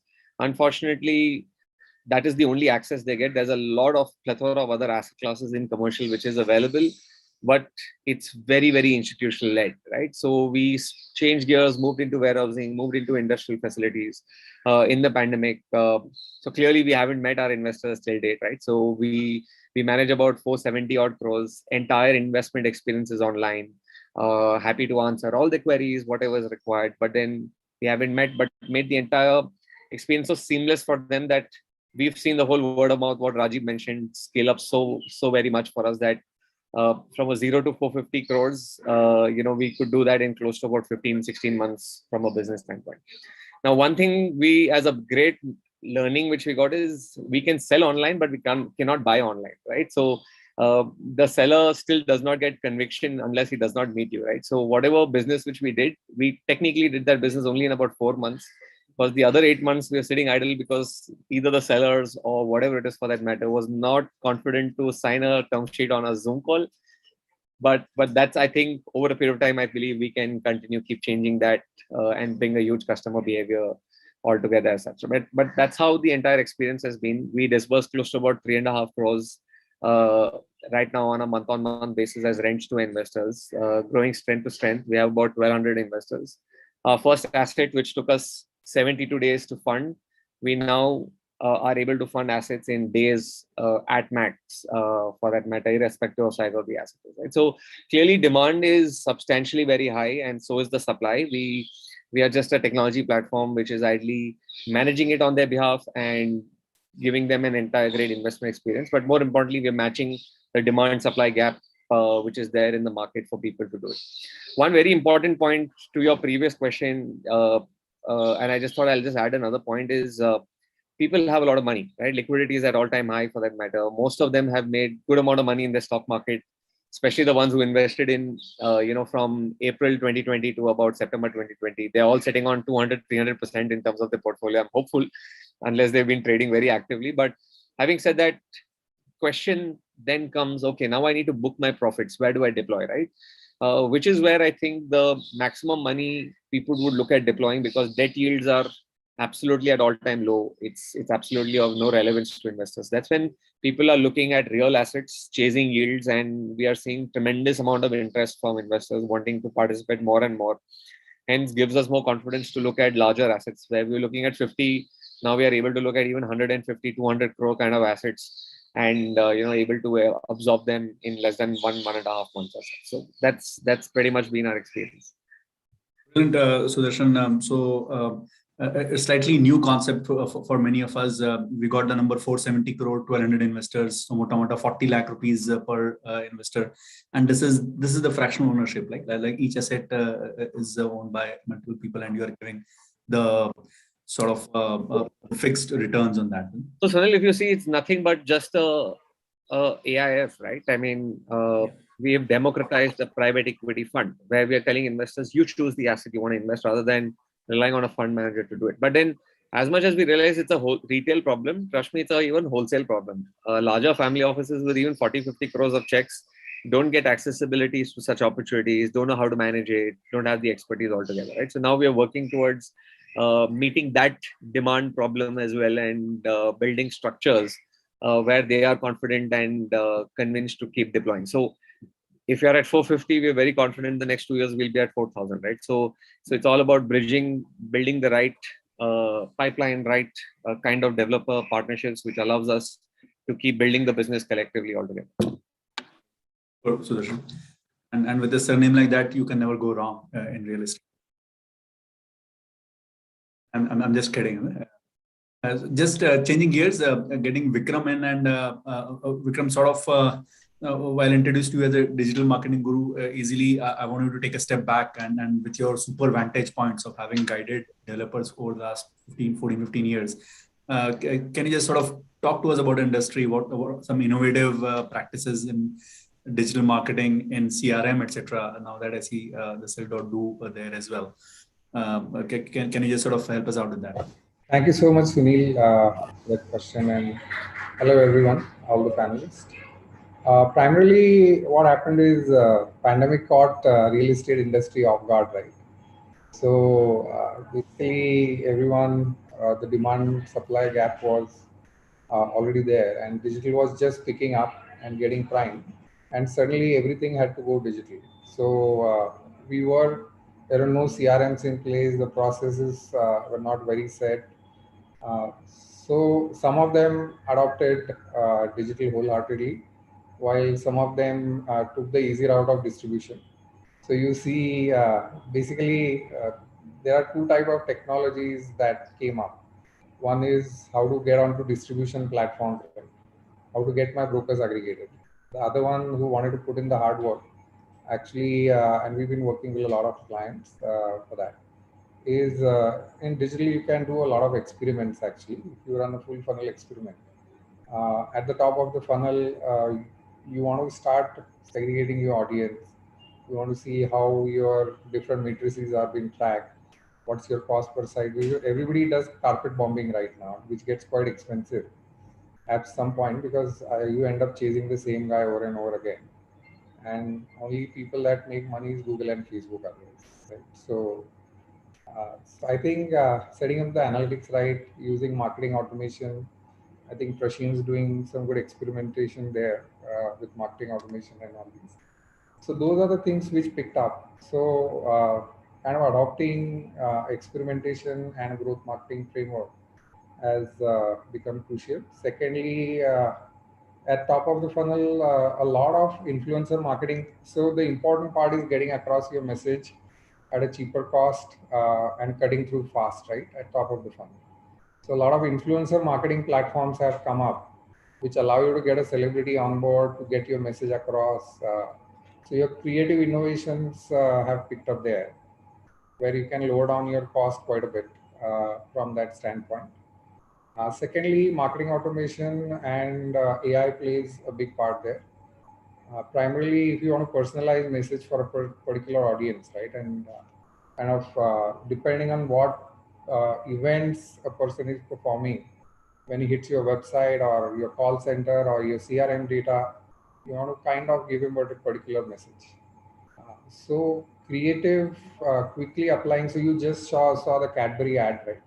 Because they did it at a real scale. In real estate, you can do it at least 5 to 6 ads. Apply an engine to personalize the ads very fast and send it to a particular audience, so that the engagement is much better. And you can test your engagement matrices upfront. Right? CRMs are getting more and more important. Collaboration has picked up a lot actually between different parties. Everybody was forced to get online. So collaboration between customer and a developer, broker, customer, developer, Zoom calls and all these, and how to get across your sales with that, tracking the analytics. Those are some of the innovations which kind of did speed up. Because earlier all the negotiations and pitch happened with a coffee table book, right? Suddenly everything went online. You could start tracking things to understand what's happening with your customer, how deep is he into the funnel, is he responding, not responding, and an integrated platform is what everybody is adopting. So those are the few changes that have happened. And I think things will get interesting from here on as digital takes more and more predominance from. Excellent, Vikram. A good sort of introduction to the art of digital marketing and all that you have been doing. Analytics and automation at the top of the funnel. You mentioned AI, the personalized message for audience with Shah Rukh Khan doing that Cadbury ad. That out of it. Need to do more and more innovations like that. I love the collaboration piece. Was forced to go online, so collaboration between customer, home buyer, CP, channel partner, developer increased, and the happy forced digitalization because of COVID has accelerated most of these trends. Looks like. Yeah, that's a fantastic segue into our next topic on COVID and digitalization. Sort of, I'm just taking a cue from what you mentioned, Vikram, that. It's been almost 5 months after the second wave of COVID. So we changed lots of sales and processes as marketeers during the last 18 months. So I just wanted to talk about, because all HBR articles, they keep on talking about lasting changes versus changes which will go back and how we can differentiate between those. So are any of the changes that you made in your sales and marketing, are they going to last? Or will we go back to the 2019 practices? So sort of a snap poll question to you is that, is your sales team doing any Zoom-based virtual site visits now at all, which everyone was doing 6 months back? Just wanted to take a rough ground check, possibly Rajiv, Prashin, Vikram, and Kunal Sudarshan add, obviously. Rajiv, yeah. Sunil, I think the Zoom calls are happening, but not to that extent what it used to be. It has reduced by 70-80% because the sites are open, and mostly what we see in our site are end users. So they are coming to the site. So it's still that movie release that happens on Saturday and Sunday. So it's the footfall which gets on Saturday and Sunday to the site, and that's where we do the maximum sales. But one thing which has changed and which will remain for some time is the digital impact. So if last is a pre-pandemic, customer is to come 3 to 4 times for a premium segment to close a deal, today he's coming maybe once or twice. So that has reduced. So your funnel has reduced in terms of, for the sales team, that to close the deal, you got only 1 time or 2 time interaction with the customer. So 70% of the project information and market study has been done by the customer through digital aspect, and he comes only for the final negotiation or just to check what he saw online is really there on site or not. So that has changed. So 70% of education is digital now, but still the customer comes to the site in many cases. Yeah, leave about NRIs and the investor segment, that is still going on digital, but very small percentage. The other part that I want to touch upon is that when we talk about innovation, what Vikram was talking about, influencer marketing. The second part, I will just touch upon the channel partner, because that's so critical for us as a distribution leg, that how to engage with the channel partners. So one of the innovation that I have started seeing, at least not, if not in India, outside India, is that people taking Clubhouse as a forum and discussing topics. And it's so good that people are choosing Clubhouse as a forum. The Clubhouse is always a part of real estate. All the projects have Clubhouse. So we can integrate that Clubhouse as a feature and start forums. I think that is something really great, because whether your prospects, your channel partners are the big stakeholders. Because today also in a project, 60 to 70% of sales are happening to channel partners. So that stakeholders, if you can congregate them and make a forum, then you are done. And what Vikram was talking about, influencer marketing, that is becoming very critical. For a project to talk about their amenities, their specification, the differentiator, that's a great way to start the conversation with the people. So yeah, virtual site visits have reduced, and we had discussed this earlier as well, that it will help us in eliminating rather than buying or selecting. We were never kidding ourselves that we are going to sell homes completely sort of online. So you are saying it is true that 3 to 4 visits becoming 1 to 2 is happening because they are eliminating at least some choices on that and doing more research in digital. And of course, Clubhouse as a sort of a forum is an innovative way, largely to implement the influencer piece for CPs. Super. Prashant, you want I think, keep on? yeah, I think I would very much agree with Rajiv here, and want to probably add few things that COVID actually gave us a lot of opportunity to set up an infrastructure like never before. So a lot of companies have gone ahead and set up their digital infrastructure in a way where the experience, the so-called experience, what people really come to, especially with our brands, when it's high-end luxury, people want to see and touch and feel things, and then they want to buy. So from that standpoint, it gave us a lot of opportunity to set up digital offices, virtual site offices, infrastructure which catered to audiences to an extent where they can actually touch and feel the product, if not in real, but digital. And I don't think any company had gone ahead and made that infrastructure so strong. So what is happening at this point in time, that infrastructure is getting used parallelly, and that is helping those visits to kind of get down to say about 1 or 2 visits. One. Secondly, people today are also smart. They don't want to waste time. So we are at least seeing a lot of visits that are happening virtually, and we are utilizing this existing infrastructure, the entire digital backend that we have created, to ensure that the cost of acquisition overall is relatively much lesser. So that adds to, again, points what Vikram was mentioning, that how we are nurturing a particular lead and then driving that lead back to our infrastructure, which is already existent. And that by itself, combining with points mentioned with Rajiv, that's reducing the cycle. So if you have a very robust infrastructure, you're really eliminating the need of a consumer to kind of come to the site, at least of the second, third, fourth visit, what he used to do earlier. Secondly, the cost of acquisition, like I earlier mentioned as well, with lead nurturing and ensuring that you are looking at a particular lead right to the very end and touching him or her at the point where he really is looking for a particular house. So lead nurturing is helping us with that intelligence. It's helping us reach out to that audience again with respect to influencer marketing, etc. I do think that it's a very strong avenue in which people are getting influenced on the social in the social mediums, and I think it's a new way of kind of entertaining at the same point in time, creating a perception about a particular thing or a product, and that's really working in today's day and age. So yes, it's something that is working on, and we as marketers need to believe that change is constantly going to happen, and we need to embrace that change and kind of move forward and how it's getting done. Really, Prashant. And with all these new stuff like influencers and things coming up, market is also deserve to have some fun. Yeah? We historically in the last 20-30 years, we have put hot air balloons up and we've experimented with media. So we need our share. And super. The point on digital infra was very well taken, because you would not have invested if you are back not to the wall during the COVID time. And that is sort of really helping us out now. Vikram, any points to add from your? I've seen a couple of trends here, right? The bigger brands can get away with technology because the brand's already there, and actually people are buying brands, right? So, but once you come one layer down, they are putting those developers are putting a lot more effort into tech.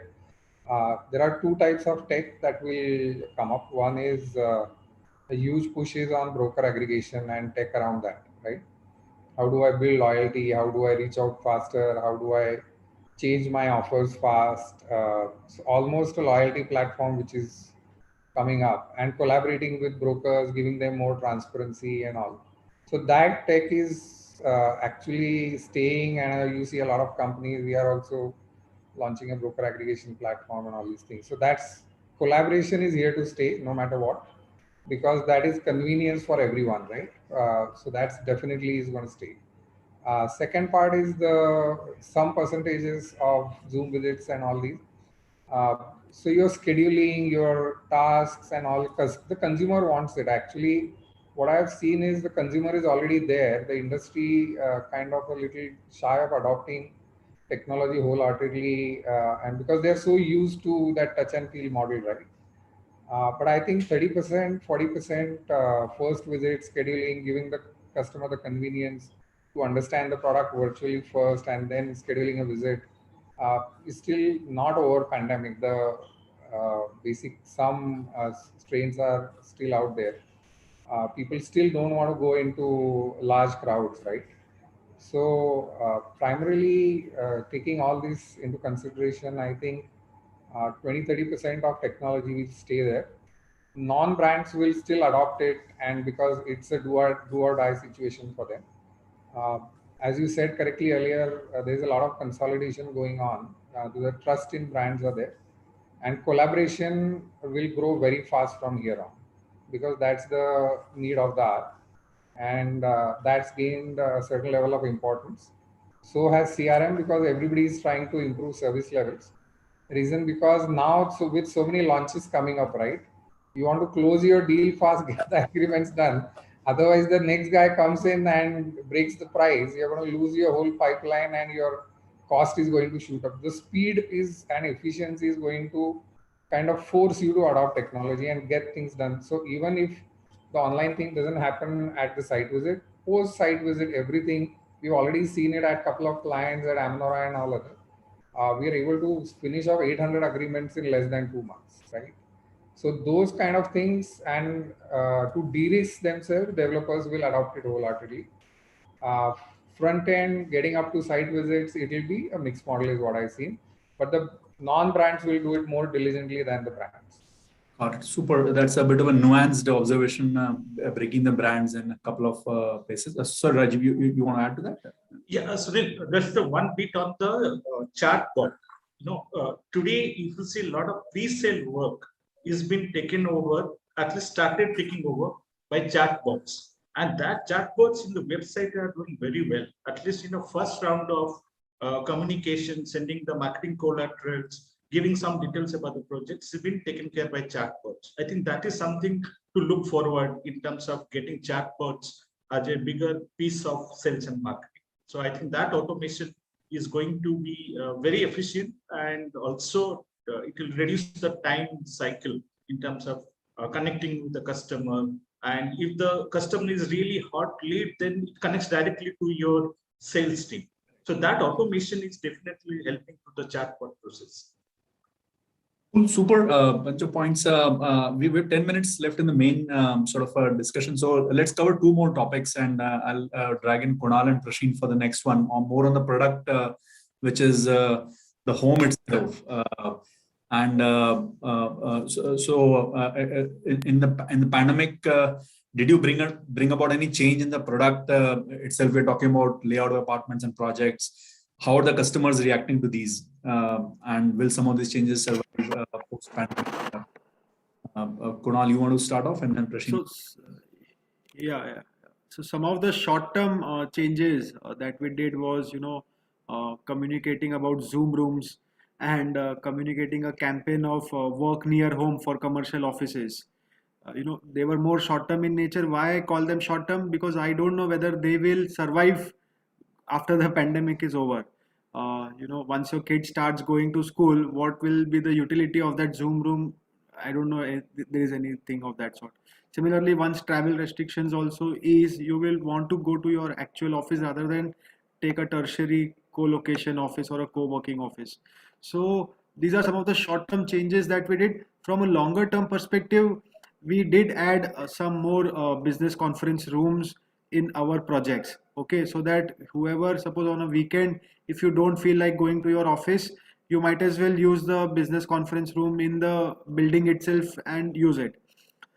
Some of the other product related changes that we did was focus more on hygiene factors of the maids and the servants. Okay, so that again was a very crucial feedback that we got post pandemic.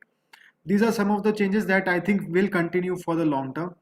Uh, and not just about product, I would say even from a payment schedule or a flexibility point of view also, I think all developers are being more and more flexible these days as far as pricing and payment schedules are concerned. They are being very, very accommodative in that sense.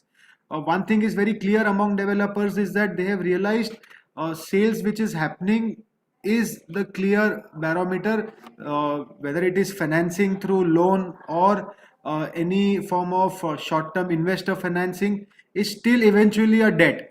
They have realized that money coming in from customer is paramount importance, and therefore they are giving more and more flexibility to the customer.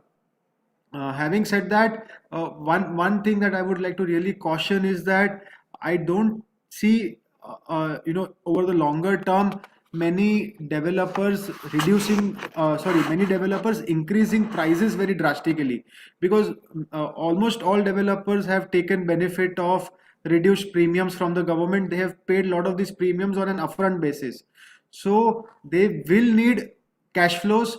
Their lenders also will push them to do more sales to secure their loans. So I think that is where the key aspect lies for future sales. To what extent each project or each developer increase their prices is up to each individual demand supply situation on a project to project or a developer to developer basis. But honestly, at a market level, I don't see prices forming up so high in the short term. These are some of the thoughts from a product and a pricing perspective in times to come. Fantastic, Kunal. Great. Prashant, you want to add to that, and then we'll move to the customer. Yeah, I think what also happened was pandemic gave us a time to go ahead and stop and reset and think really with respect to how we can, fine tune the product. One thing is definitely like Kunal mentioned, that there was a need for this work from home piece, or like adding business centers to amenities, etc. And I think that is something that we are seeing drastically, because we are seeing more in terms of additional space. Like we are seeing larger apartments kind of going out. It's been a trend for our brand and our business, but at least at this point in time, larger apartments, or people who are the target audience who was looking for a 1 bedroom is looking for a 1.5, or a guy who has been looking for a 2 has been looking for a 3 per se. And we have also seen sales of luxury villas have been increased, especially in pandemic. But I think that's one side of it. I think overall we need what it also gave us time and opportunity to think is, at this point in time, while the changes with respect to pandemic was happening, there was another shift which was happening, that millennials, who you used to call, have kind of gone ahead and started looking at apartments in their own way. So traditionally there were a certain type of product related things that you used to do, like there was the puja room, or there was like a certain set of amenities that you used to give. There was a certain amount of definite specs that were there in the apartment.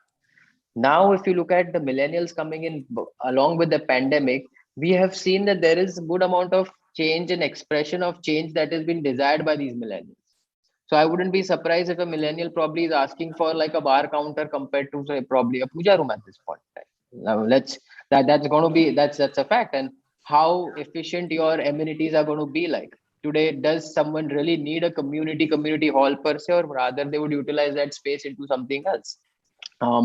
Again, with respect to how product enhancements are happening, if you look at, say, for example, how, like we used to say that cars and real estate are two things that have not been evolved over the period of time when it came to technology, like mobile phones, etc., have been evolved drastically. Now, can we look at those kind of changes with respect to how it's happening in cars today, with how technology is adopted? Now, we are seeing some amount of home automation, but that's at a very superficial level that is happening in real estate. But there is a huge opportunity wherein each and every aspect of your house can have this form of tech, and can be tech enabled, and can be nowadays. So it's a huge paradigm shift that I feel is in the making.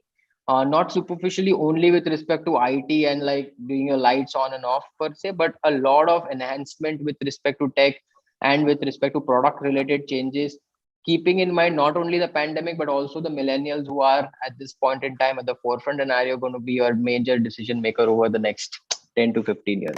So that is something to definitely be aware and to look forward to. Fantastic, Prashin. Great points again. Larger. Sorry to interrupt, Sunil. One long-term shift that I can, tell you and highlight very clearly is the role of some of these aggregators. Okay, like we have Xanadu, Guardian, Zanerok. They have actually come up in a big way from selling inventory point of view. What I'm trying to say here is that, if you compare real estate with aviation, there is Make My Trip. Okay, they are nothing but aggregators. Now, some of these agencies like Make My Trip, earlier there used to be travel agents doing bookings in aviation. Now, Make My Trip has been able to aggregate all of them. Similarly, these aggregators in real estate like Guardian, Xanadu, Anerock, so on and so forth, they have been able to get all sub brokers under them.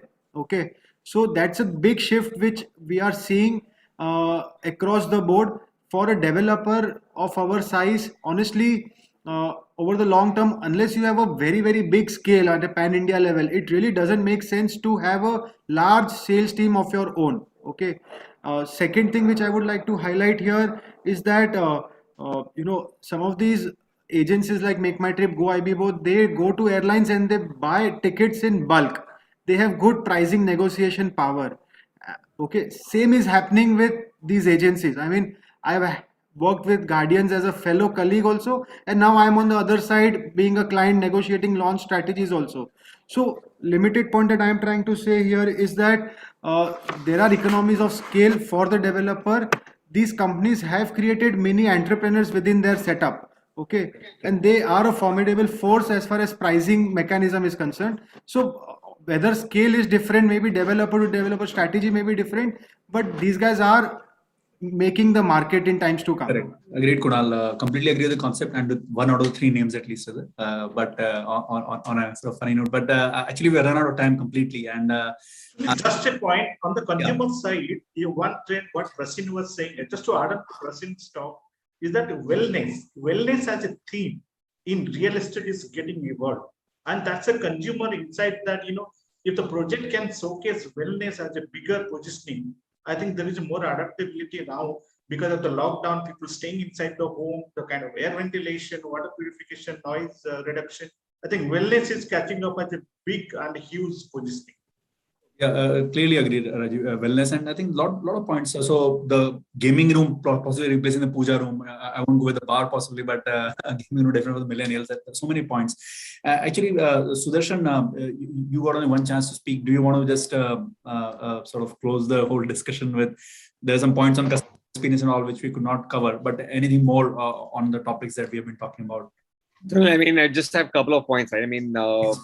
Real estate is also a financial product at the end of the day on the other side of things, right? As much as someone's for an end use, completely agree with all the points, what everybody had to bring on board. But organizing an unorganized space, at least what we are trying to do, typically assets from 20 crores to 500 crores, there are no buyers in a big way.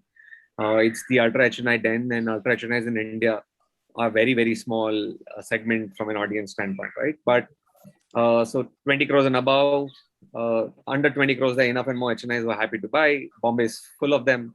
And now Bangalore is full of them.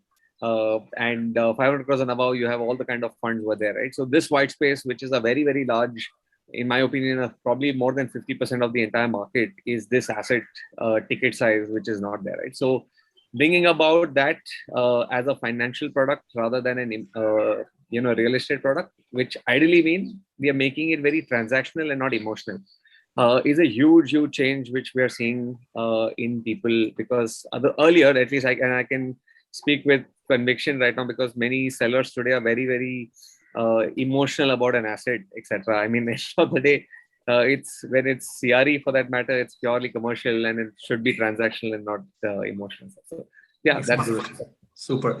Thanks. We are Indians. We will be emotional. So all the best for your hard-nosed commercial sale. But super concept. Great. Sapna, 4:42. We are 2 minutes over the. Do we have time for 1 or 2 questions in the last 3 minutes? Yeah, we'll take one question that a lot of our audience have asked is, one is, what is the healthy mix of traditional and new age marketing techniques? What our speakers recommend? Let's start from Sunil. Let's start from you. What do you say? Your one-line answer to that. What is the healthy mix of traditional and new age marketing techniques? Yeah, and we're calling it, so since Hasme, I was going to deflect to someone else, but so offline to online would be 50-50 already and should become 30-70 in the next 2 years, 70 being digital. Okay. Prashin, what is your view on that? No, I think we're already about 70-30 at this point in time. And I think that's going to increase as and how it works out. But I think more importantly, the need of the hour should determine what your marketing approach should be. If it's a big bang launch, you need to go with offline. You have to kind of utilize outdoors and your prints. But at the same point in time, if there is a need for ensuring tight sustenance marketing effects, then you have to be on digital. So I would keep it that kind of balance. I would not eliminate either one of them. But yes, definitely the skew is shifting towards digital as we speak. Okay, so Darshan, as an outsider, what do you feel that the developer strategies should be? Well, honestly, it's completely how things. I mean, our panelists are a lot from a residential background, probably the only one from a commercial side. But I think commercial can be 100% online. As much as we are Indians, we are emotional. I can make it very transactional from this side of things because someone's not living in the office, although majority of the time they're spending there. But having said that, when it comes to investments, it's a very different thing altogether, right? So I feel 100% online is the future. We are 100% online. I hope everything else, what Prashan's 70 becomes 90 over a period of time. But there's a lot of things which you can do online, which sometimes offline does not give you, whether it's the reach to your audience, whether you want to be expressive, imaginative, show your real character. Sometimes the reach does not happen the way you expect in the offline world because it's very difficult to get everyone's attention. Like Facebook, Instagram is looking for a 5-second attention span from you, and beyond 5 seconds, you're already a premium customer for them, right? So same way in offline world, this is what is happening. So in online, you need to be as reimagine your entire strategy to ensure that 70% which Russian already has becomes 90-95%. I'm hopeful. Okay. Rajiv, what's your recommended healthy mix? So if you talk about cost, I think it will be 60-40. But in terms of leads, it will be 80-20. So in favor of digital, because the digital cost is less. So obviously it's 40% is offline cost, but in terms of leads, 80% is digital. Okay. Kunal, your view on that? I would say it is project to project, customer to customer. If it is affordable, I don't think digital will have much role to play. You need wide reach. It's more of a distribution business in affordable. So more offline. But having said that, if it is very, very premium niche, obviously digital will give much more better results. So case to case, project to project, agency to agency, it would differ. I mean, there's no one standard fits all. Right. Vikram, as a specialist, what's your view on that? Let me first say this is music to my ears. Right? Going from a 5-10% fighting with Prashin for that 10% budget to kind of he's already at a 70-75. So what I've seen as a mix is, right, I would divide it between two. If you are in Bombay, Delhi, where outdoor is very expensive, 75 and 25. If you are in city like a Pune, Chennai, where outdoor is still in control, I would say 60-40, where digital will be 60. Because outdoor still gives you that shelf life and the larger than life picture. So I would say, depending on where you are, the split will depend on that. Okay, Sapna, so various interesting. factors. Sorry, Sapna, the two interesting trends. One is the newspaper is dying. None of my my kid or anyone reads that.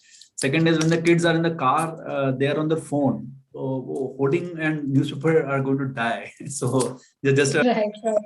So I think OTT platforms are now the new, the platforms probably we will be seeing a lot of ads happening. Again, what our panelists here are saying is there is no right fit or a perfect fit. It all case to case, region to region, location to location. Projects matter, whether it is affordable, whether it is a premium project. The stage of the project matters, and that decides what the healthy mix should be for a marketer. So that was a very enlightening panel discussion, we should say, and a very interesting conversation that we had on how sales and marketing are going to change, are changing, and what the future looks like. So thank you very much to all our speakers. This is Sunil Mishra for sharing those questions with our speakers and bringing the best out of them. Prashin for joining for the session. Rajiv Dash, pleasure to have you here with us. Kunal Cheda and Vikram, great to have to hear your views and Sudarshan for bringing that aspect of commercial real estate into this discussion. So thank you all very much for being here with us. And this was the final panel discussion of our conclave. But we have a very interesting segment coming up where we bring to you an informal conversation between two of the veterans of the Indian realty talking about buoyant investment climate, Indian real estate attracting global investors. So while we say goodbye to this panel members, let me now welcome our speakers for this fireside chat segment. First of all, let me welcome Mr. Ghulam Zia. He is the Senior Executive Director, Research, Advisory, Infrastructure and Valuation at Knight Frank, where he's responsible for developing strategic initiatives and implementing growth strategies for the business areas. With over 2 decades of experience, Zia has advised some of the biggest developers, banks, private equity funds, corporate houses, governments, and administrative bodies on various real estate and infrastructure requirements. Zia has been part of various industry forums and associations, and he's member of the RICS.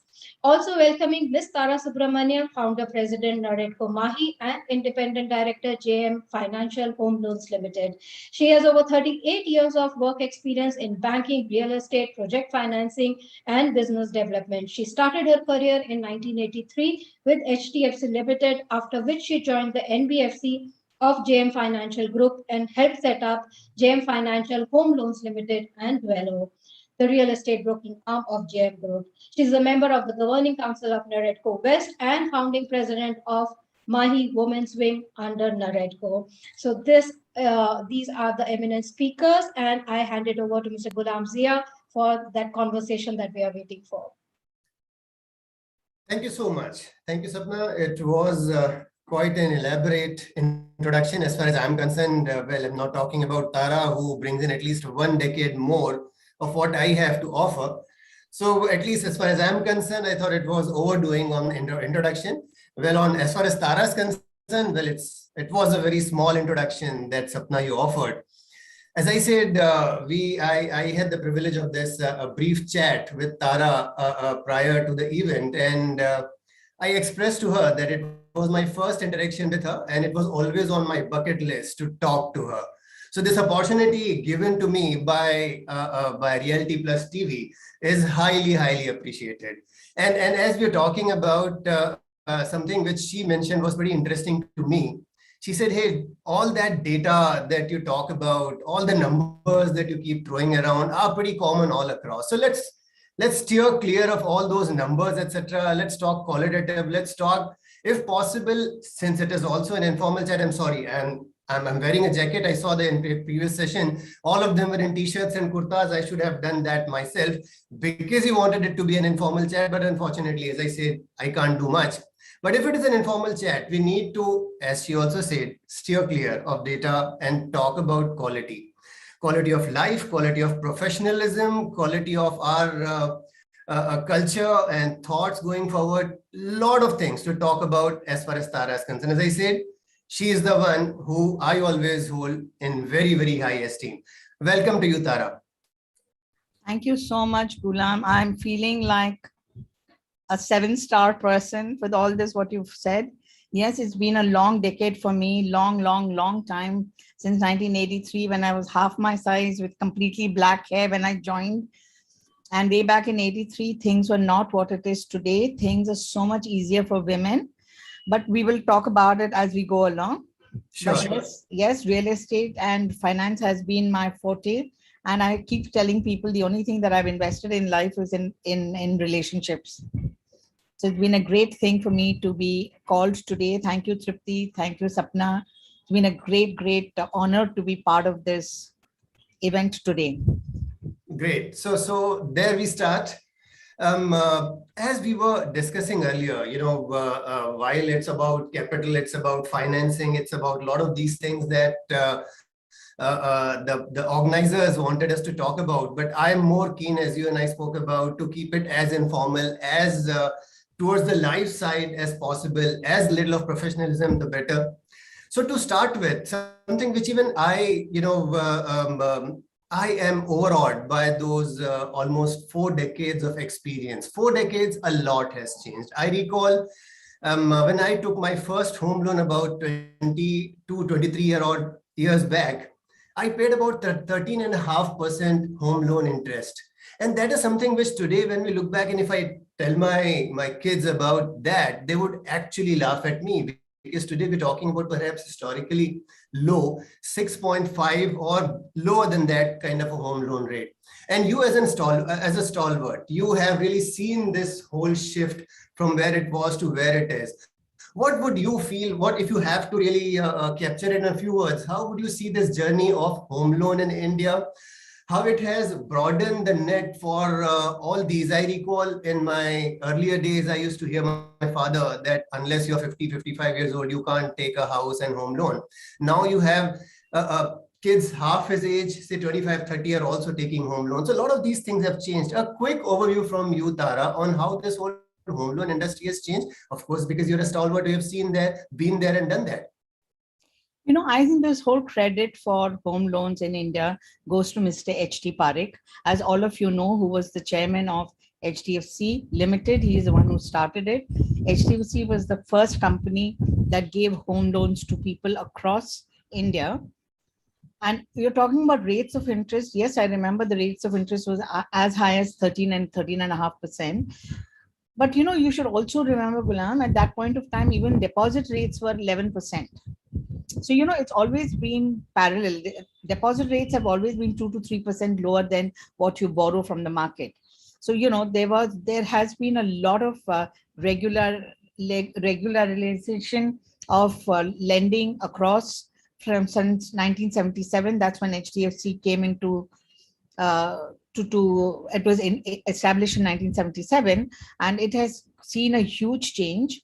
I remember when actually, let me go back. I went to HDFC because a friend of mine wanted to take a loan. I liked the company very much. I mean, what I saw of the company, and I said, yes, this is where I want to work. And I applied for a job, and fortunately for me, they called me for an interview. And within about 2 weeks, I was inducted. And in those days, I'm talking about way back in 1983, women were either stenographers, receptionists, or telephone operators. So people like me, it was very difficult to I wouldn't say break the ceiling, because there was no ceiling at that point of time, but to be taken seriously, build a career. But I've been extremely fortunate that I've had this awesome organization to start my career. Even today, Ghulam and all you guys there, I think I have that halo of HDFC wherever I go. All my principles, all my discipline, everything has been set because of HDFC Limited. And yes, rates of interest has really come down, which is good for people, because it makes it so much more easy for a person of a younger age to take a loan. Because, if your EMI is more than, say, 1/5 of your salary or even 1/6 of your salary, that's what you can manage. Because otherwise, life in metros especially is going to be really, really expensive if you give away half your salary on EMIs.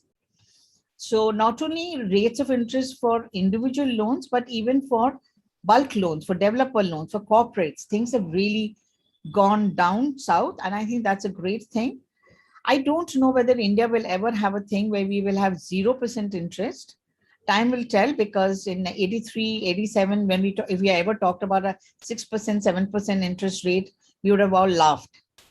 So maybe it'll happen that some of you who are here may be borrowing at 1%, hopefully.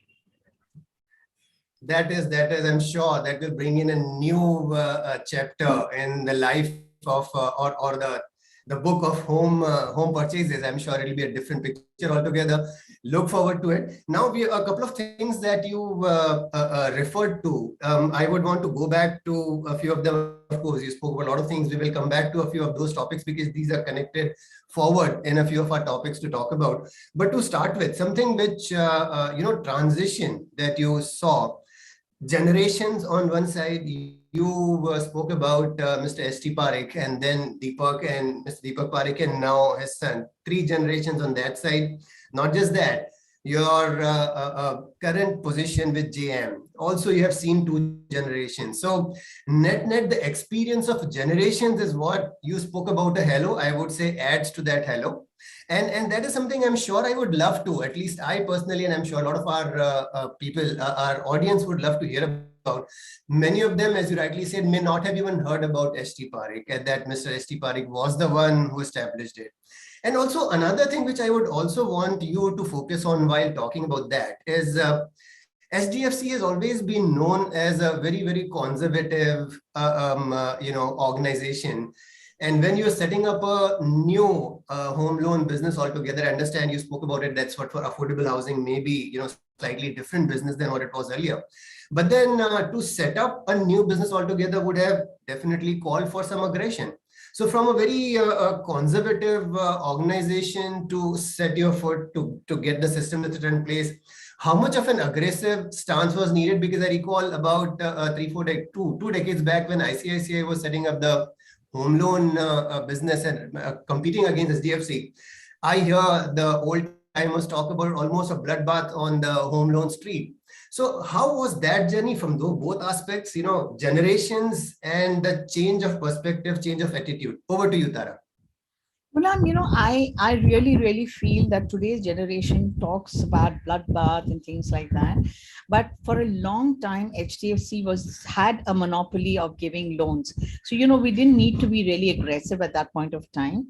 And I think the easiest thing in life is to give loans. And the most difficult thing in life is to get back that loan. So unless your credit is done extremely well, in a conservative manner, in a sustainable manner, in a manner that that you can justify what you are giving to them, it's not going to come back. The one philosophy that Mr. Parekh had always taught us is the ability to pay and the willingness to pay. I remember in one of our first talks, he told us, if a man has the ability to pay, and if you're talking to him and you feel that he has an attitude and he may not be willing to repay the loan, don't give him the loan. But if there are people who don't have the ability, but you can make out the sincerity that they have, those are the people that you have to lend to. So that philosophy, I think somewhere we are all losing out, and everybody is just aggressively looking at only numbers and giving. And I think that's what is causing a lot of pain for a lot of people. Having said that, yes, HDFC has always been very, very conservative, but so also the companies for JM Financials, they are as conservative, if not more. But when the companies have gone into real estate, they've gone in when there were already a lot of other players. So, a little bit of aggression had to be there. JM Financial Home Loans is only for affordable housing. But on the other hand, we're also giving loans to people, high net worth individuals, who have the money, but they have the income, but don't have the paperwork to show that. So we are giving loans to 2 spectrums, the really, really rich people and the not so well-off people. So, that's the kind of people that we're looking at. But yes, market is the one that decides how aggressive one has to be, what kind of rules and policies you need to take. So I think it's been a good balance between HDFC and JM Financials. Both are extremely conservative. If you notice, even the NBFC of JM Financials is one of the best going around today. They don't have the kind of pain that a lot of other NBFCs having because Vishal Kampani and Hari Iyer, who are the main guys in the NBFC, have always been extremely conservative. And I think that's stood the test of time. Okay, at that juncture, I would want to have some little touch of what was the agenda given by the organizers. While we're talking a lot personal, but I will take a small break and go to what they wanted us to talk about. Sure. And the subject which I hear Sapna talking about was bringing in capital, global finances in Indian real estate. Now, this is a subject which I'm sure tens of them once again will be talking about. A lot of things that right from 2005 press note 2 days, a lot of water has flown under the bridges. Capital has come, people have had experiences, good, bad, and ugly, etc. But today I want to focus on, because your expertise even now is talking about is affordable housing.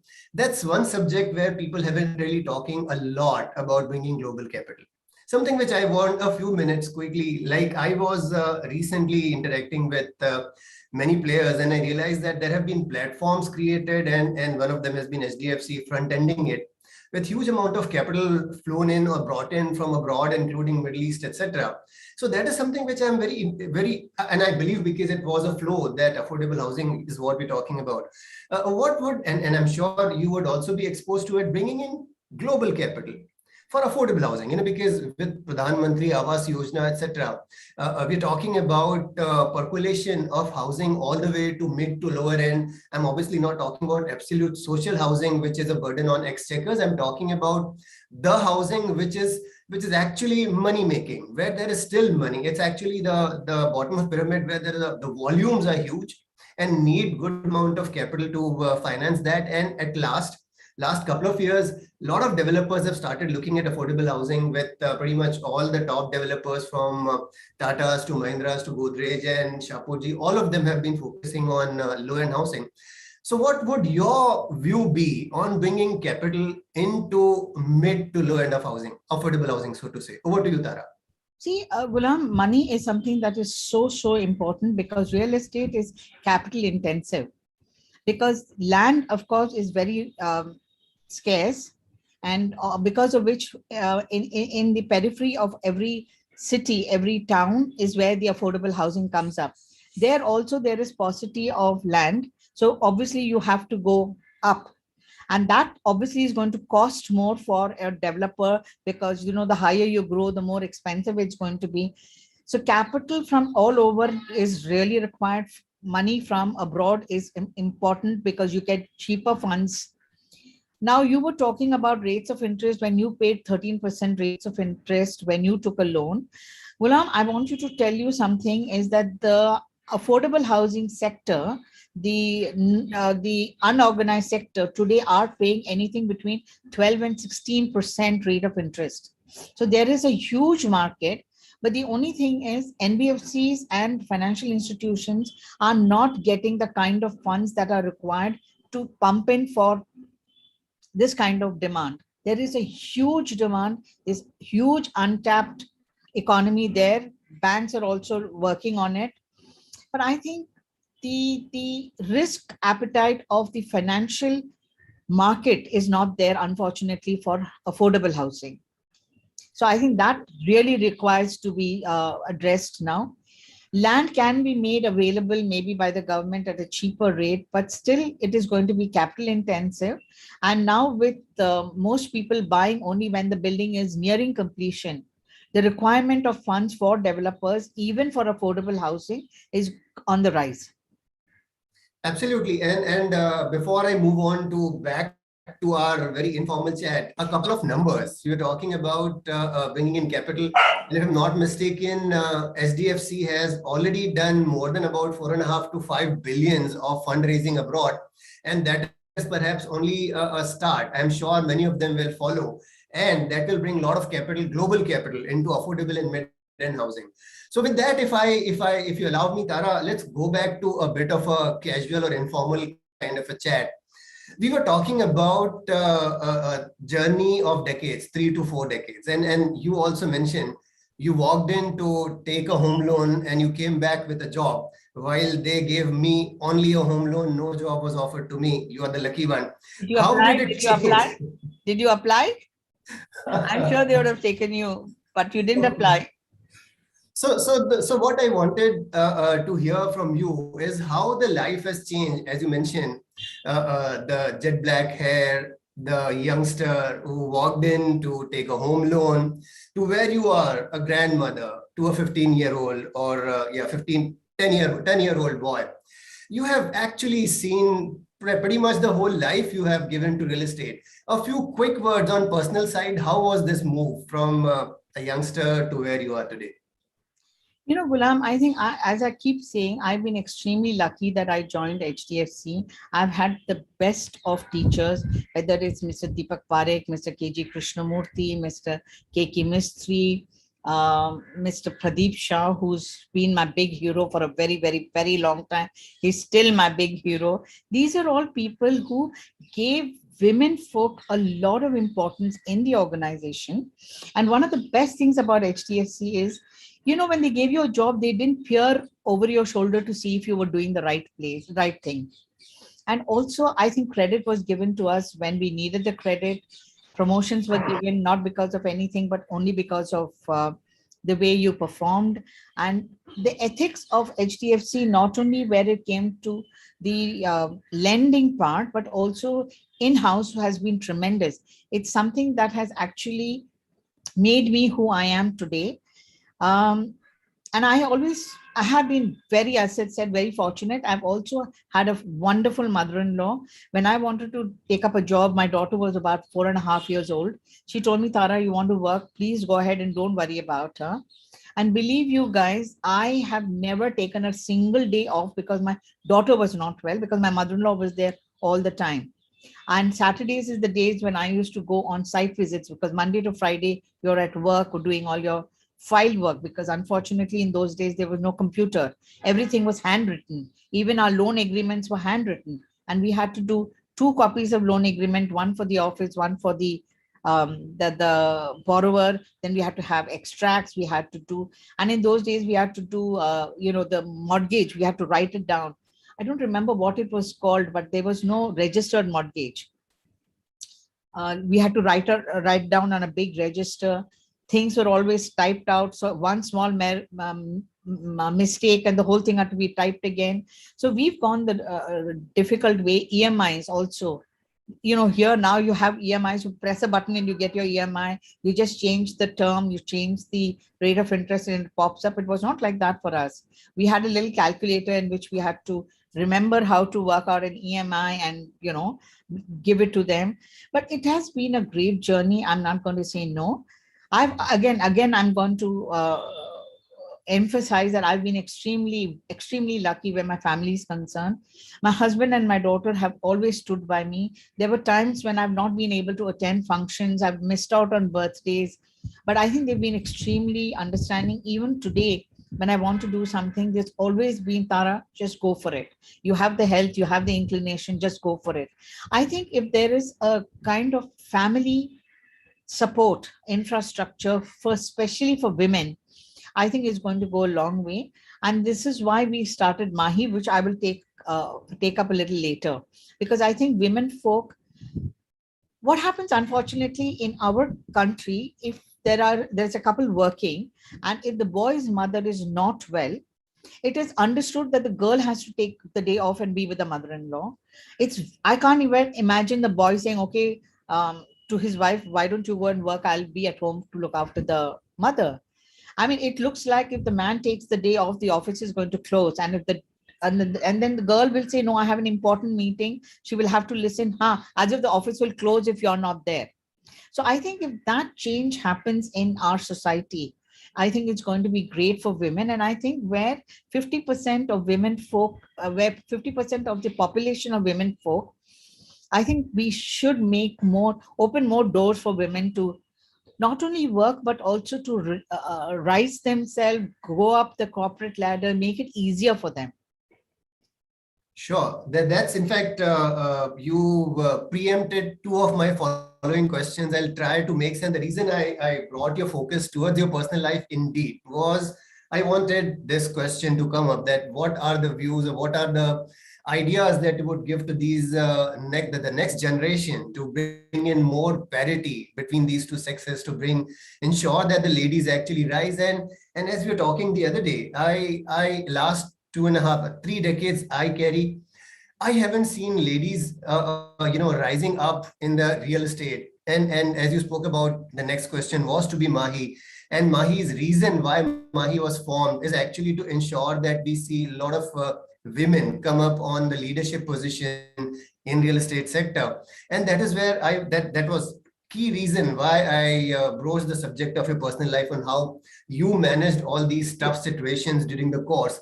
So here it is, the last part of our discussion, because I guess officially 3 more minutes to go, which is where I would talk about Mahi as well. Mahi, as I understand, is the focus Naredco is bringing in to ensure that ladies get their fair share of leadership positions in real estate. And you have been spearheading that. So your ideas of what it is, and if at all, if you can also, I know it's too early, but if there are some rough ideas or rough thoughts or concepts, what are these concepts that you would want to adopt to ensure that we create a level playing field for both sexes? Over to you, Tara. Yeah, Gulam, I think you're asking me 2 questions. What would I tell the next generation? I think what is very, very important and which is missing in the young girls and boys is balance. I think we need to balance our lives, whether it is with family, friends, work, social. There is no balance in any of their lives. We had to balance everything. I think the key word is balance. Family has to be given importance, work has to be given importance. And if people keep the balance, I think the required balance, I think that's half the battle won. And talking about Mahi, yes, about a couple of months back when Rajan Bandelkar and Mr. Niranjan Hirandani approached me and said they wanted to start this, my first reaction was, no, I don't want to be this. Because in a male-dominated industry, a women's wing is nothing but a first wives club. So I felt that I have at least another 5-6 years more to give something to people. As I said earlier, unfortunately for me, except for my mother-in-law, I had no woman really who mentored me, who held my hand, who made me understand what work life is all about. It was only a male perspective that I had, male kind of support I had, which was been great. But I think a lot of things today, a woman can stand by another woman. And I think that's what is so required in this industry. We in Mahi want to not only, well, I'll put it very bluntly, I want to be the wind beneath their wings. There are very, very many women who are entrepreneurs who want to realize their dreams. They don't know where to go. See, there are a lot of brokers who have broking platforms. But unfortunately, in our country right now, we don't have any platform for women entrepreneurs in real estate, infrastructure, and allied products. When I'm talking about allied products, it could be manufacturing of anything that goes into a building. It also includes interior decoration interior girls, architectural women, lawyers who are dealing with real estate. All of them are most welcome to be part of Mahi. Now, I can't sit and tell you everything that we're going to do with Mahi. It'll take me another half an hour. But to rest assured that we are here to grow them, and in a sustainable manner. We want, and I feel that every woman that is successful in Mahi is a success of Mahi. If one woman also realizes a dream in a year, I think I have achieved half my goal. So I really, really want everybody who's listening today to take it forward, and please get in touch with me if you know any women entrepreneurs. And I would really like to bring them into our fold and see that they do well in life. Sure. Thank you so much, Tara. We have exhausted the questions or the points that we have to interact. And I can already see Sapna emerging on the screen while she allowed the previous session to eat away 5 minutes of our time. And she is very, very particular that we wrap it up within exactly the given time. So that's it. In any case, we crashed it into the time you have allotted to us, Sapna. So back to you, Sapna. And in case if you want us we to have open so up for many question answers. questions. Yeah, we have so many questions. So I thought let's take some minutes for audience questions as well. And I will put those questions to both of you. You both have been in industry for so many years, and we would need your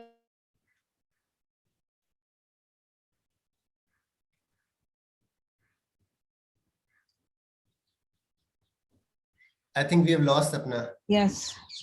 Sapna, put your video off.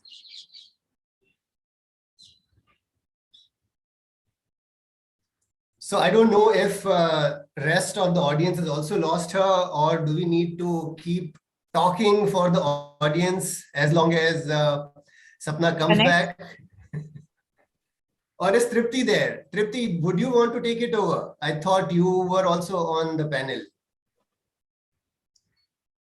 Yeah, Sapna's back. Over to you, Sapna. You're on mute, Sapna. You're muted. Okay. So the question we have is that, what has been the biggest lessons over the past 15 months of pandemic? Ms. Tara, starting with you. Anything is possible.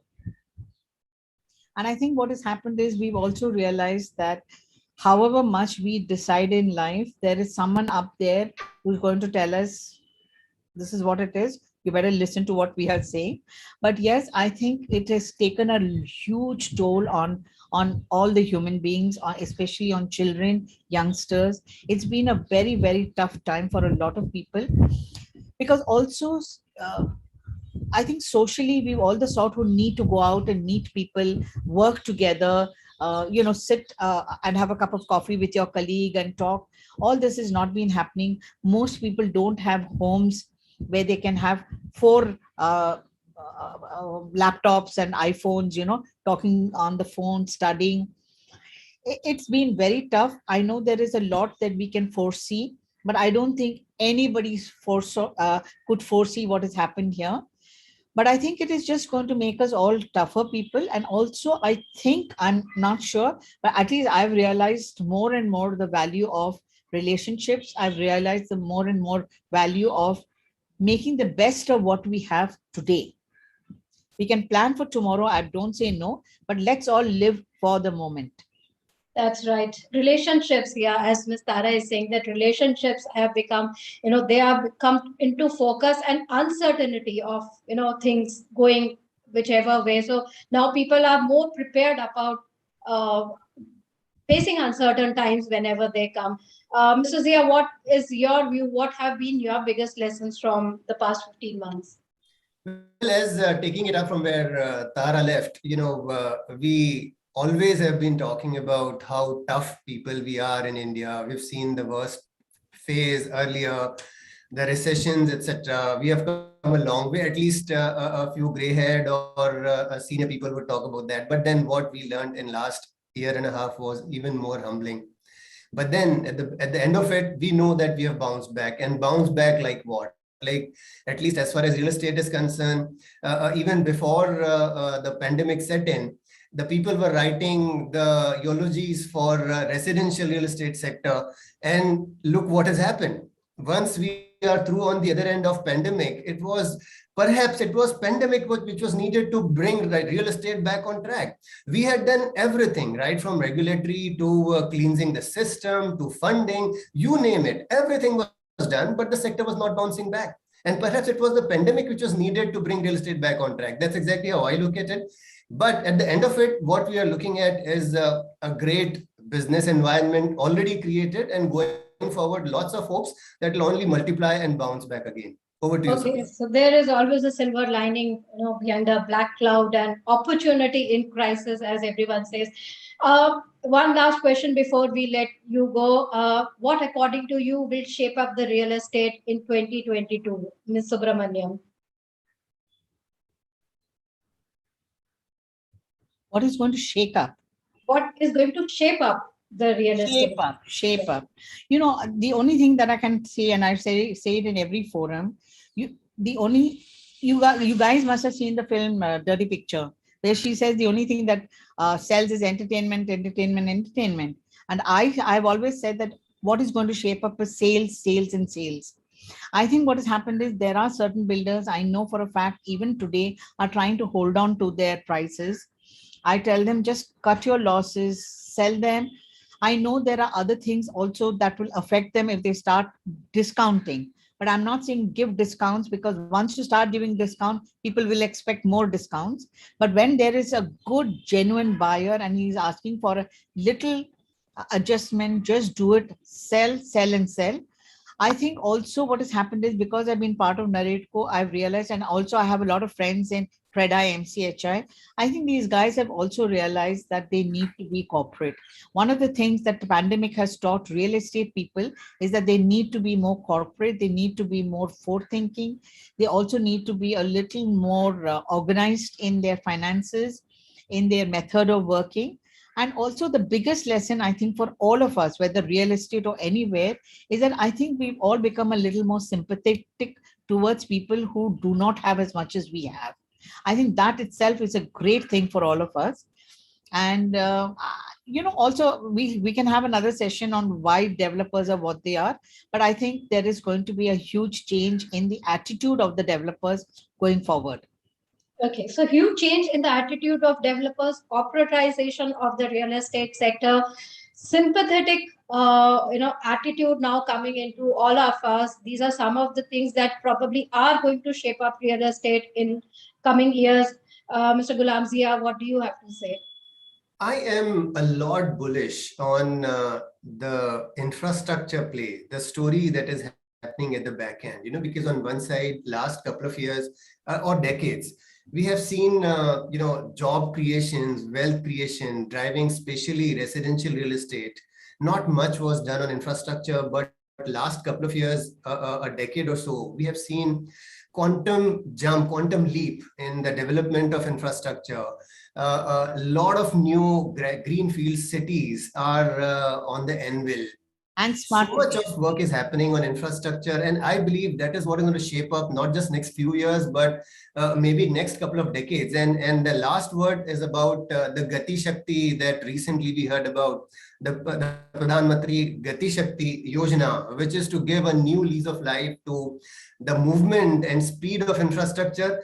I only would want to say, as far as real estate is concerned, Godspeed, and I hope Gati Shakti gives it that speed that is needed to bring real estate back and bounce it back to where it belongs. Okay. Ms. Tara, you wanted to add something? Yes, I just wanted to say hats off to Mr. Gadkari. He walks the talk.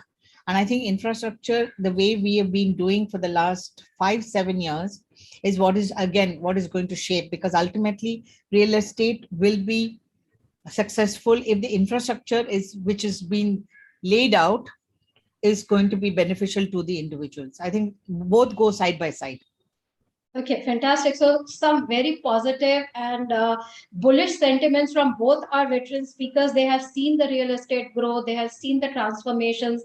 They have seen how the sector has matured over the years and how these last 15 months have completely brought in new trends, new ways of working in the sector. So thanks, Mr. Ghulam Zia, for conducting that wonderful conversation with Ms. Tara Subramaniam and Ms. Tara Subramaniam for sharing your personal views and your personal journey with us.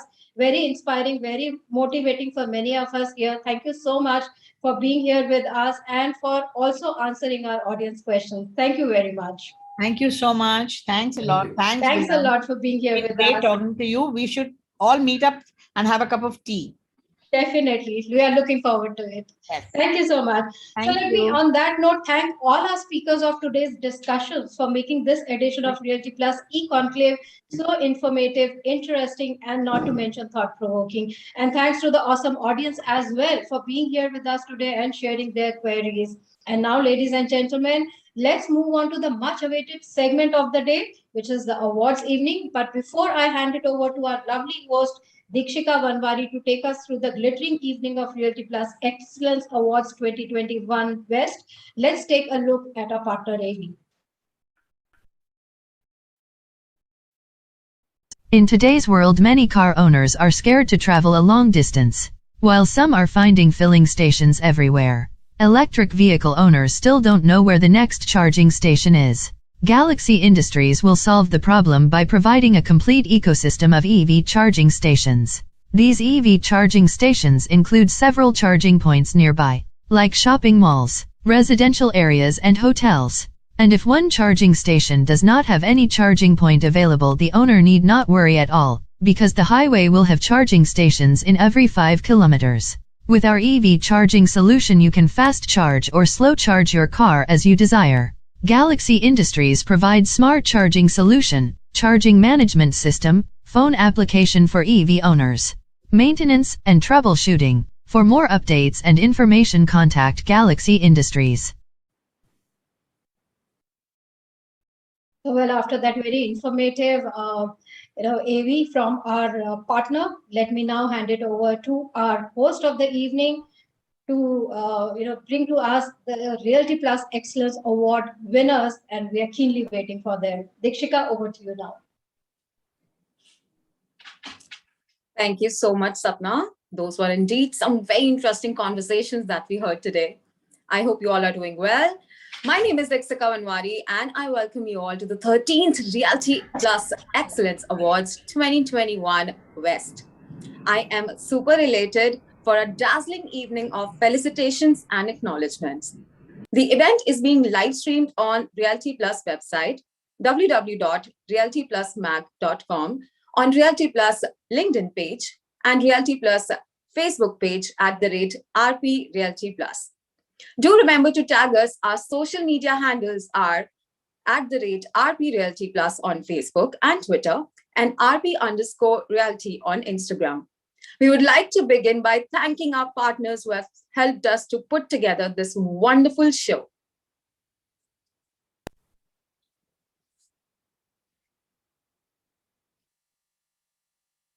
Without their support, it would have been possible. Supporting partner Colliers, event associate Cell.do, Betho, and Galaxy Industries, business media partner BW Business World Media Group, online media partner exchangeformedia.com, and organized by Realty Plus. Ladies and gentlemen, on that optimistic note, can we play our partners AV, please?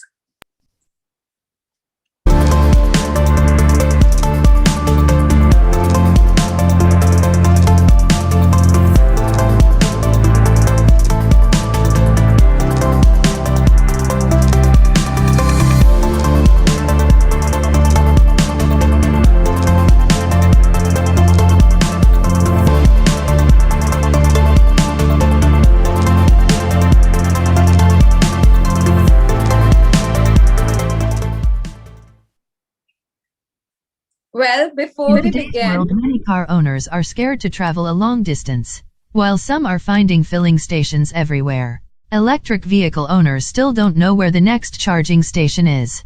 Galaxy Industries will solve the problem by providing a complete ecosystem of EV charging stations.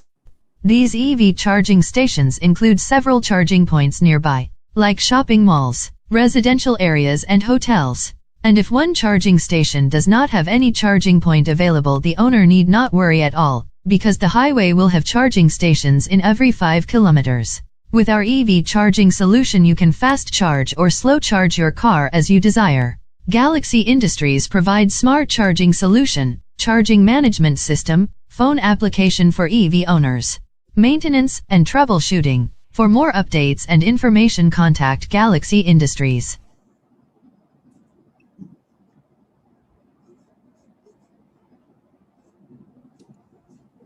well, before we actually begin with the award ceremony, let's take a look at the brief introduction of what Realty Plus is all about. Some people are born to show the world which path to choose in a crisis. Some brands are born to do the same. And during the times of challenge, the stalwarts of Indian real estate industry have chosen to do just that by showing others the way to finding opportunities even amidst a crisis. By showing the world how to go about delivering on promises even amidst adversity. Success doesn't just happen. It happens by design, by pushing the boundaries, by raising the bar. It's days of creating a vision and nights of bringing it to life. Knowing that pictures are worth 1,000 words and every word makes a difference. It's doing the research, trusting your instinct and finishing what you started. For the past 17 years, Realty Plus has been turning obstacles into opportunities, keeping the industry informed on the latest developments.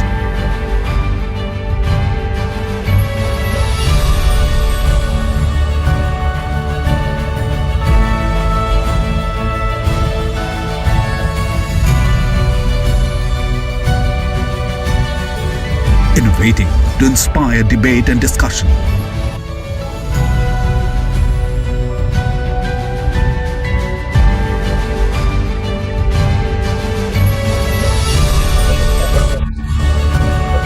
Bringing forth the perspective of industry leaders.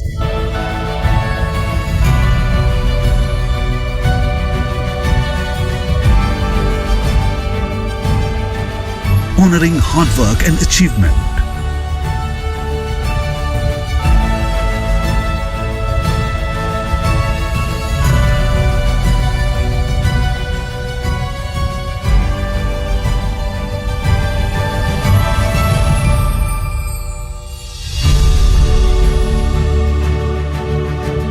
Keeping the industry connected.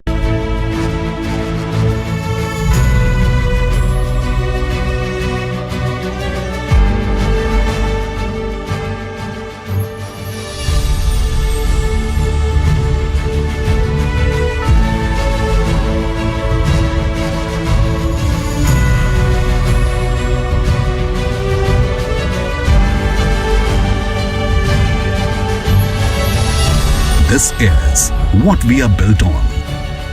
This is what we are building.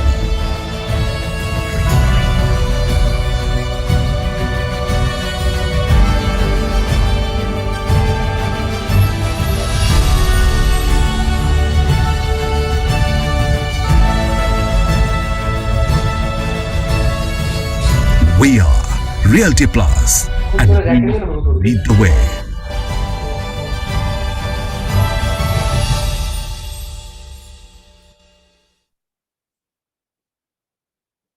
Well, Realty Plus doesn't need any introduction. I hope you all enjoyed this small audio visual of Realty Plus. And if you want to know more about all the products and publication, please get in touch with Ms. Tripti Kedia, publisher and business head, Realty Plus. Ladies and gentlemen, let's now welcome Dr. Anurag Batra, editor-in-chief and chairman, Exchange for Media and Business World Media Group, for the inaugural address of the day.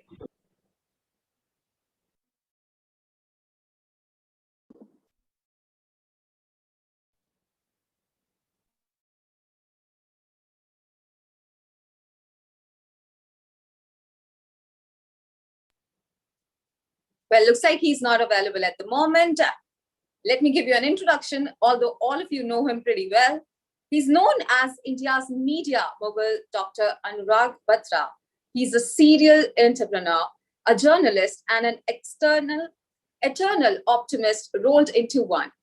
He is a first-generation entrepreneur, and after acquiring the iconic business media and magazine brand, Business World, Mr. Batra has expanded BW Business World into digital events and BW communities. Can we have his EV, please?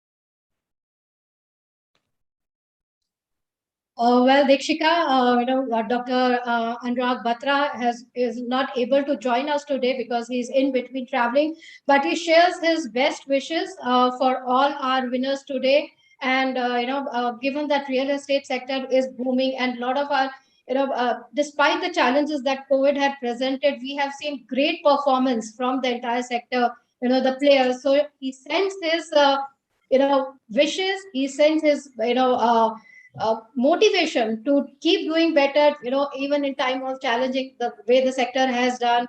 So let me pass on those wishes on behalf of Dr. Anurag Batra to our winners here today. Thank you so much, Ms. Sapna.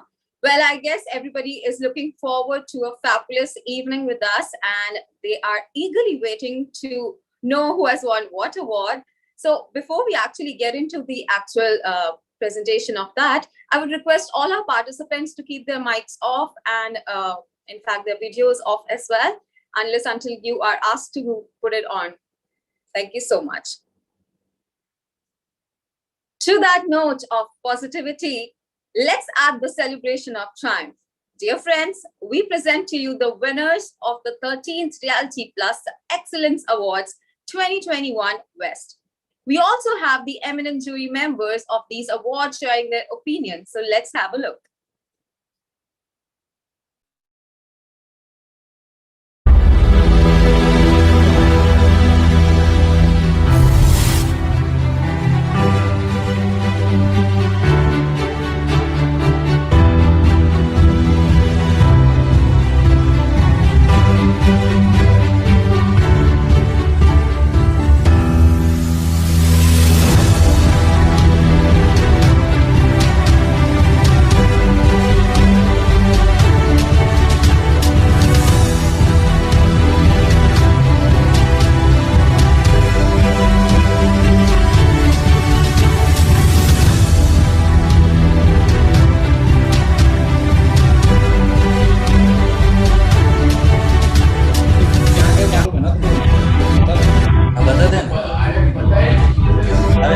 एक table क्या इथे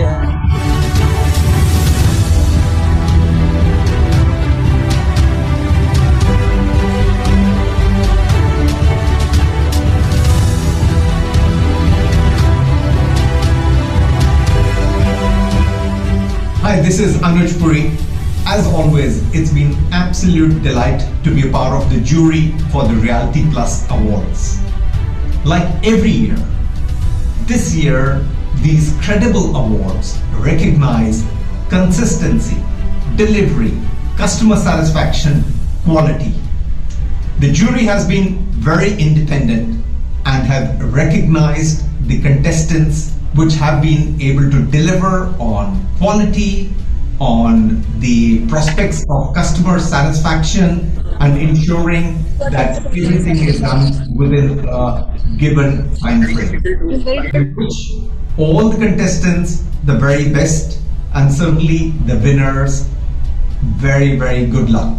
We look forward to seeing you all at the award ceremony.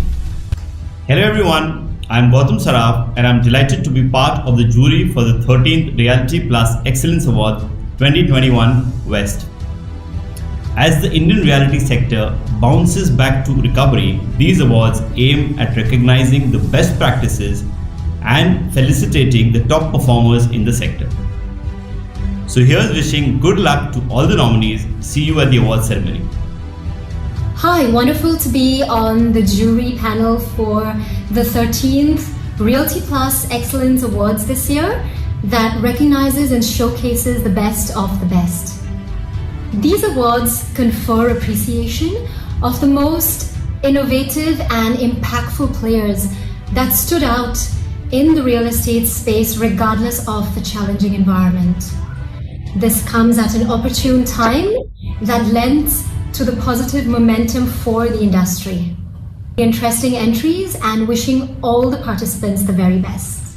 Hi, I'm delighted to be part of 13th Realty Plus Excellence Awards. I look forward to some exciting entries, industry's best practices.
to announce is Mr. Ankur Jadhav.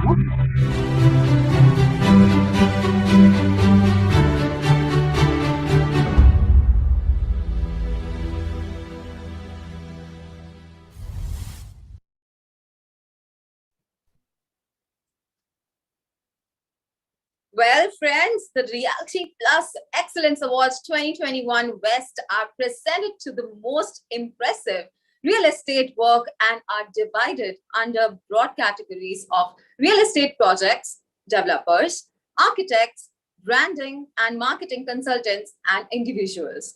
We request you all to stay with us and keep your mics on silent mode so that we can all enjoy this experience together. I am sure you all are elated and excited just as I am. And without any further ado, let's get started. Do remember to tag us in all your lovely winning shots. Ladies and gentlemen, let's begin with the award ceremony. Can we play the first award AV, please?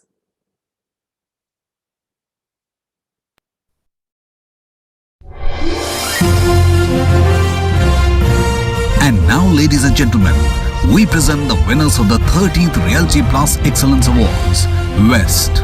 Our winners represent resilience and resurgence and are the pinnacle of hard work and dedication to Indian real estate. The awards are divided into broad categories of real estate projects, developers, interior design, architects, branding, CSR, PropTech, co-working, facility management, and individual achievement. Ladies and gentlemen, we now begin with the first set of awards of the evening. These are the Real Estate Project Awards. And first up is for Commercial Project of the Year. And the award goes to Larsen & Toubro Realty for AM Naik Tower.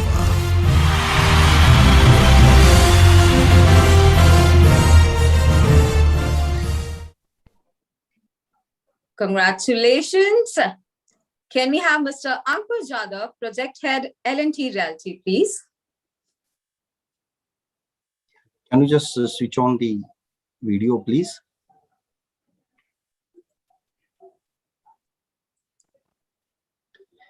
Yeah, thanks a lot, jury, for awarding AM Naik Tower as the Commercial Property of the Year award.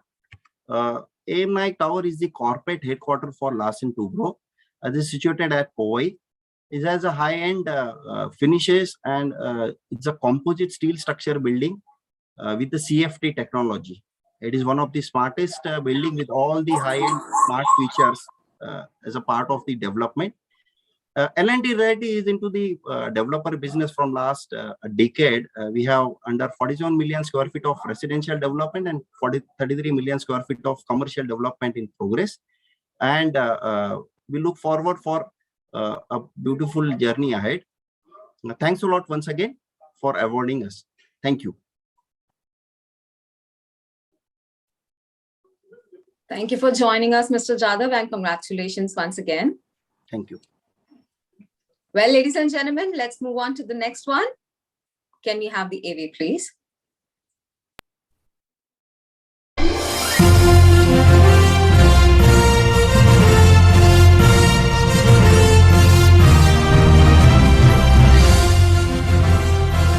Next, we have the IT Park Project of the Year.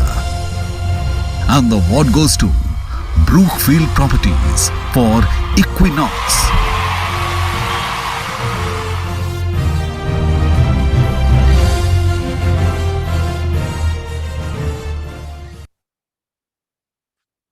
Well, can we have Mr. Vittal Suryavanshi, Senior VP and Regional Head, West Brookfield Properties, to share a few words, please?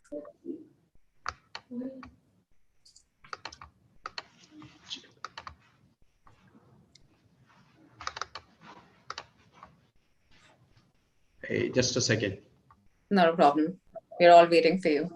Yeah, hi. Good evening, everyone.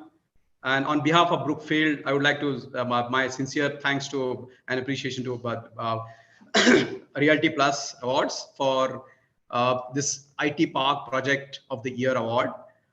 We are at Brookfield, we are committed to transform the entire asset. And today we all of us are proud of this entire asset, the way it's come out well. It's the entire design is complete biophilic and very, very community driven.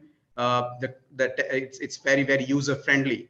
And the way it's come out in the last about one and a half year, all of us are proud of our park here. Brookfield, today we have close to about 40 odd million square feet of IT campuses spread over 7 cities. And this is being one of the best park in the country. And we would like to thank once again for granting us this award. Thank you. Thank you for joining us and congratulations once again. Thank you. All right, moving on to the third set of award. Let's see who is on the list. Can we have the AV, please?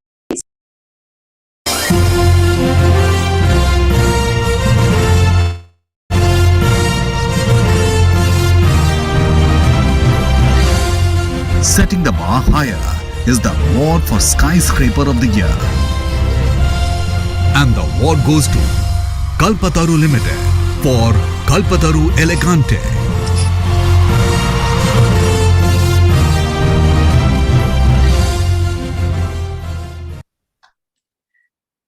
All right. Mr. Kushadhar Suvarna, DGM Marketing, Kalpataru Limited. Hi. Can you turn on your video, please? Yeah. Hi. Hi. Hi. Thanks for the award. Much appreciated. Elated that we have won this award. काजल मलिक आना चाहिए. Thanks. Well, thank you so much for joining us. And congratulations once again. Meanwhile, before we actually move on to the next set of awards, I would once again request all our lovely participants to keep their mics off, keep your audio and video off till the time we announce your name. Please do not switch it on. Thank you so much once again. Moving on to the fourth one. Can we have the AV, please?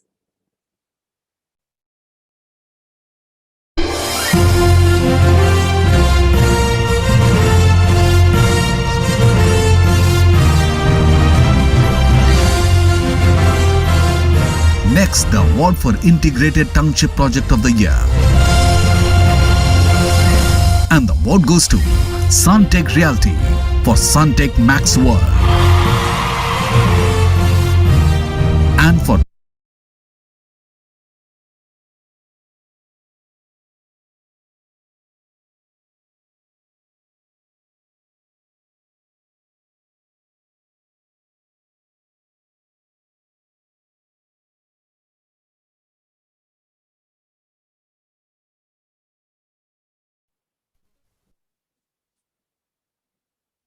I believe there's some glitch.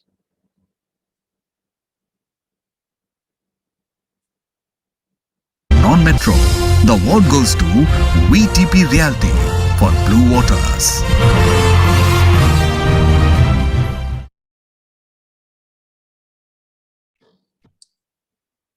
Well, that's quite exciting. There are two names in one category. So let's call upon Ms. Uma Chabria, Assistant Manager, Suntech Realty, to receive the award on behalf of Suntech Max World.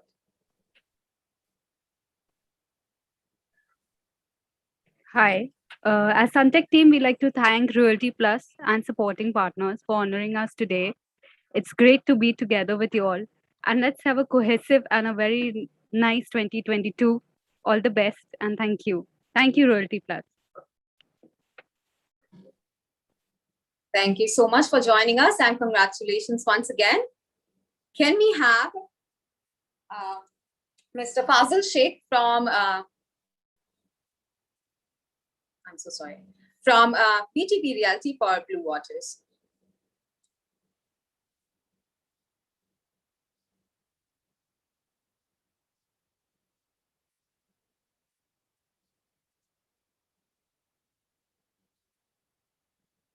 Looks like we have to wait a little longer. Meanwhile, let me remind you all, please stay connected with us till the end of time so that we all can have a group photograph and post it on its social media platforms, and enjoy this experience together. Do we have anyone from Blue Waters? Looks like no one is available at the moment. Let's proceed towards the next award, number 5. Can we have the AV for that, please?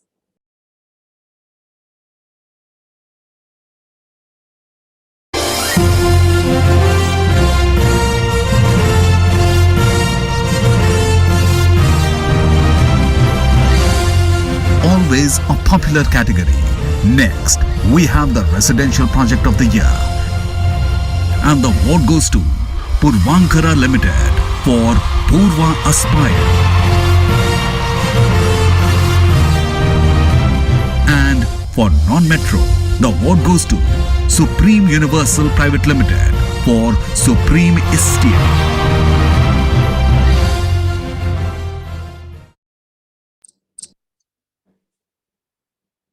All right, let's call upon Mr. Devanshu Sharma, Senior Manager, West Region, Purvankara Limited. Good evening, ladies and gentlemen. It's a great honor to receive this prestigious award on the behalf of Purvankara family. I would like to thank Realty Plus and all respective jury members for giving us this honor. Purva Aspire has been a perfect example of Nature Next Living, which blends technology with nature. With our patented BlueNext technology, we aspire to provide our customers truly a next-gen living. So thanks, Realty Plus and jury members once again. Thanks for this recognition. Thank you. Thank you, Mr. Sharma, for joining us, and congratulations once again to you and the entire team. Well, can we have Ms. Kajal Malik, VP Marketing, Supreme Universal Private Limited, to share a few words? Yes. Hi, Dikshita. Yes. Hello. Yes. Thanks, Atan Dikshita. I think, firstly, I thought it's good to really start off with the fact that Realty Plus continues to do some very insightful sessions. And today we saw a great set of panelists there to have some sessions. So that was really nice. Yes. And we're delighted you enjoyed the experience. Yes. I think a lot of our team members did, spend some time. So I think that was quite insightful for them. Yes. And also, as far as, the award goes, I think one thing that we always appreciate is a great set of jury, because when you have celebrated juries, I think, the whole effort behind this whole initiative is really, really strong. So thank you. And you feel truly humbled, because winning in this category for creating homes, I think, is always special. So thanks again. Yes. Congratulations, and thank you for being with us. Well, I am sure everybody is full of excitement, and moving on, we are about to announce number 6. Can we have the AV for that, please?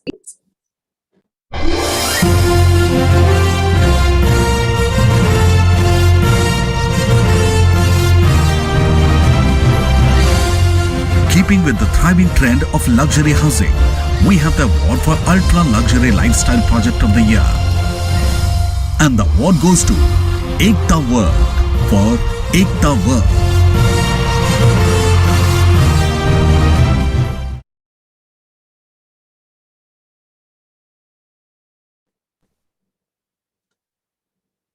Unfortunately, nobody is available at the moment from Ekta World. Let's proceed and announce number 7. Can we have the AV for that as well?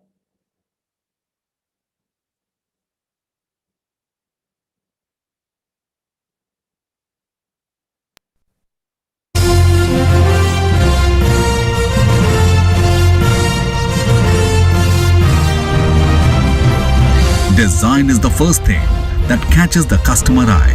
And now we have the Design Project of the Year. And the award goes to Piramal Realty for Piramal Revanta.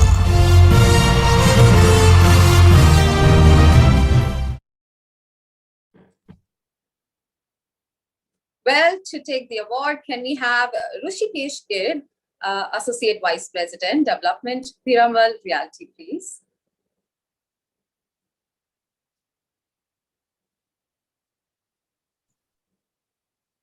Hello.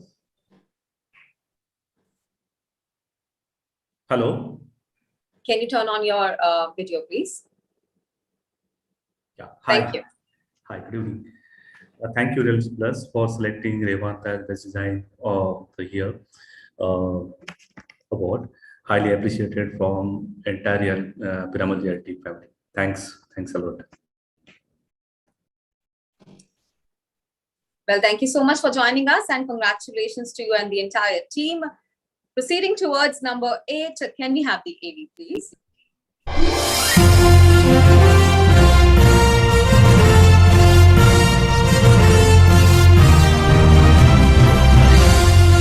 Awarding uniqueness in real estate projects is the award for themed project of the year. And the award goes to SD Corp, a joint venture of Shapurji, Palanji and Dilip Thakur Group for Auburn at Sarovar.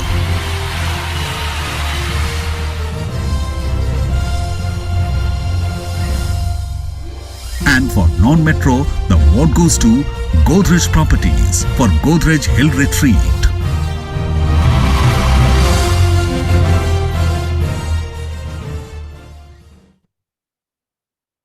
Well, it feels so good when there are more than one name in a category, and I am delighted to welcome Mr. Rajiv Dash, VP Sales, Marketing and CRM, SD Corp.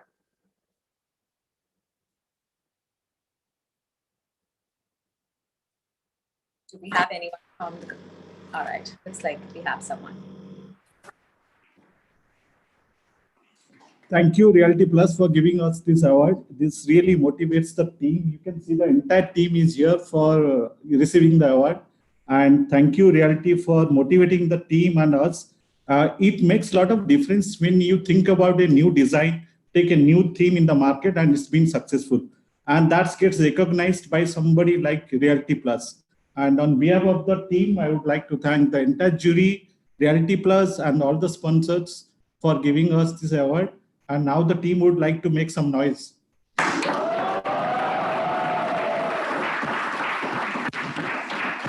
That's the part we miss the most in virtual events. Can we do it one more time? Come on. I am definitely missing the energy from the audience. Thank you so much and congratulations once again. Thank you. Thank you so much. Well, let's call upon someone from Godrej Properties. Looks like there's no one available. Let's move on to the 9th number award. Thank you so much.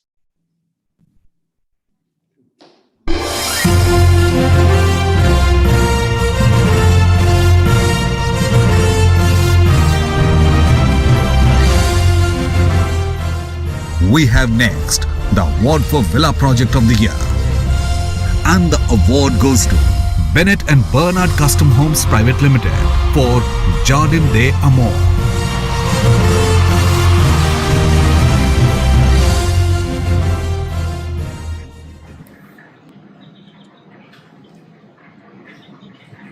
Can we have someone from Bennett and Bernard, please? Hi, good evening. Very good evening and congratulations. Thank you. Thank you, Reality Plus, for hosting the awards. I'm very thankful to the jury for selecting us. On behalf of Bennett and Bernard, particularly my brother, Lincoln Bennett Rodriguez, our family, and the entire Bennett and Bernard team, I'm very happy to accept this award. Our commitment remains to deliver the best and have many more recognitions. Thank you. Thank you so much for joining us. Moving on to the next set of awards. Can we have the AV, please?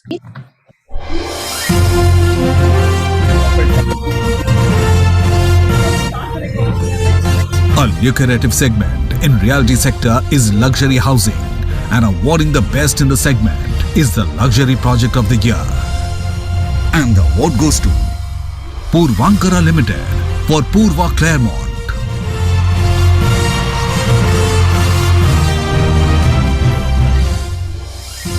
And Supreme Universal Private Limited for Supreme Melange.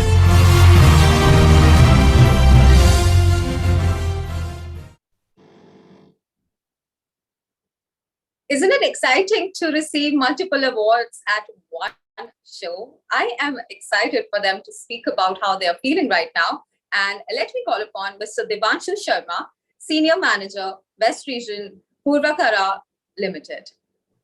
Absolutely, Dikshita. So, hello once again, ladies and gentlemen. It feels really, really great to receive the second award for the evening. And again, on behalf of Purvankara family, I would like to thanks again all members, all jury members, Realty Plus, and please accept my token of gratitude. Purva Claremont, under our signature World Home Collection series, has established a strong foot in ultra luxury space in Mumbai. And with the support of our customers, we have successfully added another gem to the skyline of the city. At Purvankara, all our endeavors revolve around just one entity, which is our customers. And with their continued support and trust, and our partners also, we surely will achieve every successful milestone coming up. Thank you so much, Reality. Thank you.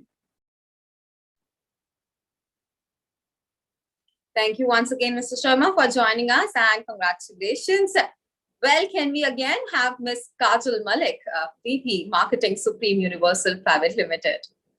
Yes, hi again, Dikshita. Welcome back and congratulations once again.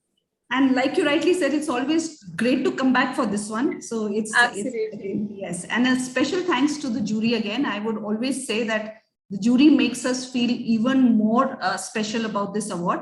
And yes, I would like to also say that I think luxury today comes with a very, very important piece, which is construction on time. And that's something that we as a group have really, kept up pace. So I think that makes it even more special for us. So thanks again, and wish you all a very happy Diwali. And thank you once again. Yes. Thank you, Ms. Malik. I would request all the participants to turn off their audio and video. Moving on, can we have the next AV, please?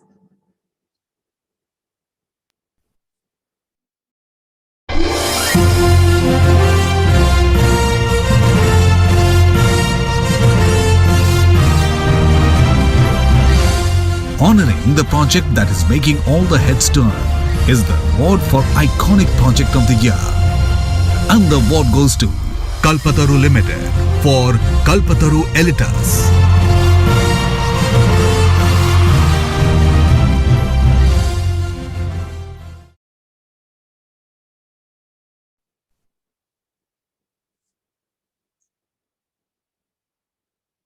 All right, can we have Mr. Kushadar Suvarna, DGM Marketing, Kalpataru Limited? Hi. Thanks. Welcome back and once congratulations. Again. Thank you. Yeah, receiving the second award for the evening, that's a great feeling. Thanks the jury members for awarding, for selecting Kalpataru Elitas for this award and in this category. Thank you. Have a great evening, everyone.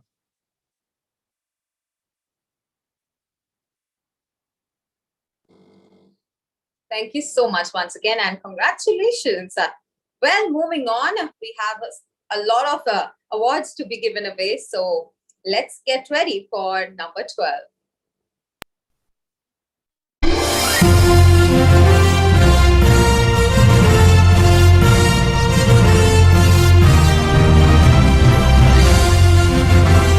Next, we have the award for Mixed Use Project of the Year.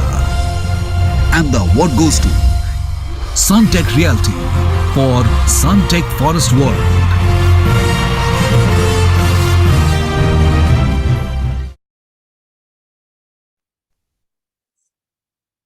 Well, can we have Mr. Sagar Murpute from Suntech Realty, please?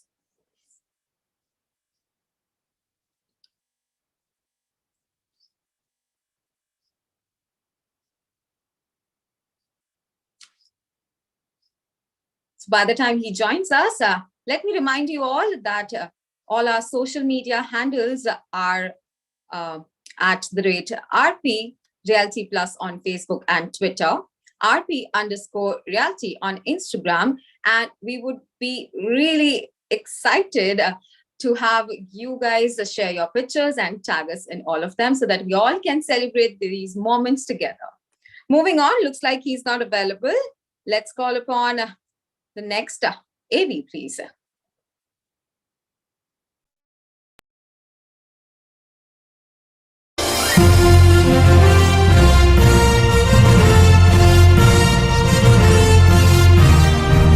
important honor as the world focused on sustainability is the most environment-friendly residential space.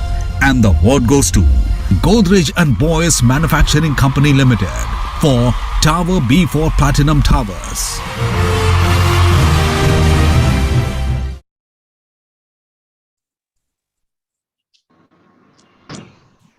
Well, can we have Mr. Kaizat Karanjawala from Godrej and Boyce? Yeah, good evening. Very good evening and congratulations on winning this award. Thank you very much. And our sincere thanks to Reality Plus and the esteemed jury members for having recognized our efforts and conferring this prestigious award on being the most environment-friendly project. So I'll just give a bit brief on the project that we conceived it and we wanted to make it one of the best sustainable projects. And this project has got the highest number of points in Maharashtra under the version 1 of IGBC Green Building Standards. And even in India, it's number 2 under the standard. So we are committed at Godrej on sustainability, and we have our good and green initiatives where we commit 30% of our revenues coming from green initiatives. So once again, I would like to thank everyone for having considered this, and we will continue with this initiative and effort of building construction in a sustainable manner going forward also. Thank you very much. Thank you so much for joining us once again. Congratulations. Well, my level of excitement definitely goes up when I see 2 names in a category. And before that, can we have the AV for number 14, please?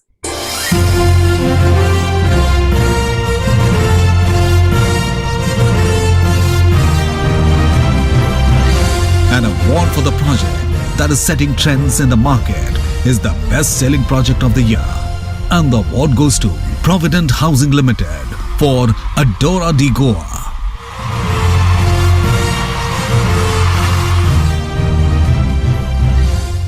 And Raymond Realty for 10X Habitat.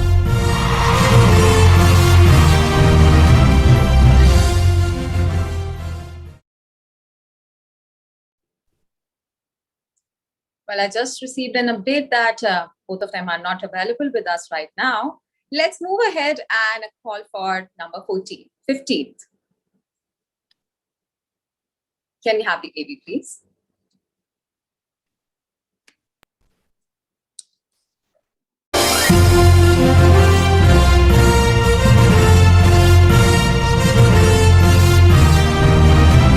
Recognizing the project, enjoying the popularity among customers is the most popular project of the year.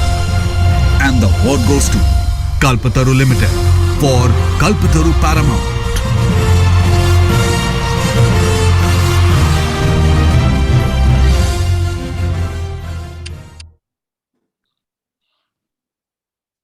Well, to receive this one, can we have Nirmala Mandal, DGM Marketing, Kalpataru Limited?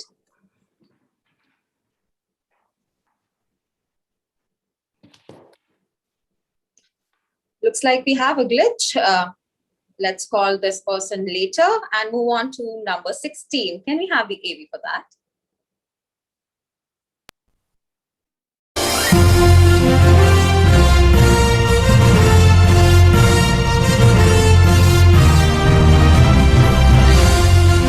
Next, we have the award for Industrial Warehousing Project of the Year.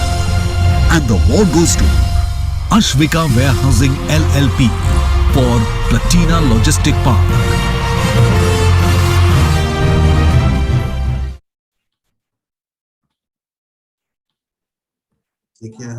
To receive this one, can we have Mr. Ajit Jain, CEO, Ashvika Warehousing?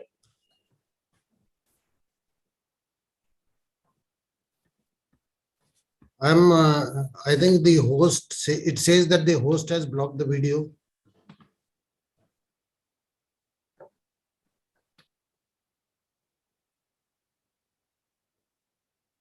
I think we lost him.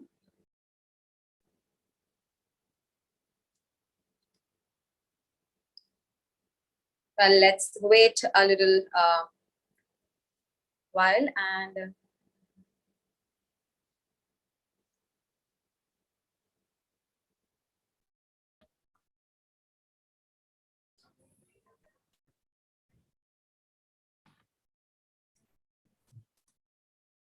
Good evening, everybody.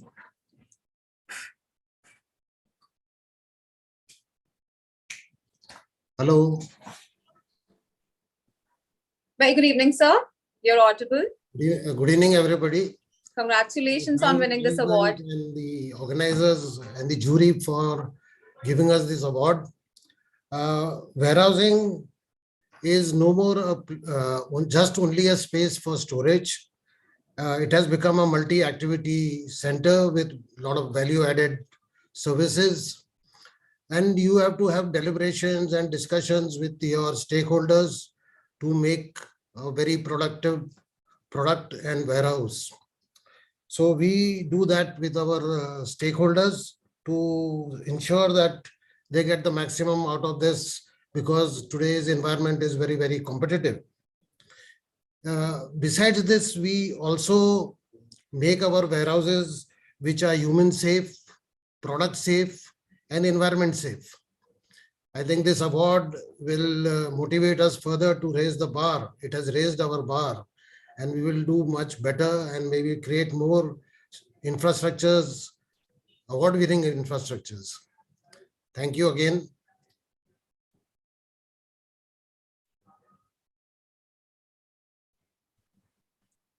Thank you so much, sir, for joining us, and congratulations.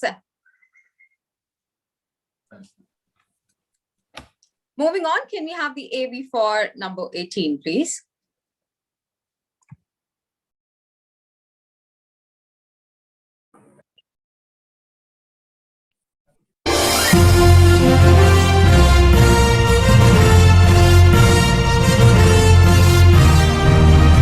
Concluding the Real Estate Project Awards category is the Award for Real Estate Destination of the Year. And the award goes to Kalpataru Limited for Kalpataru Park City.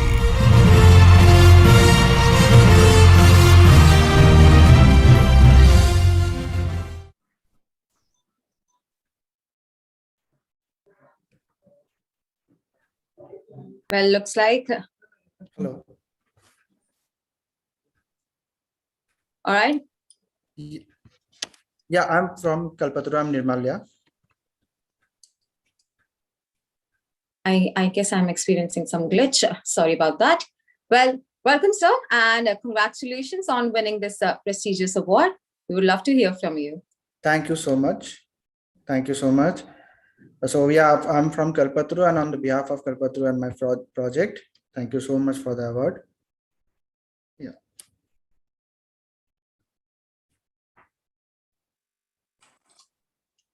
Well, thank you so much, and thanks for joining us. Congratulations to you and your team. Moving on, can we have the AV for number 18, please?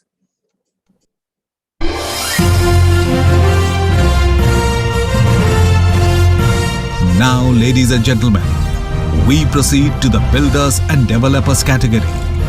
First up is the Developer of the Year, Residential. And the award goes to the Vadhava Group.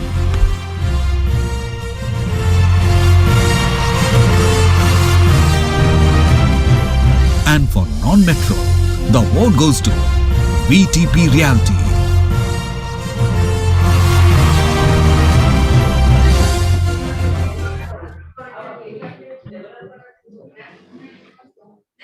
All right, can we have someone from the Vadhava Group, please?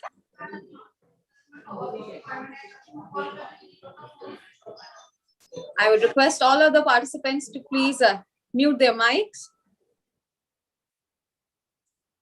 Thank you so much. Well,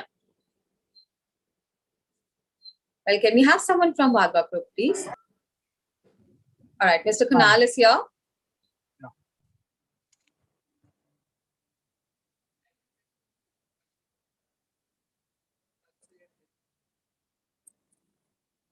Good evening, ma'am. Kunal here from Vadhava Group.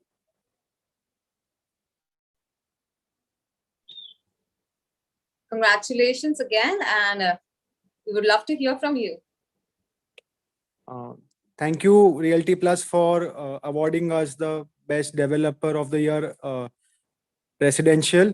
And it's an honor to receive this award on behalf of the Vadva Group. And it's a collective effort of the entire team that we have here at Vadva Group. And I would really like to dedicate this award to our design team who design excellent buildings and future ready buildings. Thanks a lot, everyone. Thank you, Mr. Kunal, for joining us, and congratulations to you and the entire team. Thank you very much.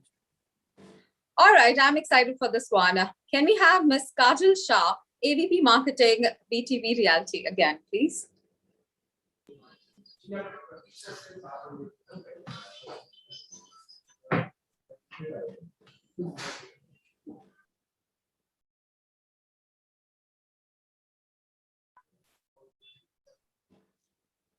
Well, we have Mr. Fazil Sheikh. Yeah. Warm welcome and congratulations. Yeah. Thank you, Realty Plus and the whole team for honoring us with this award. And I'm taking this award on behalf of the whole organization, VTP Realty. Thank you.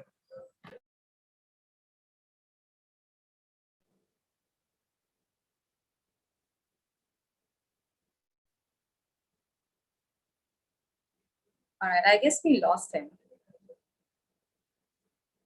Well, thank you so much for being a part of this wonderful evening, and congratulations to you and the entire team for winning this award.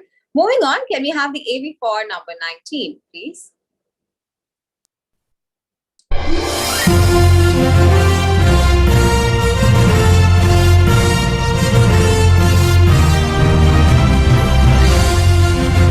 Honoring prompt and timely delivery is the award for excellence in delivery. And the award goes to Gera Developments for Gera's Adara.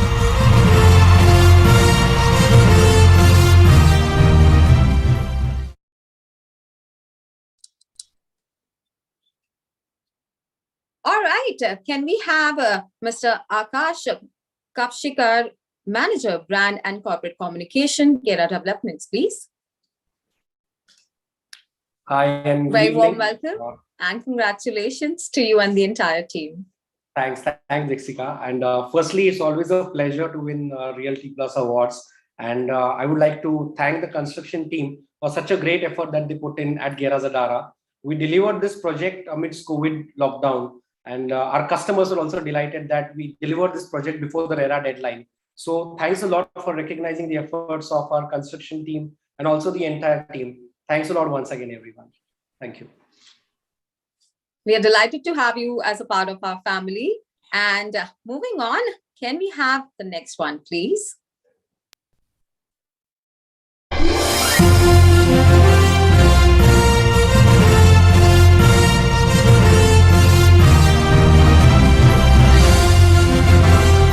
Next, we have the Developer of the Year, Township. And the award goes to VTP Realty.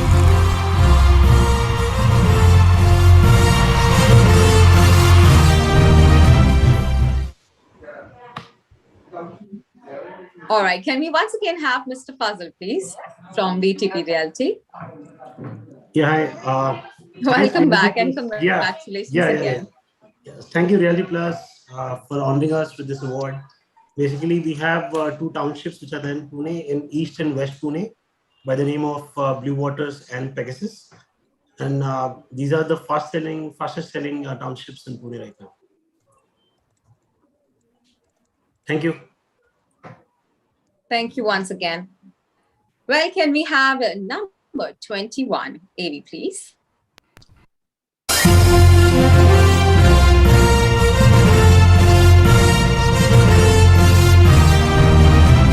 Concluding this category is the exciting award for fastest growing realty brand of the year.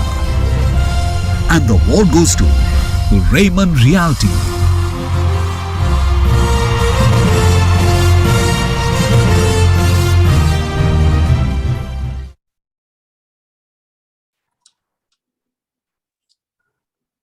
Well, congratulations to Team Raymond Realty. Unfortunately, no one is available to take the award right now. Moving on to number 22, and it's for the Interior Design Awards. And I'm super elated to announce all the winners that we have. Let's have the AV first.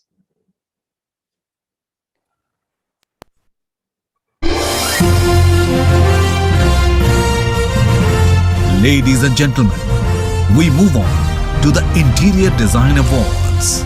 We begin with the prestigious tribute to the Interior Design Firm of the Year. And the award goes to Interior Company by Square Yards.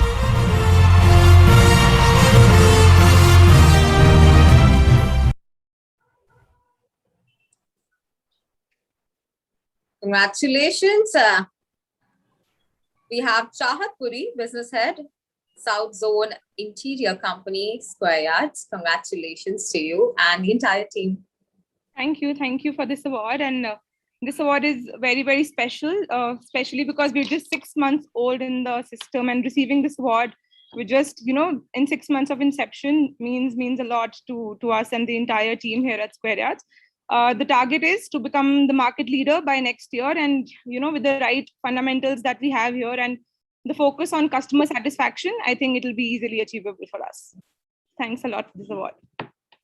That's why the award ceremonies have been done, to boost our motivation to achieve more success and work more harder. Congratulations once again. Thanks so much. And I'm sure we are going to see you next year as well. Yes. Receiving many more awards. Thank you so much for joining us, and congratulations to the entire team. Thank you. Well, we are halfway through and now ready for number 23. Can we have the AV, please?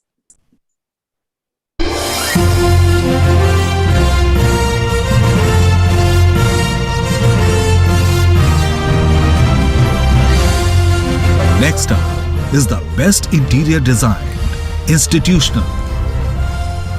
And the award goes to Tangents Design Cell for JBCN Projects, Chembur.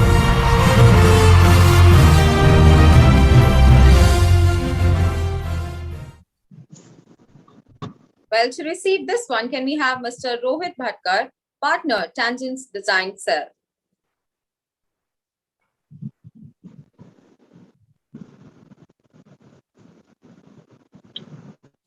Hello. Good evening, sir, and welcome. Congratulations to you and the entire team. Thank you.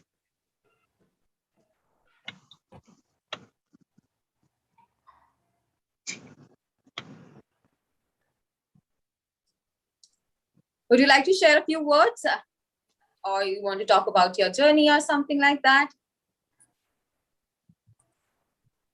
We have a very short span of time. Yeah, as an architect, we have started 15 years ago, and this award was much awaited. And pat on the back is always, welcome for architects to go further and further. Yeah, that's Absolutely. it. This is what can I say. Thank you so much for those words, and congratulations once again. Thank you. Now we are ready for the next category, and can we have the AV before that, please?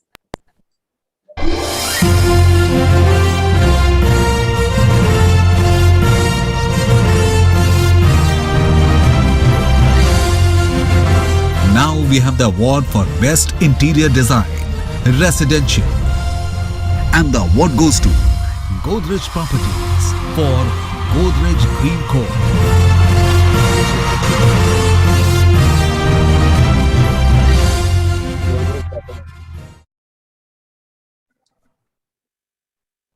Do we have someone from Godrej Properties? All right, I would request all our participants to turn off their mic and their video during the presentation.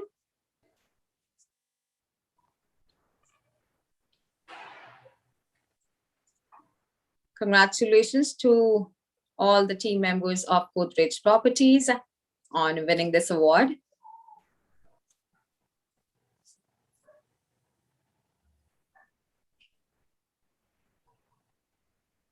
I guess we are experiencing some network error.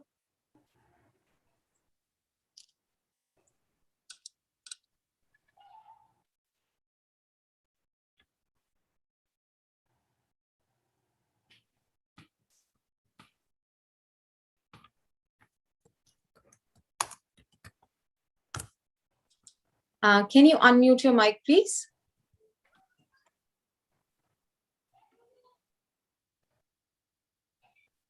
Hello. Very good evening and congratulations to you and the entire team. Thank you very much. It's an honor to be here and to be awarded as the best interior design project. I think my colleague could not be here, but I would like to thank everyone, and I would like to thank Realty Plus on behalf of Godrej to honor us with such a prestigious award. I hope we continue to be a part of your journey every other year, and we are always a part of your accolades. Thank you very much. Thank you for joining us and congratulations. Have a lovely evening. Well, moving on to number 25.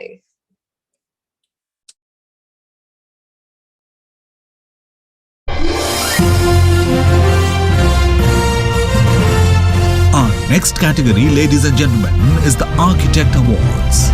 Starting off the winning spree is the Architectural Design of the Year, Residential. And the award goes to Godrej Properties Limited.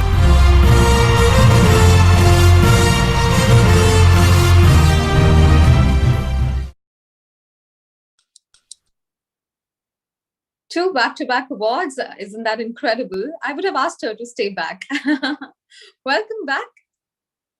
Hi, thank you again. I think it's an evening for Godrej Properties. So again, I would like to thank the team, thank the people who are a part of this project, and of course, this is very near to our heart and a very important project. Thank you again. Once again, congratulations. Moving on to number 26. Can we have the AV, please?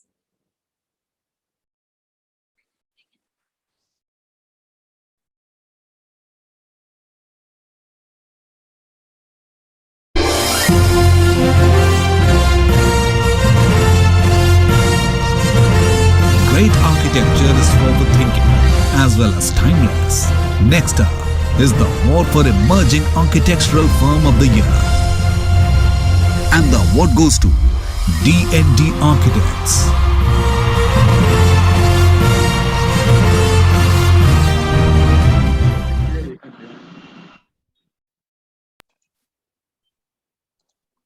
Well, can we have Mr. Hardik Hilani, Principal Architect, T&D Architects, to share a few words of excitement with us?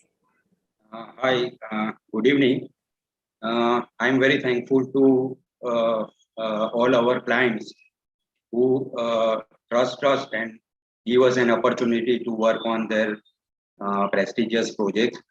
I would like to thank Realty Plus and the jury who recognize our work and consider us for this award. Thank you very much. Thank you. Thank you once again for joining and congratulations to the entire team. All right, ladies and gentlemen, moving on to the exciting branding and marketing awards. Let's have the AV first.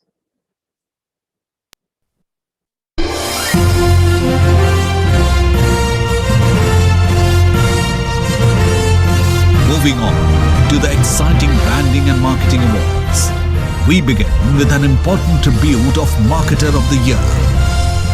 And the award goes to Govind Rai, co-founder and CEO, Insomniacs.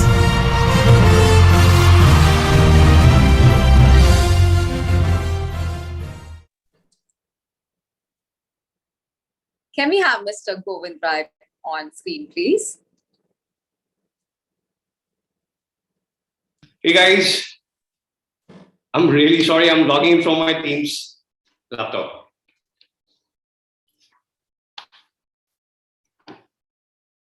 What happened? You're loud and clear. You can. Okay. Yeah, so how are we supposed to move on? Okay, Dishika, thanks a ton, and thanks Reality Plus team once again. And I've always been a fan of them, and I've always told that the things that they are doing are amazing. And thanks a lot for this honor. we would just keep pushing from our side as Insomniacs, creating new quantities, creating new benchmarks to do better and better every time. Thanks a lot to the jury. Thanks a lot, everybody, for this honor. Thank you. Thank you for being a part of this, and congratulations once again. Thank you. Well, let's get ready for the next one. And can we have the AV for that, please?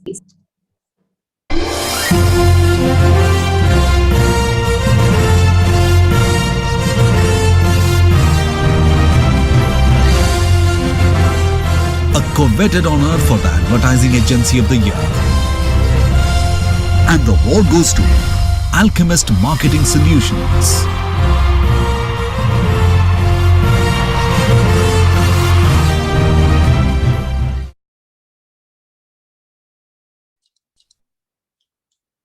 All right, can we have Mr. Manish Porwal, Managing Director, Alchemist Marketing Solutions, to share a word with us, please?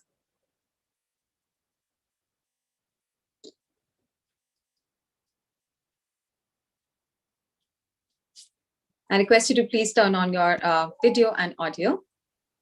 Sorry, you'll get a very odd picture. Hi, because I'm in the car driving from Pune to Mumbai. But thank you so much. Thank you, Realty Plus, for this award. And on behalf of all of us at Alchemist, thank you for having continued to bless us with a lot of accolades. Here's Farhan, my colleague, and we're both driving from Pune to Mumbai while attending the award.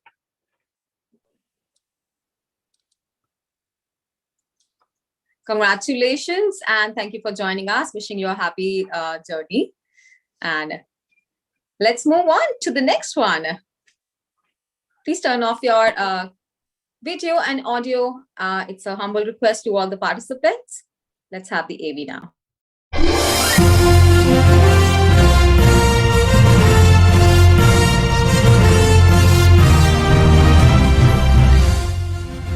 Next up is the award for Innovative Marketing Concept of the Year.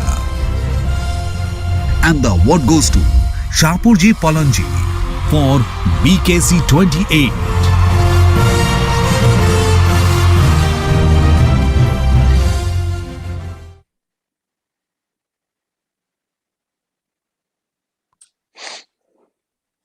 Well, can we have Mr.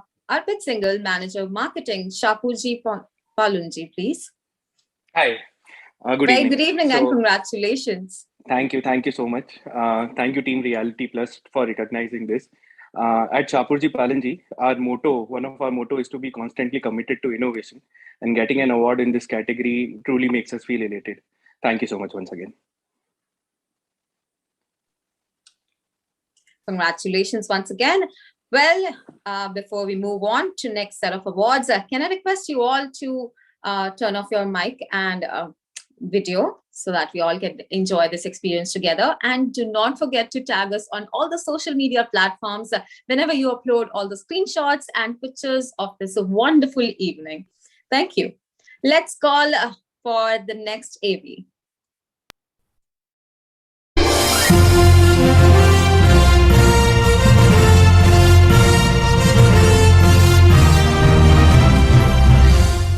Celebrating the power of digital reach is the Digital Marketing Campaign of the Year.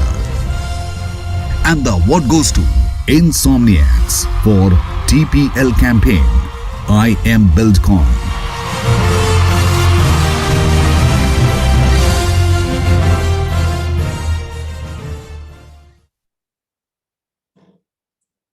Well, for this one, can we have Ms. Bhavya and Ms. Priyanka Naik from Insomniacs, please? Hey, hi, Dikshika. Priyanka here. So thank you so much, guys. Reality Plus, guys, on behalf of Insomniacs, it is a huge honor for us to receive this award. We are grateful for this recognition. So about TPL, it's a unique payment plan we created for our client, I Am BuildCon, and the project Applaud 38. The meticulously developing payment plan called Tortoise Payment League, where people can pay slowly and steadily and save some extra amount. And this is just a beginning of a brand new chapter where we strive to become better and brighter than ever. Thank you so much, guys. Thank you for being here with us, and congratulations to all the members of your team. Moving on, can we have the next AV, please?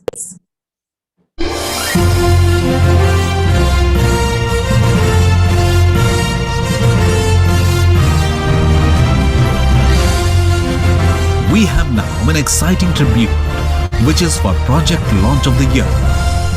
And the award goes to Alchemist for the Arc.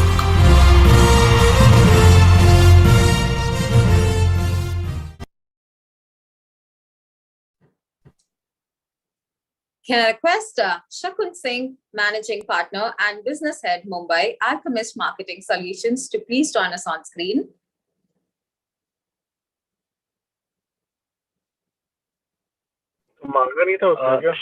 Shakun is not there. I'll take it on her behalf. Can you hear me? Yes, we can hear you, but your video is off, I guess. Can you turn it on, please? Well, I think I can't. I'll just try and figure this one out. But thank you very much. This is Manish Porwal. I'm the Managing Director at Alchemist. Thank you very much. It was when we took ARC, as a project, it was called Voyage to the Stars, and then we relaunched it. And it was a beautiful, beautiful project. Unfortunately, just looking for the right marketing, and that's what we were able to provide. And what we have today is something fantastic out there. Sold already in 6 months what was sold in 5 years earlier. So thank you very much. It's been a great thing. Thank you. Thank you once again for joining us, and many, many congratulations to all your team members for achieving so much success and so many awards tonight. Well, moving on, can we have the next AV, please?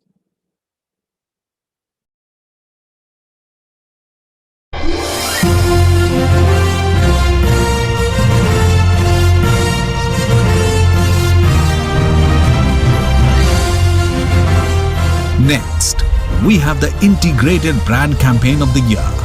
And the award goes to Insomniacs for Ronak Center of Mumbai.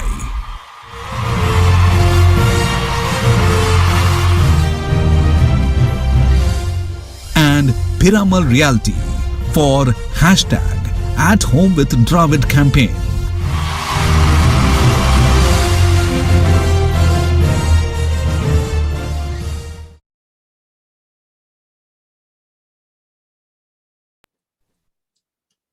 Well, can we have Miss Bhagyashree Gawali from Insomniacs, please?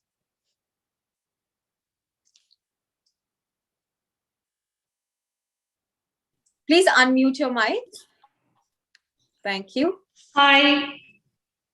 I think there's some confusion. The AV shows about Piramal, but the campaign which we did 360 degree level, it was Ronak Center of Mumbai. So could you please check that? I mean,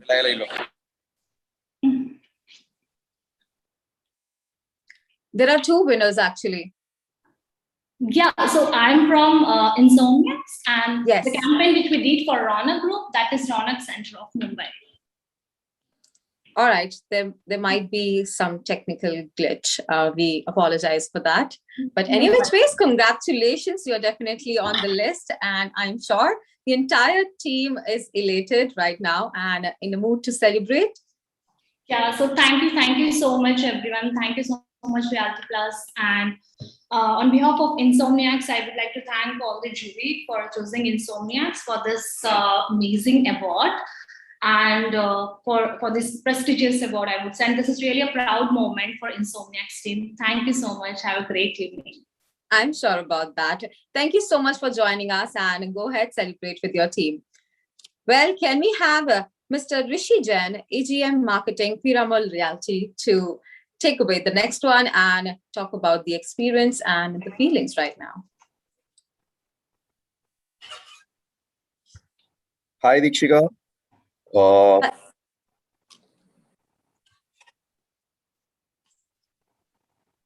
good evening and congratulations. Thank you, Dikshika.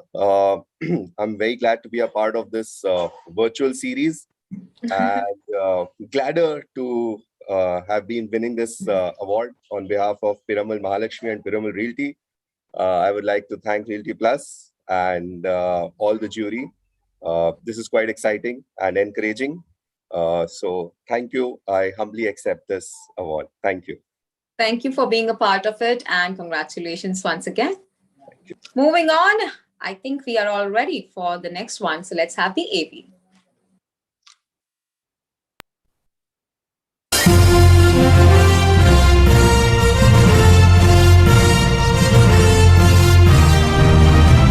An important recognition for our digital times is for Real Estate Website of the Year.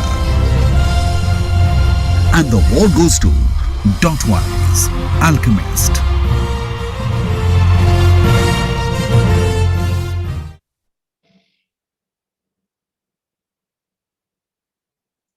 Looks like Alchemist is taking away a lot of awards tonight. Can we have Anujita Jain, founder and CEO, Alchemist Marketing Solutions, on screen, please?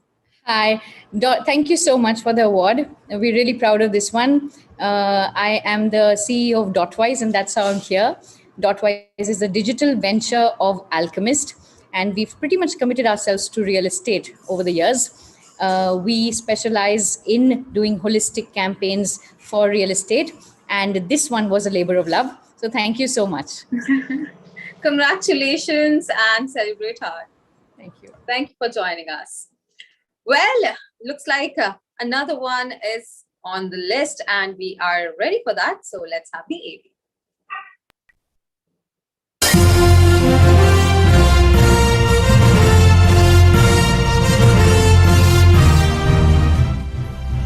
We now celebrate outstanding achievement in the category of CSR Excellence Award. And the award goes to Virtuous Retail, VR Surat.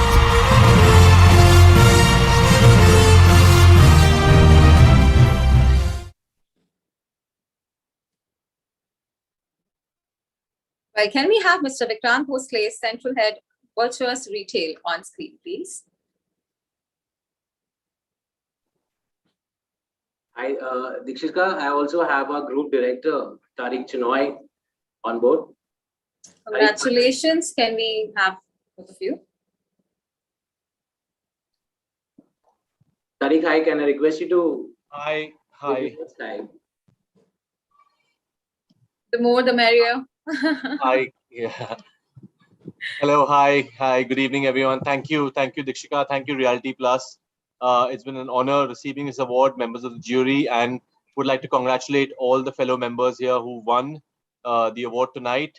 This is a very special award for Virtuous Retail. We always believe in giving back to the community and hopefully, carrying out many more social awareness campaigns, drives to better the community in the near future. Thank you very much. Thank you so much for all the efforts that you guys have been putting in for making it a better community for all of us. And congratulations on winning this award. Let's get ready for the next one. AV, please.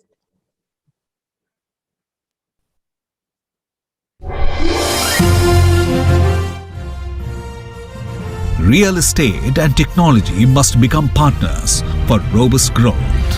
Felicitating the brands that are on the front line of the technological transformation in real estate are the PropTech Awards.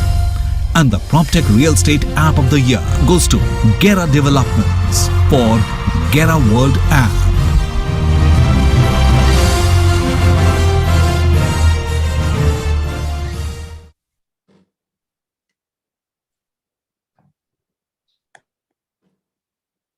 Well, can we have Mr. Akash Kapshikar, Manager, Brand and Corporate Communication from Gera Developments? Welcome back and congratulations again. Hey, thanks, Dikshika. So once again, winning another award is a great feeling. So it's an outcome in line with our values of putting customers first. And the app is transparent, quick and convenient, and it delivers a lot more than any other real estate app would deliver, with 24/7 chatbot, which is available for our customers to put pictures of the issues which are resolved in 24 hours. So that's how we have built this app. I would like to thank the IT team at Gera who's put in a lot of hard work to get this app to life. Thanks a lot once again, and thanks a lot Realty Plus for recognizing our efforts. Thank you so much for being a part of this, and congratulations to you and the entire team. Thank you. All right, moving on to the next category of awards. Can we have the AV, please?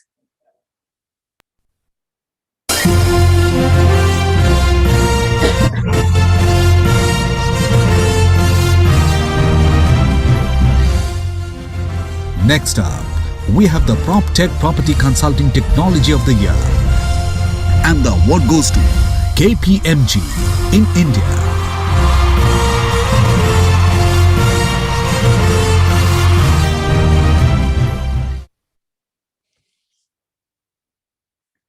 Well, according to the latest update that I've received from my team, nobody is available at the moment. So any which ways, congratulations to all the members of the team. And we are ready for the next one. Can we have the AV, please?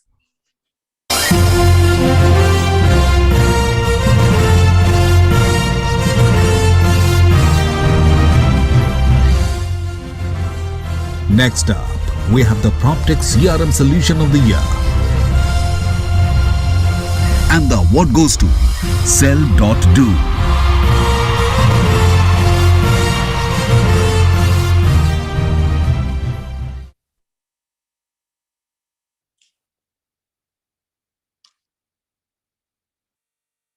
Well, looks like there's no one available from Sell.do. Any which ways, congratulations to all the members of the team. And we are ready for the next one now. AV, please.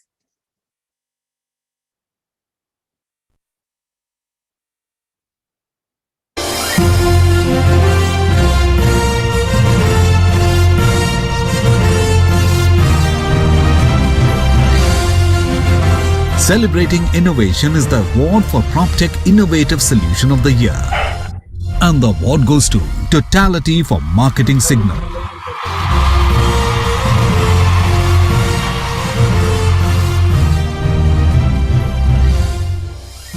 And Betho.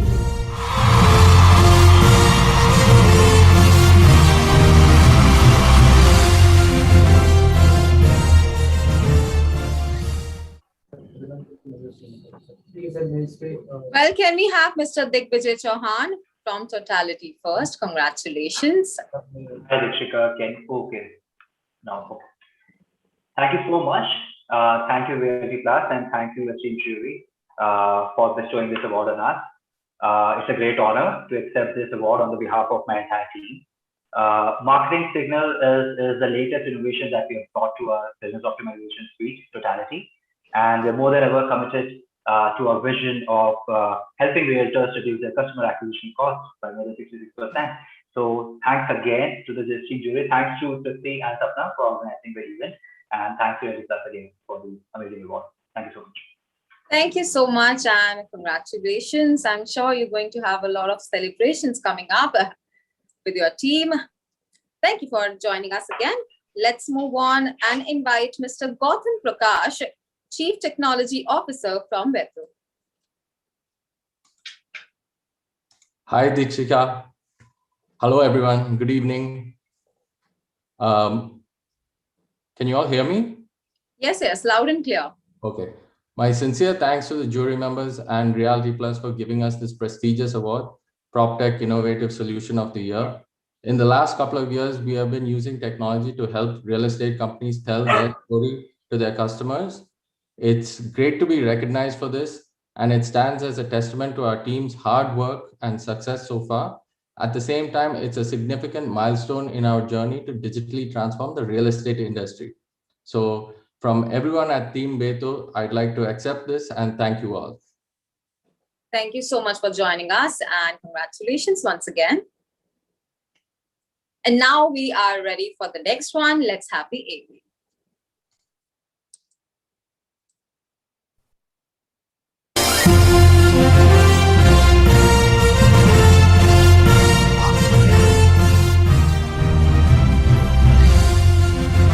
This next award is an exciting one. It is for PropTech Startup of the Year. And the award goes to PropertyPistol.com.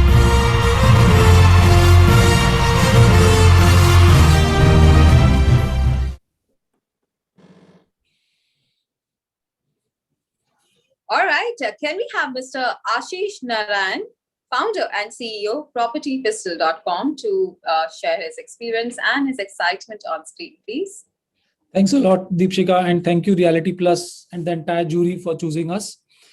Although this is a startup award, but it's a pleasure to tell you we are not a startup anymore. We started 2013 We are 900 people strong. By the close of this financial year, we'll be 2,000 people. On a monthly basis, we are selling 600 flats. And I think reality as us, and we are IITians, we are a group of IITians and IIM guys who have creating a revolution in real estate space. We are already the top contributors to all the premier developers like Godrej, Lodha, Shapurji.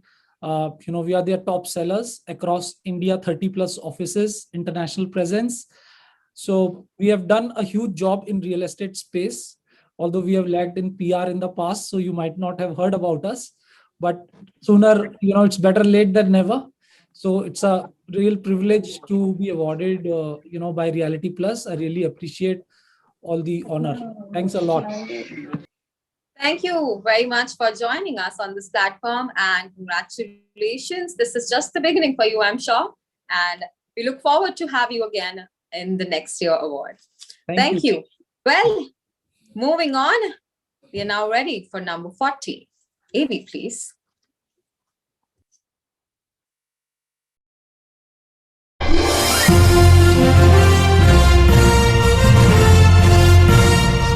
Ladies and gentlemen, we proceed to our next category of Co-working Awards with the prestigious award for Co-working Brand of the Year. And the award goes to SmartWorks Co-working Spaces Private Limited.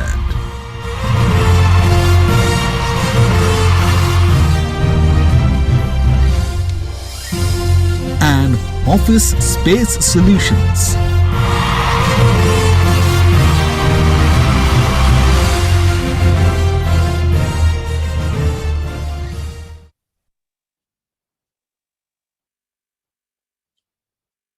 Well, can we have someone from Smart Workspaces first, please?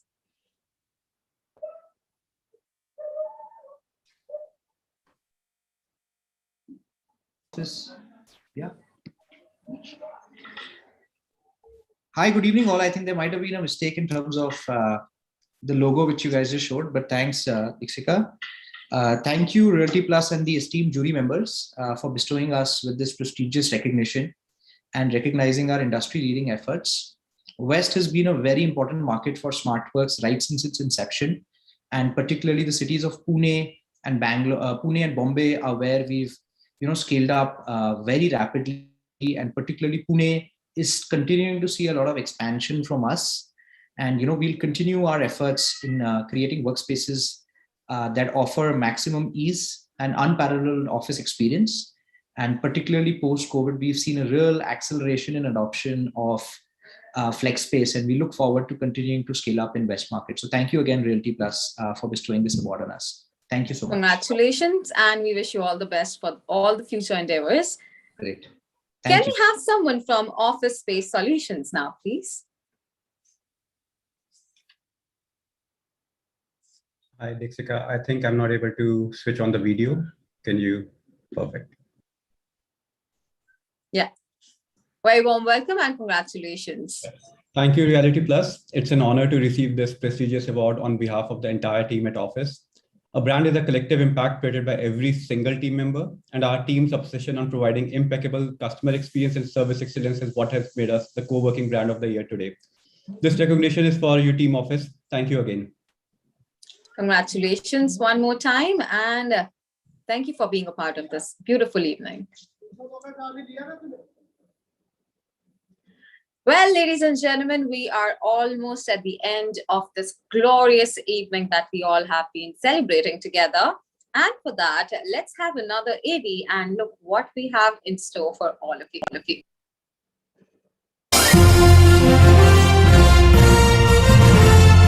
Moving on to our next category of the evening, which is for Facility Management Awards. Our next winner takes away top honors for being the FM Brand of the Year. And the award goes to Property Solutions India Private Limited.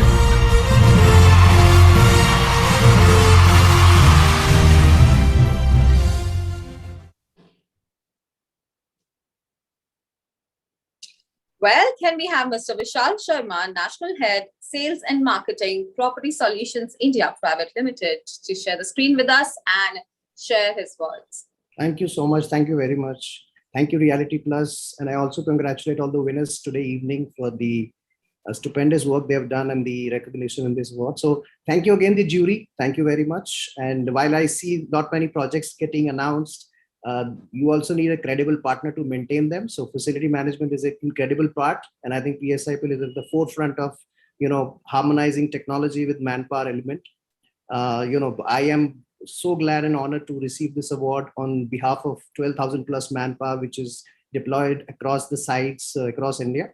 And I thank the jury and all the participants today for this time, and have a great evening and all the great festivities ahead. While we wade through the COVID times, this award will always be cherished as one of the best moments we all could have celebrated together. So looking forward for an offline event soon. And thank you very much, and have a very good evening to all of you. Thank you so much. Absolutely. Thank you so much for joining us, and have a lovely evening. All right, ladies and gentlemen, moving on to the next one, and let's have the AV.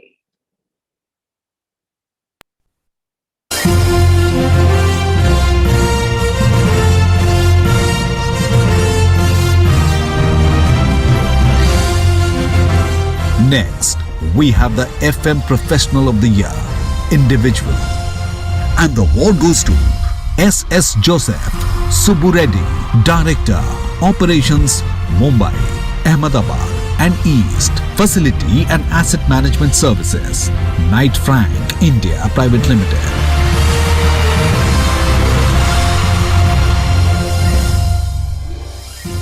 Can you get my video on, please? Looks like Mr. Joseph Reddy is already here with us. Congratulations and welcome on board. Yeah, good evening, Dikshika. It has been a great moment now in the evening. You made everybody excited and get a happy moments in the evening. And the sequence, first we develop the real estate, and then the facility management team comes in. So it has been sequenced that way. Well planned on that. And good evening, ladies and gentlemen. And first of all, my thanks to Realty Plus and the esteemed jury members for recognizing my contribution in the individual category under FM industry and conferring this coveted award. It really gives me immense pleasure and joy, to have this recognition. It's special to me because Realty Plus has really recognized FM industry as an integral part of the real estate development. Without FM, the real estate development is not complete.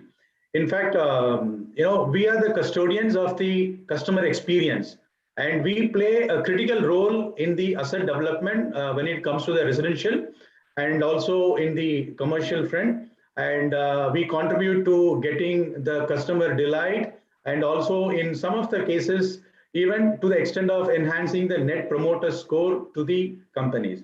And I really dedicate this award to my the people who worked under me, with me, along with me, and all through my past and the present. And without them, it would not have been possible for me to travel thus far in the facility management, or you call it as a real estate operation journey. It goes right up to the level of the janitor, who are very important, in the facility management industry. And I would like to thank Mr. Niranjan Hiranandani, especially because he had given me the opportunity of working with him for more than 13 years. And what I'm today, I evolved my career, along with my service with Mr. Niranjan Hiranandani. He's such a wonderful person, a fine human being whom I have never come across in my career. He appreciated when I quit the company. He quoted me that I was an asset to the his company, in the local media. I would also like to thank my boss, Satish Rajendran from Knight Frank, who heads this business vertical. And I know him for last 18 years. So he said, you have always been an end user, partly service providers. So now why don't you, because I know that, you can be a better service provider. So, and that's how last 4 years I've been working here as a service provider and meeting the client and customer expectation. and giving them all the solutions and value. And I'm sure that this award will motivate me more to give back to the industry. And I promise that I have been developing more FM professionals and managers and leader, and I will continue to do that. Thank you so much. Thank you for sharing your story with us. It's wonderful to listen to stories of success, and congratulations to you and the entire team for all the hard work you have put in to reach where you are. And hope to see you again in next year award ceremony. Thank you so much. Thank you. Thank you. Thank you. Well, ladies and gentlemen, with that, let's move on to the next one. And for that, let's call for the AV.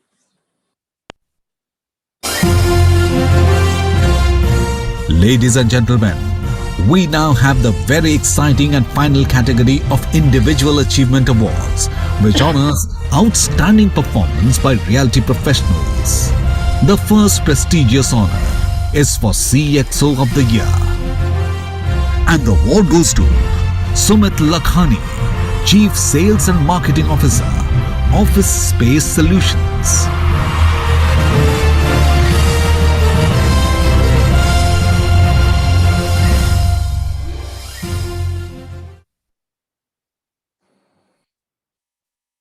Thank you, Reality Plus, for this award. I'm truly humbled to receive this recognition today and deeply appreciate the efforts of all who have contributed to my professional journey so far. The past 6 years with Office have been a learning experience like never before, and it's heartening to see that my contribution in building Office into one of the top co-working brands is being recognized by a larger audience. Thank you. Congratulations one more time, and happy to have you here. Thank you. Well, on that note, we are ready for the last set of award, and I'm sure everybody is extremely excited, just as I am. Let's call for the AV and look what we have.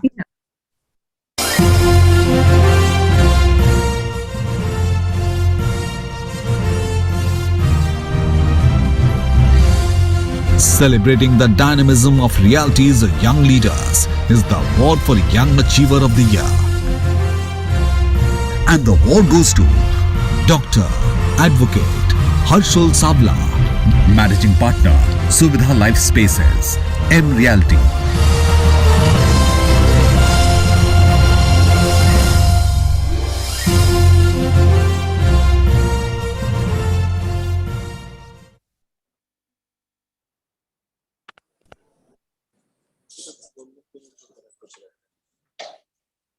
All right. Before we actually have him on screen, can I request all the participants, all the winners, to please stay here with us and be ready for a group photograph so that we all can celebrate and cherish this beautiful moment together for a really long time. And now, can we have Mr. Harshul Sabla, please?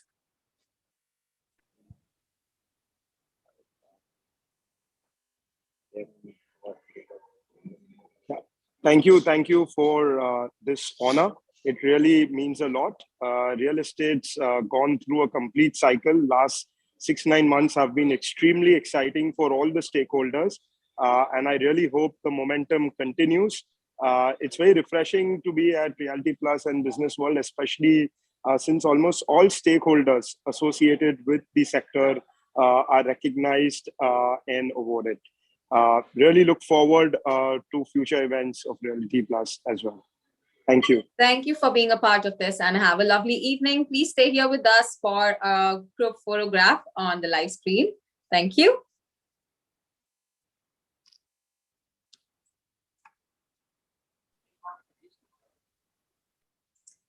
Well, ladies and gentlemen, on that note, we come to a fantastic closing of the 13th Realty Plus Excellence Awards 2021 West.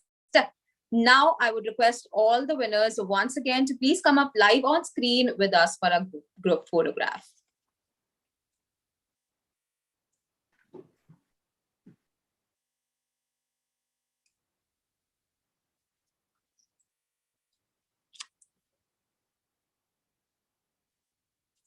This is going to be quite exciting.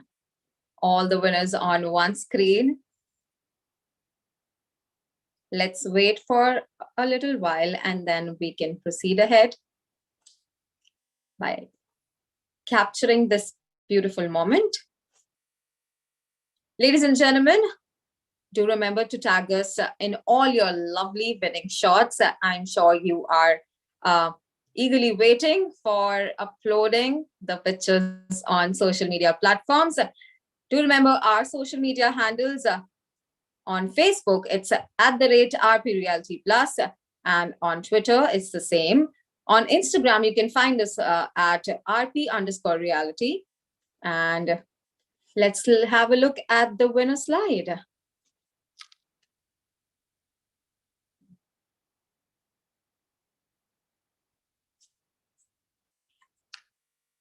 Once again, I would like to congratulate all the winners. You have made the industry proud with your dedication and performance. And I'm sure next year we'll have many more awards and many more participants. And unlike the online one, we'll be having an offline celebration.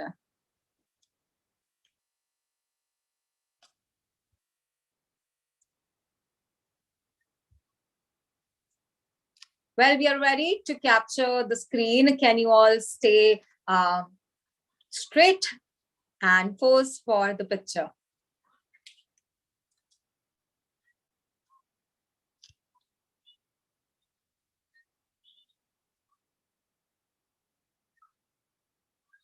Thank you so much. It's done. And we are happy that you all have been a part of this beautiful evening that we have managed to host. And it wouldn't have been possible without your support and your time. So we really, really thank you for that. Thank you once again for taking the time and being connected with us. Wishing you all a wonderful life ahead and much more business opportunities and success in future. And along with that, happy Diwali to all of you on behalf of Realty Plus. We look forward to seeing you soon virtually, and with God's grace, we'll be connecting soon offline as well, celebrating at a venue. So thank you so much once again, and God bless. Thank you, Dikshika. Thank you. Yeah, thanks a lot. Yeah. Thank you for making me a part of this. Thank you. Thanks so much, Dikshika. Thank you.